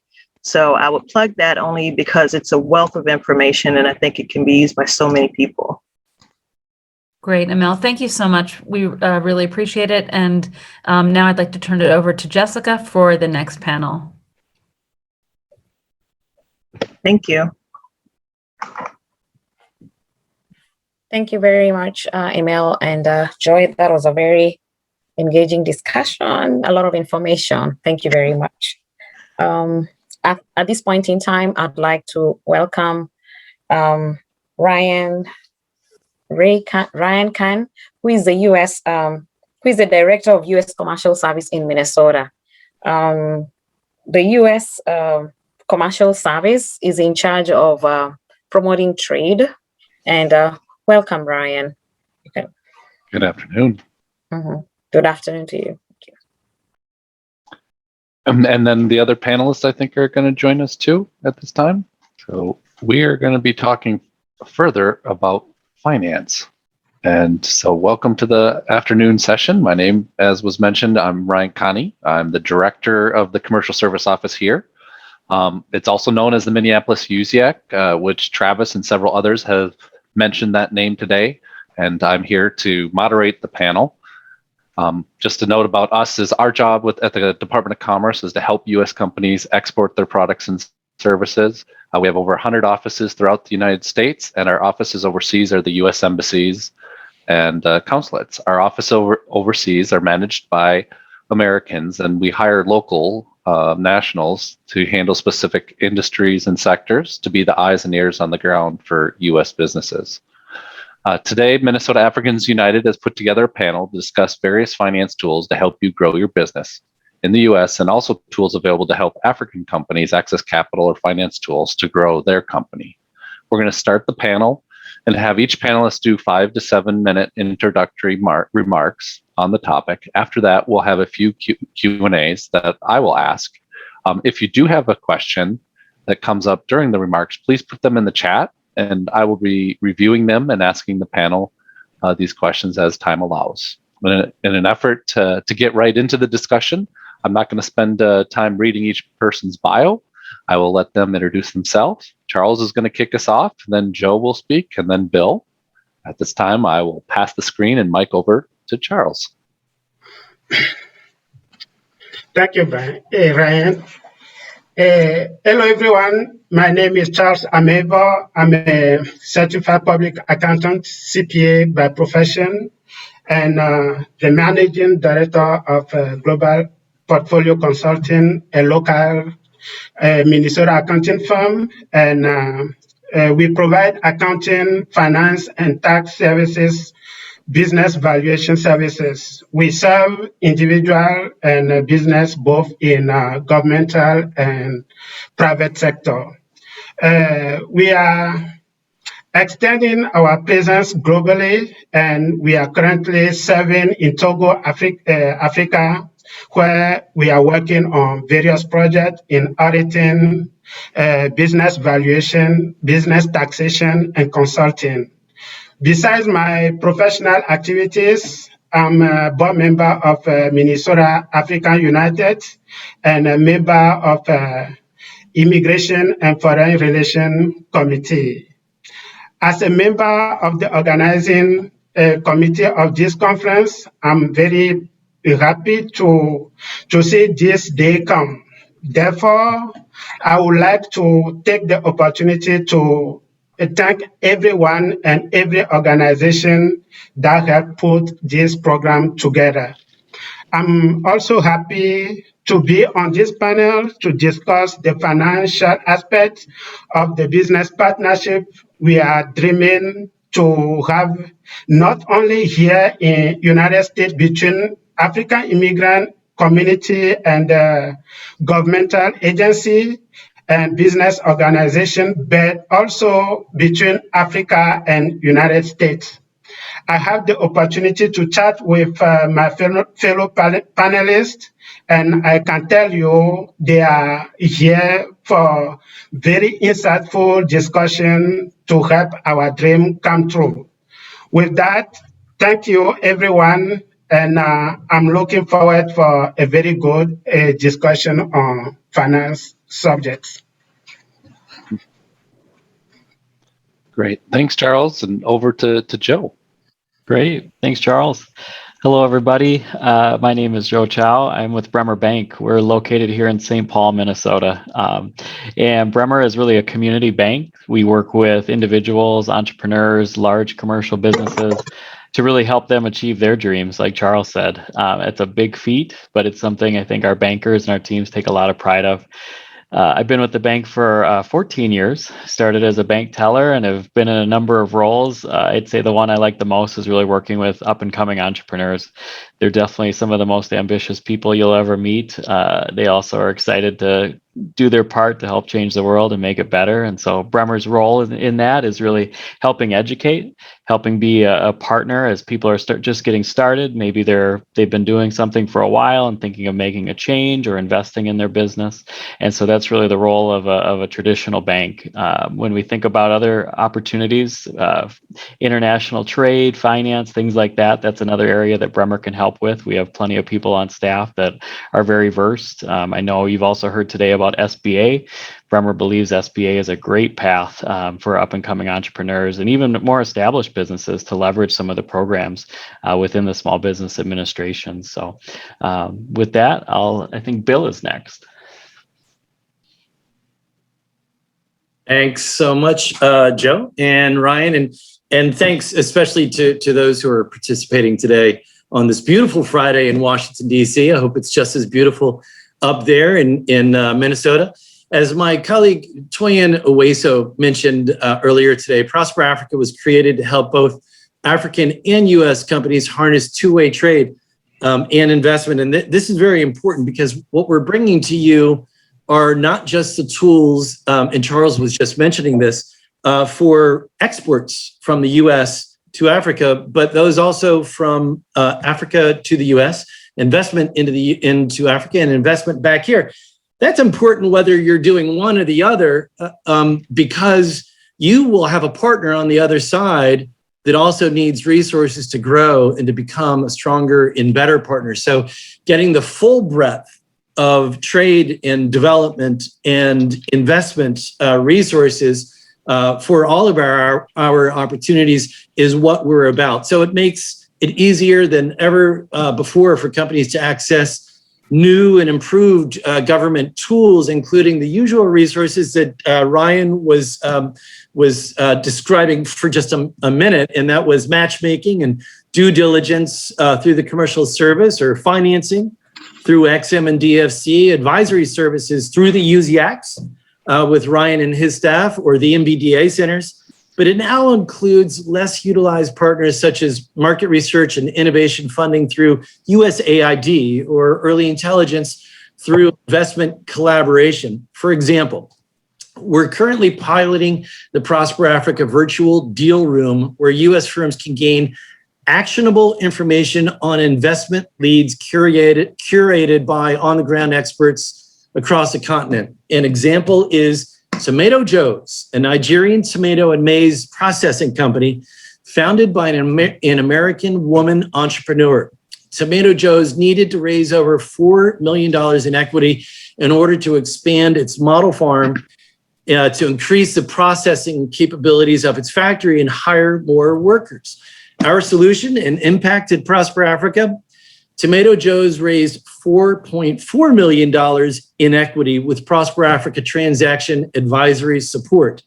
This investment will help grow the local workforce as the company scales up, hires and trains new workers in smallholder farms to grow produce in a cost-efficient way while increasing productivity. The investment will also inject a projected $1 million of direct income into the local economy by working with thousands of farmers over 2,600 hectares of land. Simply go to our website, www.prosperafrica.gov, where you can browse the virtual deal room and our full toolkit and find the right USG service or financial service, which we're talking about in this session, for your company. To conclude these remarks, and to get us really going, let me say that our interagency team here in DC, as well as the local USAID out there in Minnesota and embassies across the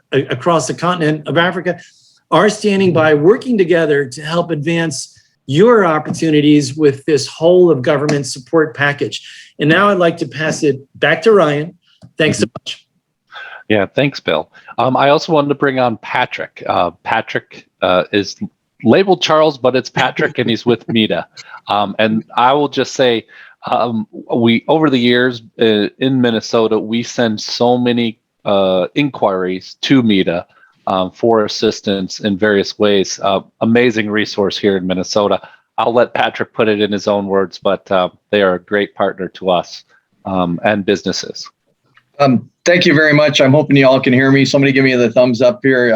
I was out of town in Houston and Texas for a couple of days, so I didn't get the individual deal, but Charles and I are brothers of the same cause. So MEDA is an organization that was founded in 1971, and we've been in operation for 50 years. And as our gracious host says, he passes on different leads to us for many, many years. We're fairly unique from the standpoint, and I think the best kept secret in Minnesota. For us, we only serve entrepreneurs of color. We are in the trenches every day, finding capital, access to capital, doing one-on-one consulting. We build businesses for a living. We seek and teach business owners how to go to banks. My friend, the Bremer Bank, was on here earlier. We work with several banks throughout the Twin Cities. through their foundations and other organizations to receive capital to pass on to small businesses across the state of Minnesota and across really now the country. We're a national organization. Recently, you may have seen in the paper our $1 million challenge of giving funding to capital as a form of equity. Our $1 million challenge was just finished on Tuesday. We actually placed $1 million into 5 incredible entrepreneurs after looking at 550 applications across the country. So when we look at it and we think that we're unique in that particular area because we provide capital when someone else does not to businesses. We give about right now, we are growing very fast and we receive about 100 applications for business help per week, as many as 500 to 600 businesses per year. We're growing very quickly. And so we teach people how to find money. When we talk about access to capital as our number one problem in this country for entrepreneurs of color, we have broken that down. Today, as I was listening on Charles's site, I received and recorded over 65 opportunities today through this organization that presented to entrepreneurs of color to be able to access different programs. Those are the programs that are normally publicly sent out, but then you add in the differences and the uniqueness of what MEDA does and other organizations like us across the country. Some of the questions that I've been asked a lot of times, well, you look like a bank. You come out and do bank loans. We don't do bank loans. We're unregulated. We have some advantages there, so we can give out funding to people who don't have as much collateral, don't have the necessary financial net worth that we see. In the state of Minnesota alone, a person of color, Black-owned business owners of 51% or more have an average net worth of $9,000. The peer group guy like me, sitting across the table in the same business, has a net worth of $110,000. That's 12 times difference. So being able to enter the marketplace as a person of color or a Black business owner, very difficult to find the capital to be that startup guy or that guy that goes through the process. So what I'd like to do is just go very quickly through some of the programs I think that are unique to MEDA that you don't see in other organizations across the country and other places. One is when you work with MEDA, a lot of times you're assigned a one-on-one consultant. A one-on-one consultant not only teaches you how to go get bank financing or get financing from us from gap financing, but it works with you through your lifetime of business to grow your business to scale, to get you to a revenue spot where you now can work with banks on a regular basis. We teach you how to do that. We teach you how to pitch. We teach you how to do all of the things you need to get that access point from that, along with helping you with your management, your marketing, your hiring, all of those things that are crucial to businesses to survive. Recently, we had the pandemic. Through the pandemic, we lost a lot of people of color businesses. If you look at the statistics coming from the Harvard Business estimates are 40%. We did not lose a business. We lost the businesses from other organizations that came to us, but of the 600 businesses we had, we were able to find them access from the state of Minnesota, the deed programs, the PPP loans. Our average PPP loan was $18,000. It was 100% given to entrepreneurs of color. So for us, those types of commitments is huge for us to be able to say that we're different. Our product mix is unique. We have loan programs that are interest-only programs that for businesses that are early stages, they're not making a huge P&I payment. They're only making interest-only payments so they can take their revenue and put it back into their company to grow. We have sizes of company that have $50,000 or $25,000 in revenue, all the way up to companies that have $300 million and have a $10 billion contract for supply diversity. So those are the difference of things that we see. In our supply diversity program, we're the Minority Business Development Association site, which has 42 sites across the country, which is federally funded from the United States Treasury Department. Believe it or not, I know the state of Minnesota and all the politicians love hearing that. Our organization is the top center in the country for the last 5 consecutive years in total amount of volume of contracts delivered to minority business owners. That averages about $800 million per year. That is on the government contracting side. On the private contracting side, we also have an additional program to put businesses in front of our anchors, which founded our organization, Target, Dayton's, which is now, guess what? Big company, different name. I'm telling you the old names. The banking partner, which was old, Norwest Bank, which happens to be Wells Fargo, U.S. Bank, Cargill, agricultural. We're putting companies in front of those supply diversity people, and they're giving them contracts to supply food, contacts, products, all of those different things. And as companies get into that private sector, they're developing more of minority spend. Cargill announced yesterday that they have improved their minority spend to minority businesses from 10% to 25% of their total revenue worldwide. That is a huge number for them to meet. They're coming to us and asking us to find businesses that are of color to put in front of them so they can give them contracts, and they're changing their strategy and how they do it. It used to be product-based, food-based for large numbers. We knew that smaller businesses could not provide that. They're starting to look at secondary and tertiary primes, which are now offering electrical services, small farmers for wholesale foods, entrepreneurs of color being able to go it. Recently, we talked to the agriculture and ran a pilot program to small farm Black ownership of less than 20 acres. Actually, the people that I worked with were less than 1 acre. In California, at SADBOC last year, we saw kale growers. 10,000 kale growers provided over $8 billion worth of product through their systems. We want those things in Minnesota. We're working directly with those folks on a regular basis and looking along that. Earlier today, we saw the SBA, and the question was asked, beyond financing, what does SBA do? We work with SBA in cohort groups and supply diversity, master's degree programs of how to do a financial foundation for businesses. We work with many of their community programs, but one of the programs that's unique to us, because we're not a bank, we're a certified development incorporation, is a community bank advantage loan, which is an SBA loan, which has lesser requirements than a normal SBA loan. So if you're out there and you get into the SBA, you understand that paperwork is very difficult. This is a streamlined process that allows us to go up to $250,000, help us with the risk because it's a $250,000 loan, gives us a 75% guarantee. But the most important thing is here, it is not a collateral-based loan. It's for a small business that has cash flow. Under that particular deal, some of the new things that we're working on, we do mergers and acquisitions. So if you're a small company and you're looking around and you need to expand quicker to get to a certain size, we'll find another company and give you the capital and the funding to buy that company so you jumpstart your business and grow to $1 million in revenue plus and be able to provide you a legacy of wealth and put you on equal terms. I know I'm talking very fast, but I got a few more here. Some of the things that we do work with in addition to that, along with the MBDA, is we are the CPED for the city of Minneapolis preferred lender. So we can go in when you're building a business, looking for real estate or leasing a property, we can come up with the money at 2% 10-year money through CPED that allows you to get a very cheap financial investment that will take care of your improvements, make sure your rent's less so you can supply that opportunity. We also work with the county and state, and recently with the DEED, which is the state of Minnesota, through the Main Street program. We are one of the people that put in an application there for several businesses, which are larger dollar amounts, minimum of a $200,000 grant, minimum of a $500,000 loan. So some of our clients that are Black owned can now buy their building. It's a great program that's coming out. And I will say this, if you have not, and you're in the audience and you own a small business or you're an organization that's involved in this conference, which thanks again for inviting me, you have to get your small businesses to go out to the Main Street Grant Program at the state of Minnesota. This is the first week of opening that will grant a $25,000 grant. It's $90 million, would help nearly 6,000 businesses get additional funding. So I'll leave you with that. I'll entertain any questions and we'll move forward. Those are just some of the things that we do at MEDA.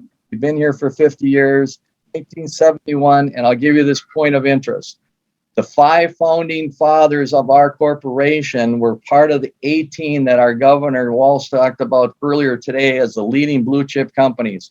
Our board of directors is made of 28 of those companies in the state of Minnesota. So when we look at the idea of what they wanted to do, our mission has been the same. I found the old charter, and I'm getting a little old. You can see from my bald head and my big nose, right? I've been around for a while. Since 1971, the charter at MEDA has never deviated that we are exclusive to entrepreneurs of color, and we change things in this country by building entrepreneurs. It was the way they figured was a faster way to change inclusion in this country. We've never deviated from that, and we're having great success.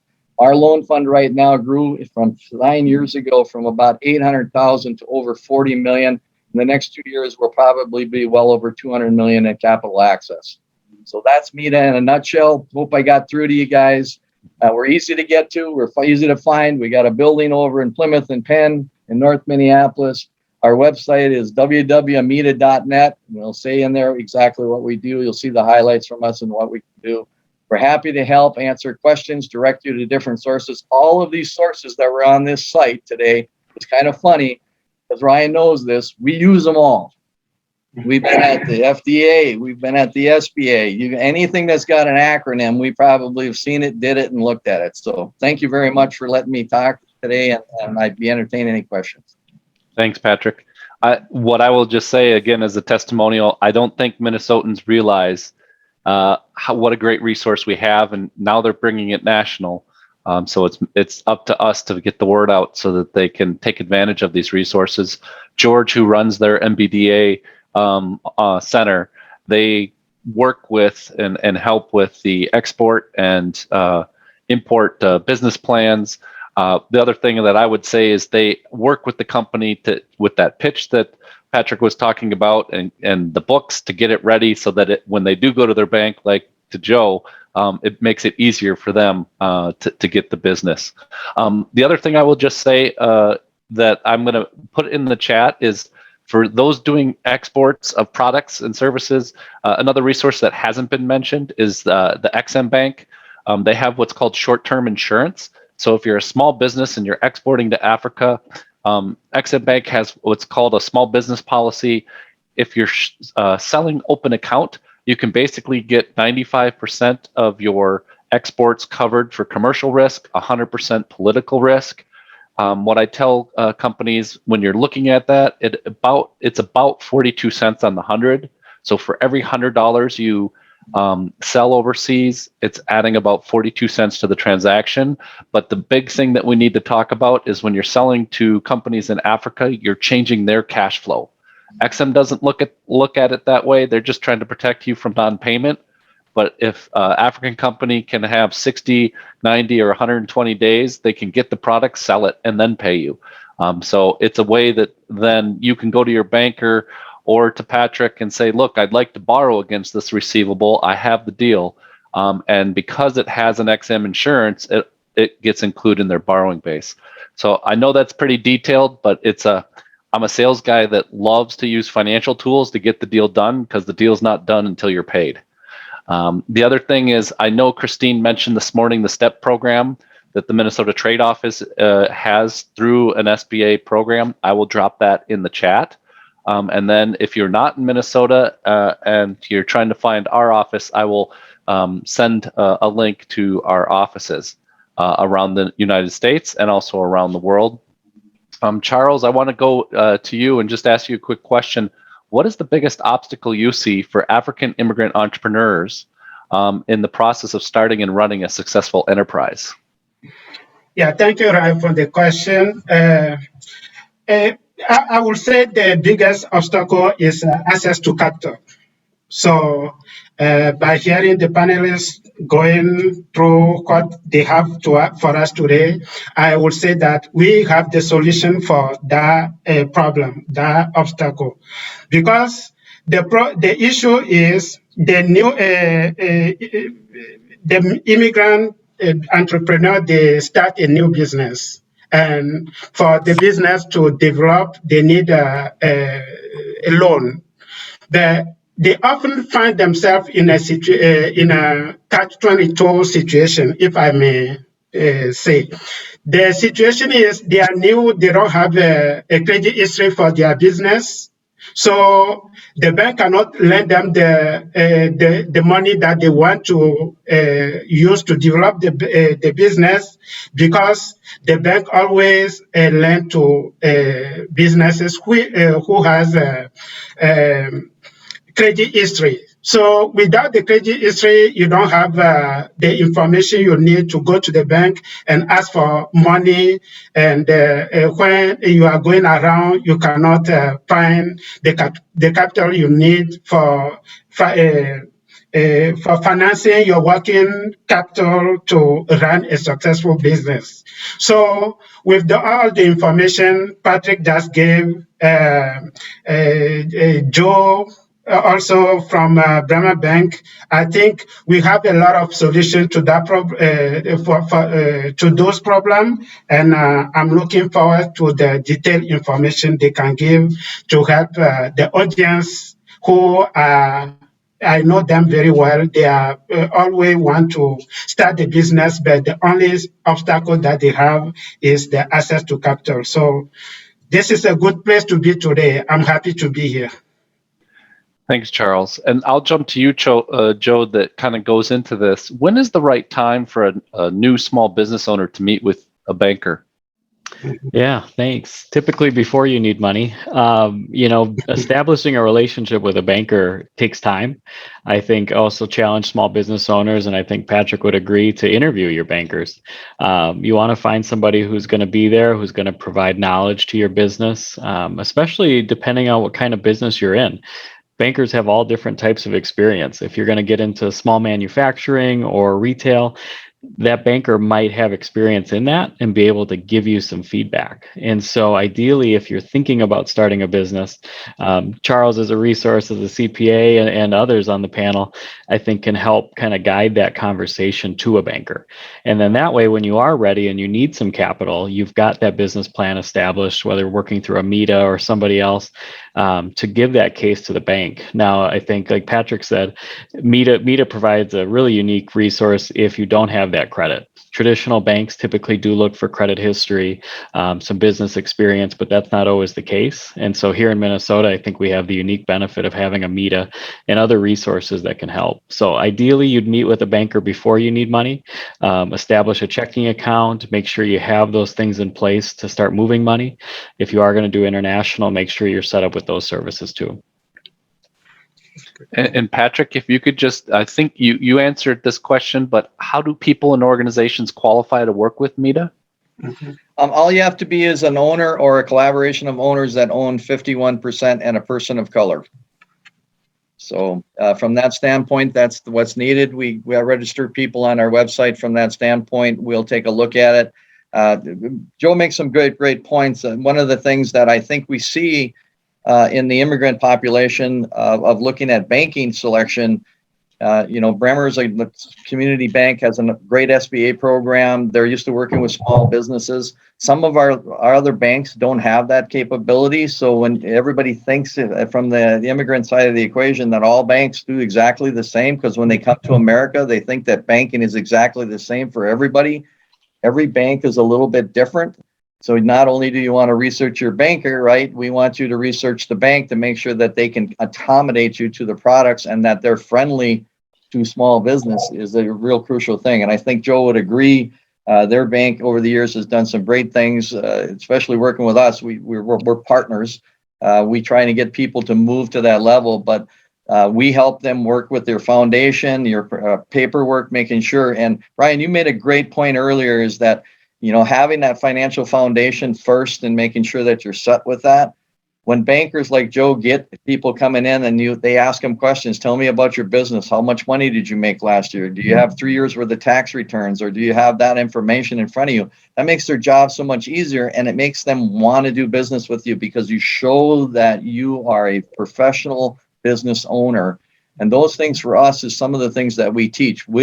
Joe knows this, that he sees a lot of loans that come from us that we put in there. We don't allow people to walk into Bremer Bank, what we call naked, without being ready to sell their business and provide those documents. So I think that was a crucial point that people need to know. They have to prepare and be ready. And when they're ready, they will get credit.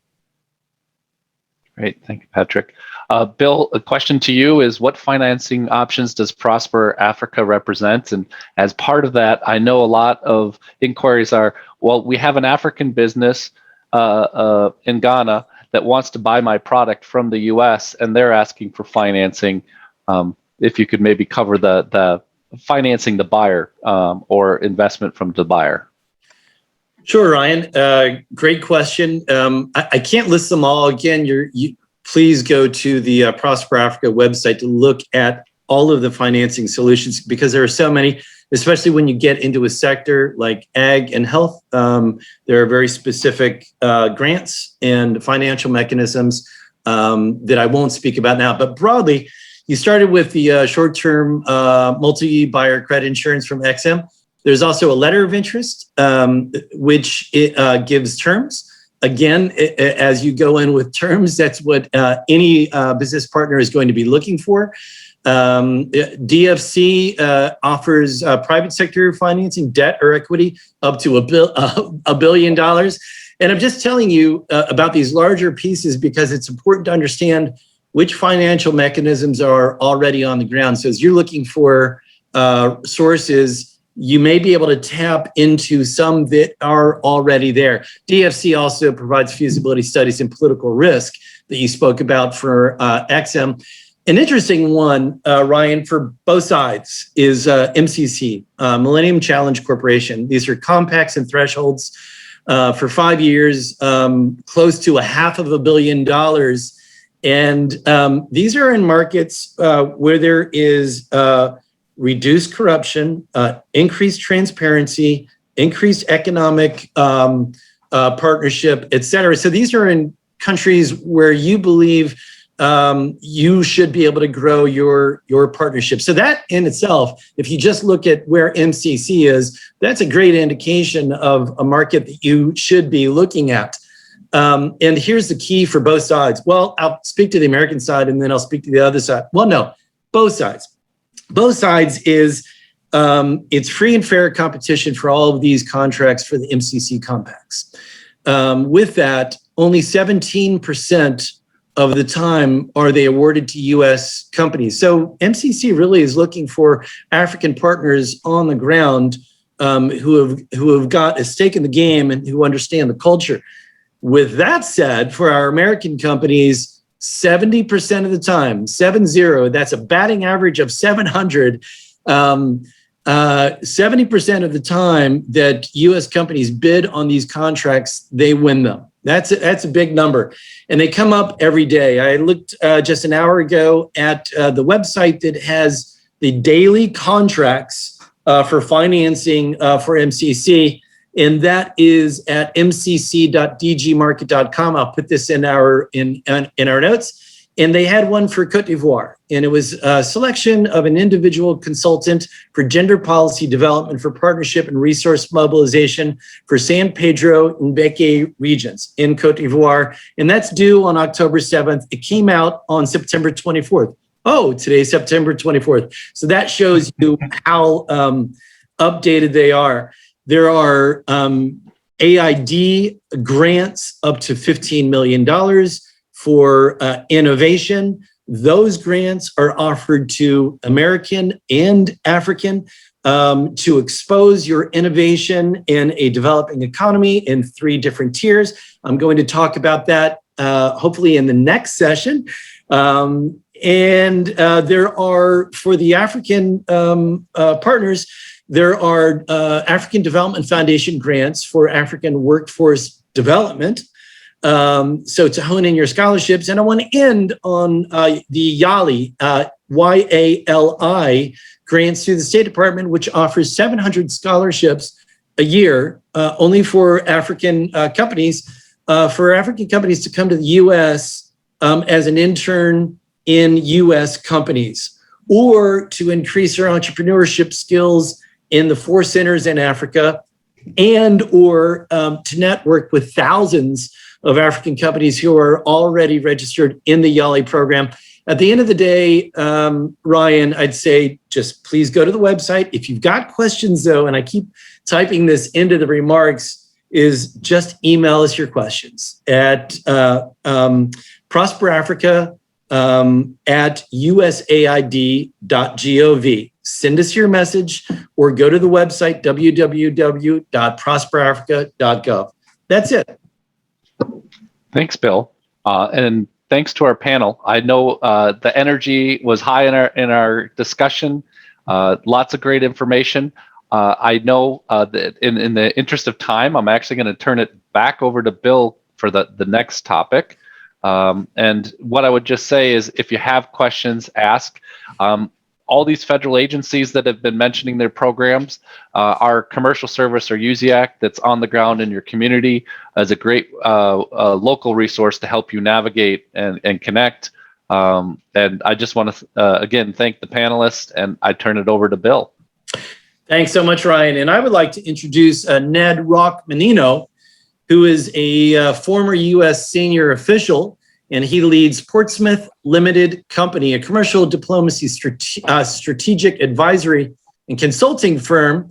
Ned recently served as a Deputy Assistant Secretary for Global Operations and Senior Advisor for Global Markets with the U.S. Department of Commerce, leveraging senior level visibility to support U.S. competitiveness and reinforce trade and investment across markets worldwide, and of course in Africa, because Ned was formerly the co-chair for Prosper Africa and was also a member of the initiative's first secretariat. Ned, we have got 6 minutes left before we must yield. I want to put to you a question that could put a bow on today's forum on trade opportunities in Africa by asking you a very pragmatic question, Ned. If you were a participant in today's forum, what is the first thing you would do tomorrow to take advantage of all the information you received today? Ned. That is a great question, Bill. It is so great to see you again, too. You're one of the best colleagues I've ever had the privilege to work with. So very happy to come together. And also a quick thank you to the Minnesota African United, as well as all the partners who put this conference together. And it's been a wonderful discussion over the course of the day. So I will try to bring everything together in a relatively succinct discourse here. But stepping from the conference today, tomorrow morning, being a weekend, I would still wake up and take time to really consider how I'm going to do my due diligence going forward.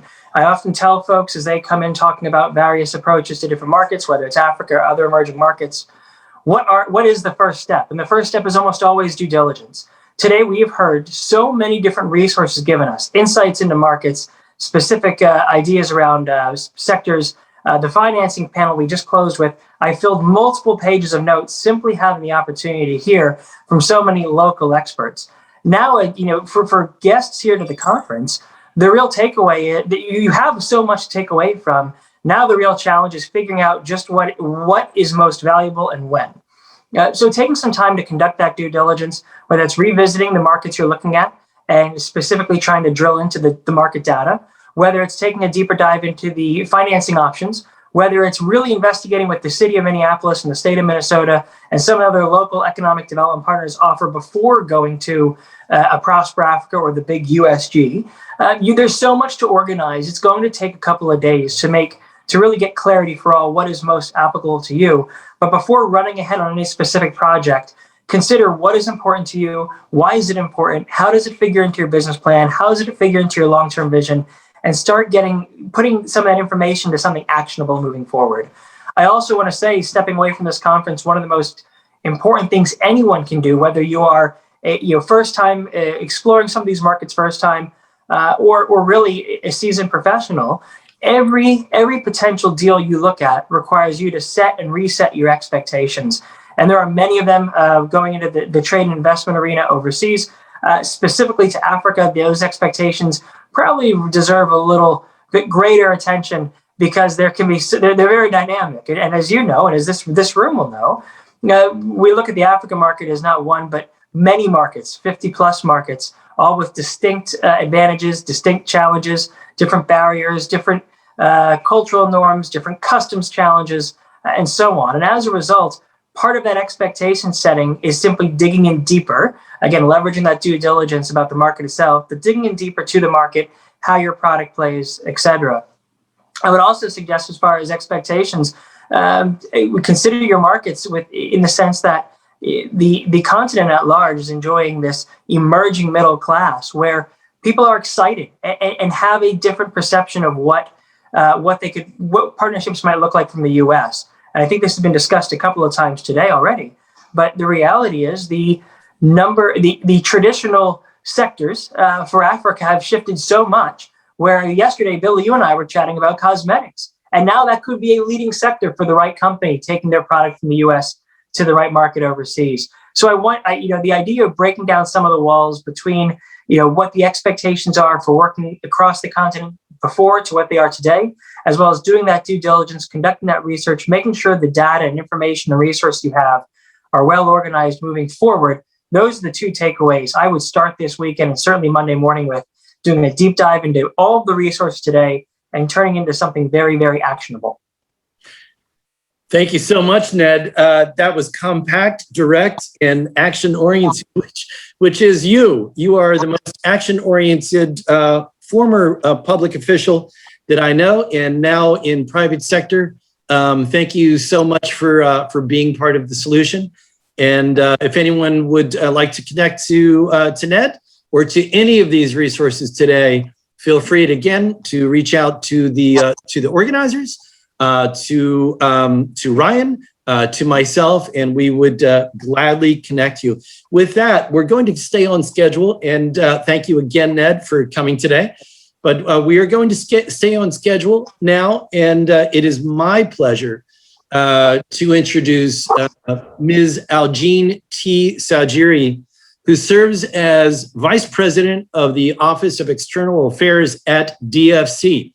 In this capacity, Ms. Sajiri leads a team of public affairs, intergovernmental relationships, and stakeholder engagement professionals.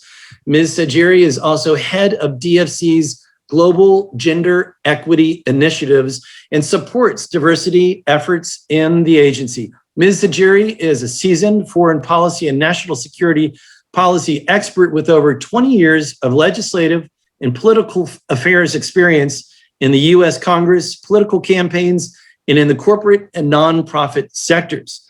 A native of Liberia who came to the U.S. at age 3 as a political asylee, Ms. Sajiri has dedicated her career to advancing human rights, rule of law, global health, food security, and economic development in the developing world. Ms. Sajiri, please.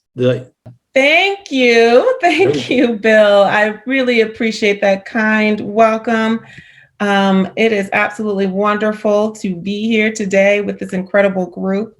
I think I was listening to some of the panels earlier, joined a bit earlier, and it's just really been a really robust conversation. And so I thank you for that. As a proud Liberian American, I am absolutely thrilled to see this gathering today of so many Minnesota Africans.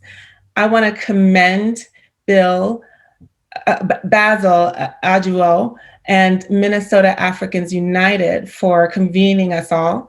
And I have to thank my colleagues at Prosper Africa for sponsoring this important event and bringing so many people together. I'm told that Governor Walz participated in this event as well, and I'm really heartened by that fact because the governor's support for the African diaspora community in Minnesota is critical to its progress and success. And it was wonderful to see the Honorable Roy Kachele, Minister of Industry from Malawi, moderate a panel earlier. This is one powerful African diaspora and immigrant community here in Minnesota. I commend you all for gathering so many government and private sector leaders here today. I'm honored to participate in this event because quite literally, your community is my community. As Bill said, I came to the United States as a political asylee from Liberia when I was a young child, and I know firsthand how much the diaspora community contributes to the culture and the economy of the United States. I've spent most of my career working as an international development, foreign policy and national security staffer in the United States Congress to advance economic development in Africa and throughout the developing world.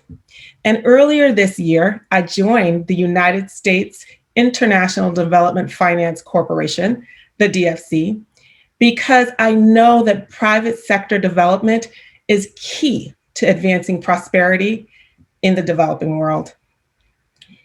It is critically important that we empower people to work and earn an income, to start and grow their businesses, and to contribute to the economic stability of their families and their communities.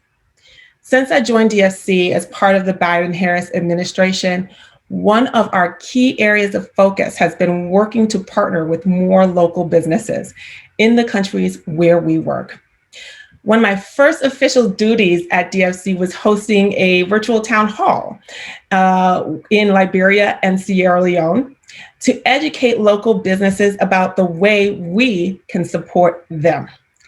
In the last 9 months, we have hosted similar town halls throughout the continent, reaching more than 1,000 small businesses. We've also built a regional team of 6 investment advisors from Dakar to Lagos to Nairobi and Johannesburg, who are working to identify promising development opportunities and partnerships with local businesses. DFC will continue this outreach because we understand the incredible power of this community. We know that diasporans build, we inspire, and quite simply, we get things done. We know that when it comes to strengthening developing economies in Africa, our diaspora community is invaluable in forging the ties and advancing the understanding that can help build partnerships, expand trade, and create opportunities. We know the critical role of the African diaspora plays in the future of the continent. We diasporans have a deep understanding of our birth countries or that of our parents. We know what types of investments are most needed by our people on the continent. The strength of our relationships, your relationships, through your family, your friends, your business associates back home are absolutely unmatched.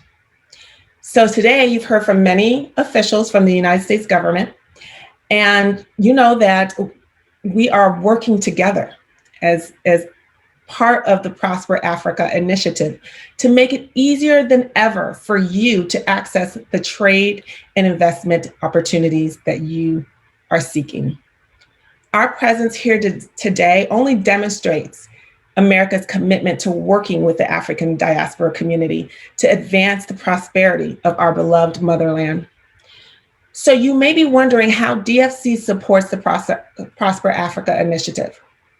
Well, today, DFC has more than $8 billion invested in Africa. These projects are generating renewable energy across the continent. They are expanding vaccine manufacturing capacity, including for the production of COVID-19 vaccines on the continent. DFC investments are also helping to provide training and equipment to African smallholder farmers, many of whom are women. And most near and dear to my heart, we are investing in women entrepreneurs. Africa has a long tradition of women entrepreneurs providing critical services to their communities while earning income to support their families. My late grandmother, Laura Roberts, was one of those enterprising women. Her shop provided goods and jobs to her community in Crown Hill, Monrovia, and it helped put my mother and her siblings through school. I often think of what my grandmother could have achieved if she had the access to credit and capital to grow her small business. Many of DSC partners are small businesses that have developed innovative solutions to development and societal challenges. In Kenya and Rwanda, we are supporting a small business called Kasha that offers an online store where women can purchase essential personal care products that are often not available in their communities. We also invested in a company called Gradian that works throughout the continent, enabling them to introduce ventilators and other medical equipment that is specifically designed with long battery life to operate in regions with limited electricity. These are just two examples of many of the innovative businesses that we are partnering with to introduce products and critical services in Africa. So now you are probably wondering, how can DFC help my business? Well, I'll just run you through a few things. we support businesses in a variety of ways. As I believe was Bill mentioned earlier, the largest share of our portfolio is financing. We provide loans and guarantees to projects that cannot access sufficient financing, private financing. We offer political risk insurance to help mitigate some of the common challenges of investing in emerging markets. We also support development by investing in private equity funds that support local businesses. And when DFC launched 2 years ago, we were also granted authority to provide grants and technical assistance and feasibility studies. These tools are both important for identifying and supporting early stage projects, which can become innovative solutions to developing challenges. With the DFC support, early stage projects are able to be more sustainable. So if you have a business and are interested in expanding in Africa, we want to hear from you. Or if you have contacts with other businesses in your home countries that need capital to expand, we want to hear from you. So I'll close by offering some practical information. First of all, I encourage you all to visit our website at dfc.gov. On dfc.gov, you will find a wealth of information about the ways that we support businesses, small businesses like yours. Also on the website, we also have a new DFC handbook, which provides an overview of all of our products, eligibility requirements, and also links to key pages on our website where applicants can find more information. This is a guide that is really quick and easy, a really helpful way for you to find information, as well as contacts that you can connect with within our organization. We want to get you involved. And as you know, Africa plays a critical role in the global economy. Let's work together to empower the next generation, support Africa's women, and invest in inclusive and sustainable businesses. On behalf of the DFC and the entire Prosper Africa initiative, I want to thank you all for joining us here today. Together, we can build partnerships that will increase growth and prosperity across the continent. I thank you so much for inviting me to speak with you.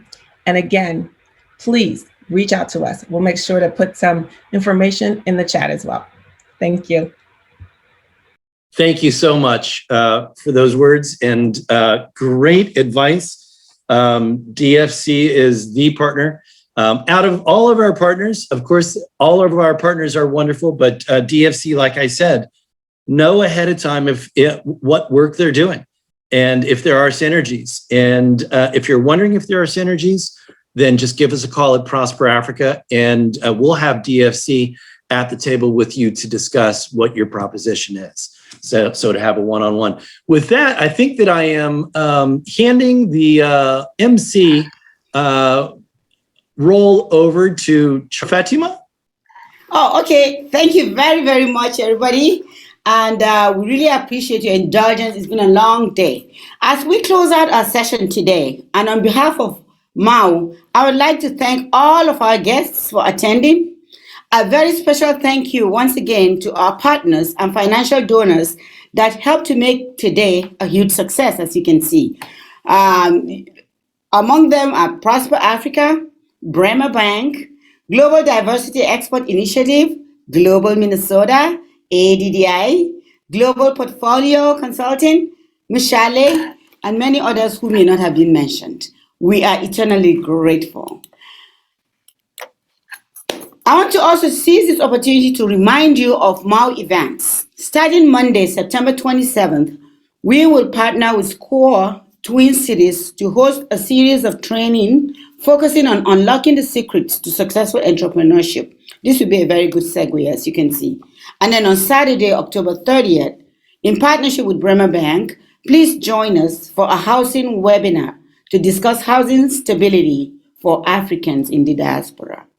On Friday, November 19th at 5 p.m., join us at Metropolitan State University in St. Paul for our annual gala titled Discovery Through Unity. December 2nd through the 13th, we have this amazing event that was kind of previewed for you today. So please join us in Ghana for a trade expo hosted by African Diaspora Development Institute. On Monday, December 6th, and in partnership with Bremer Bank again, please join us for our networking event. Check out all our wonderful, amazing events coming up on our website, www.mnafricansunited.org. Thank you again, ladies and gentlemen. We appreciate you. And this is definitely a blessing to have you in our midst today. Have a wonderful evening and weekend.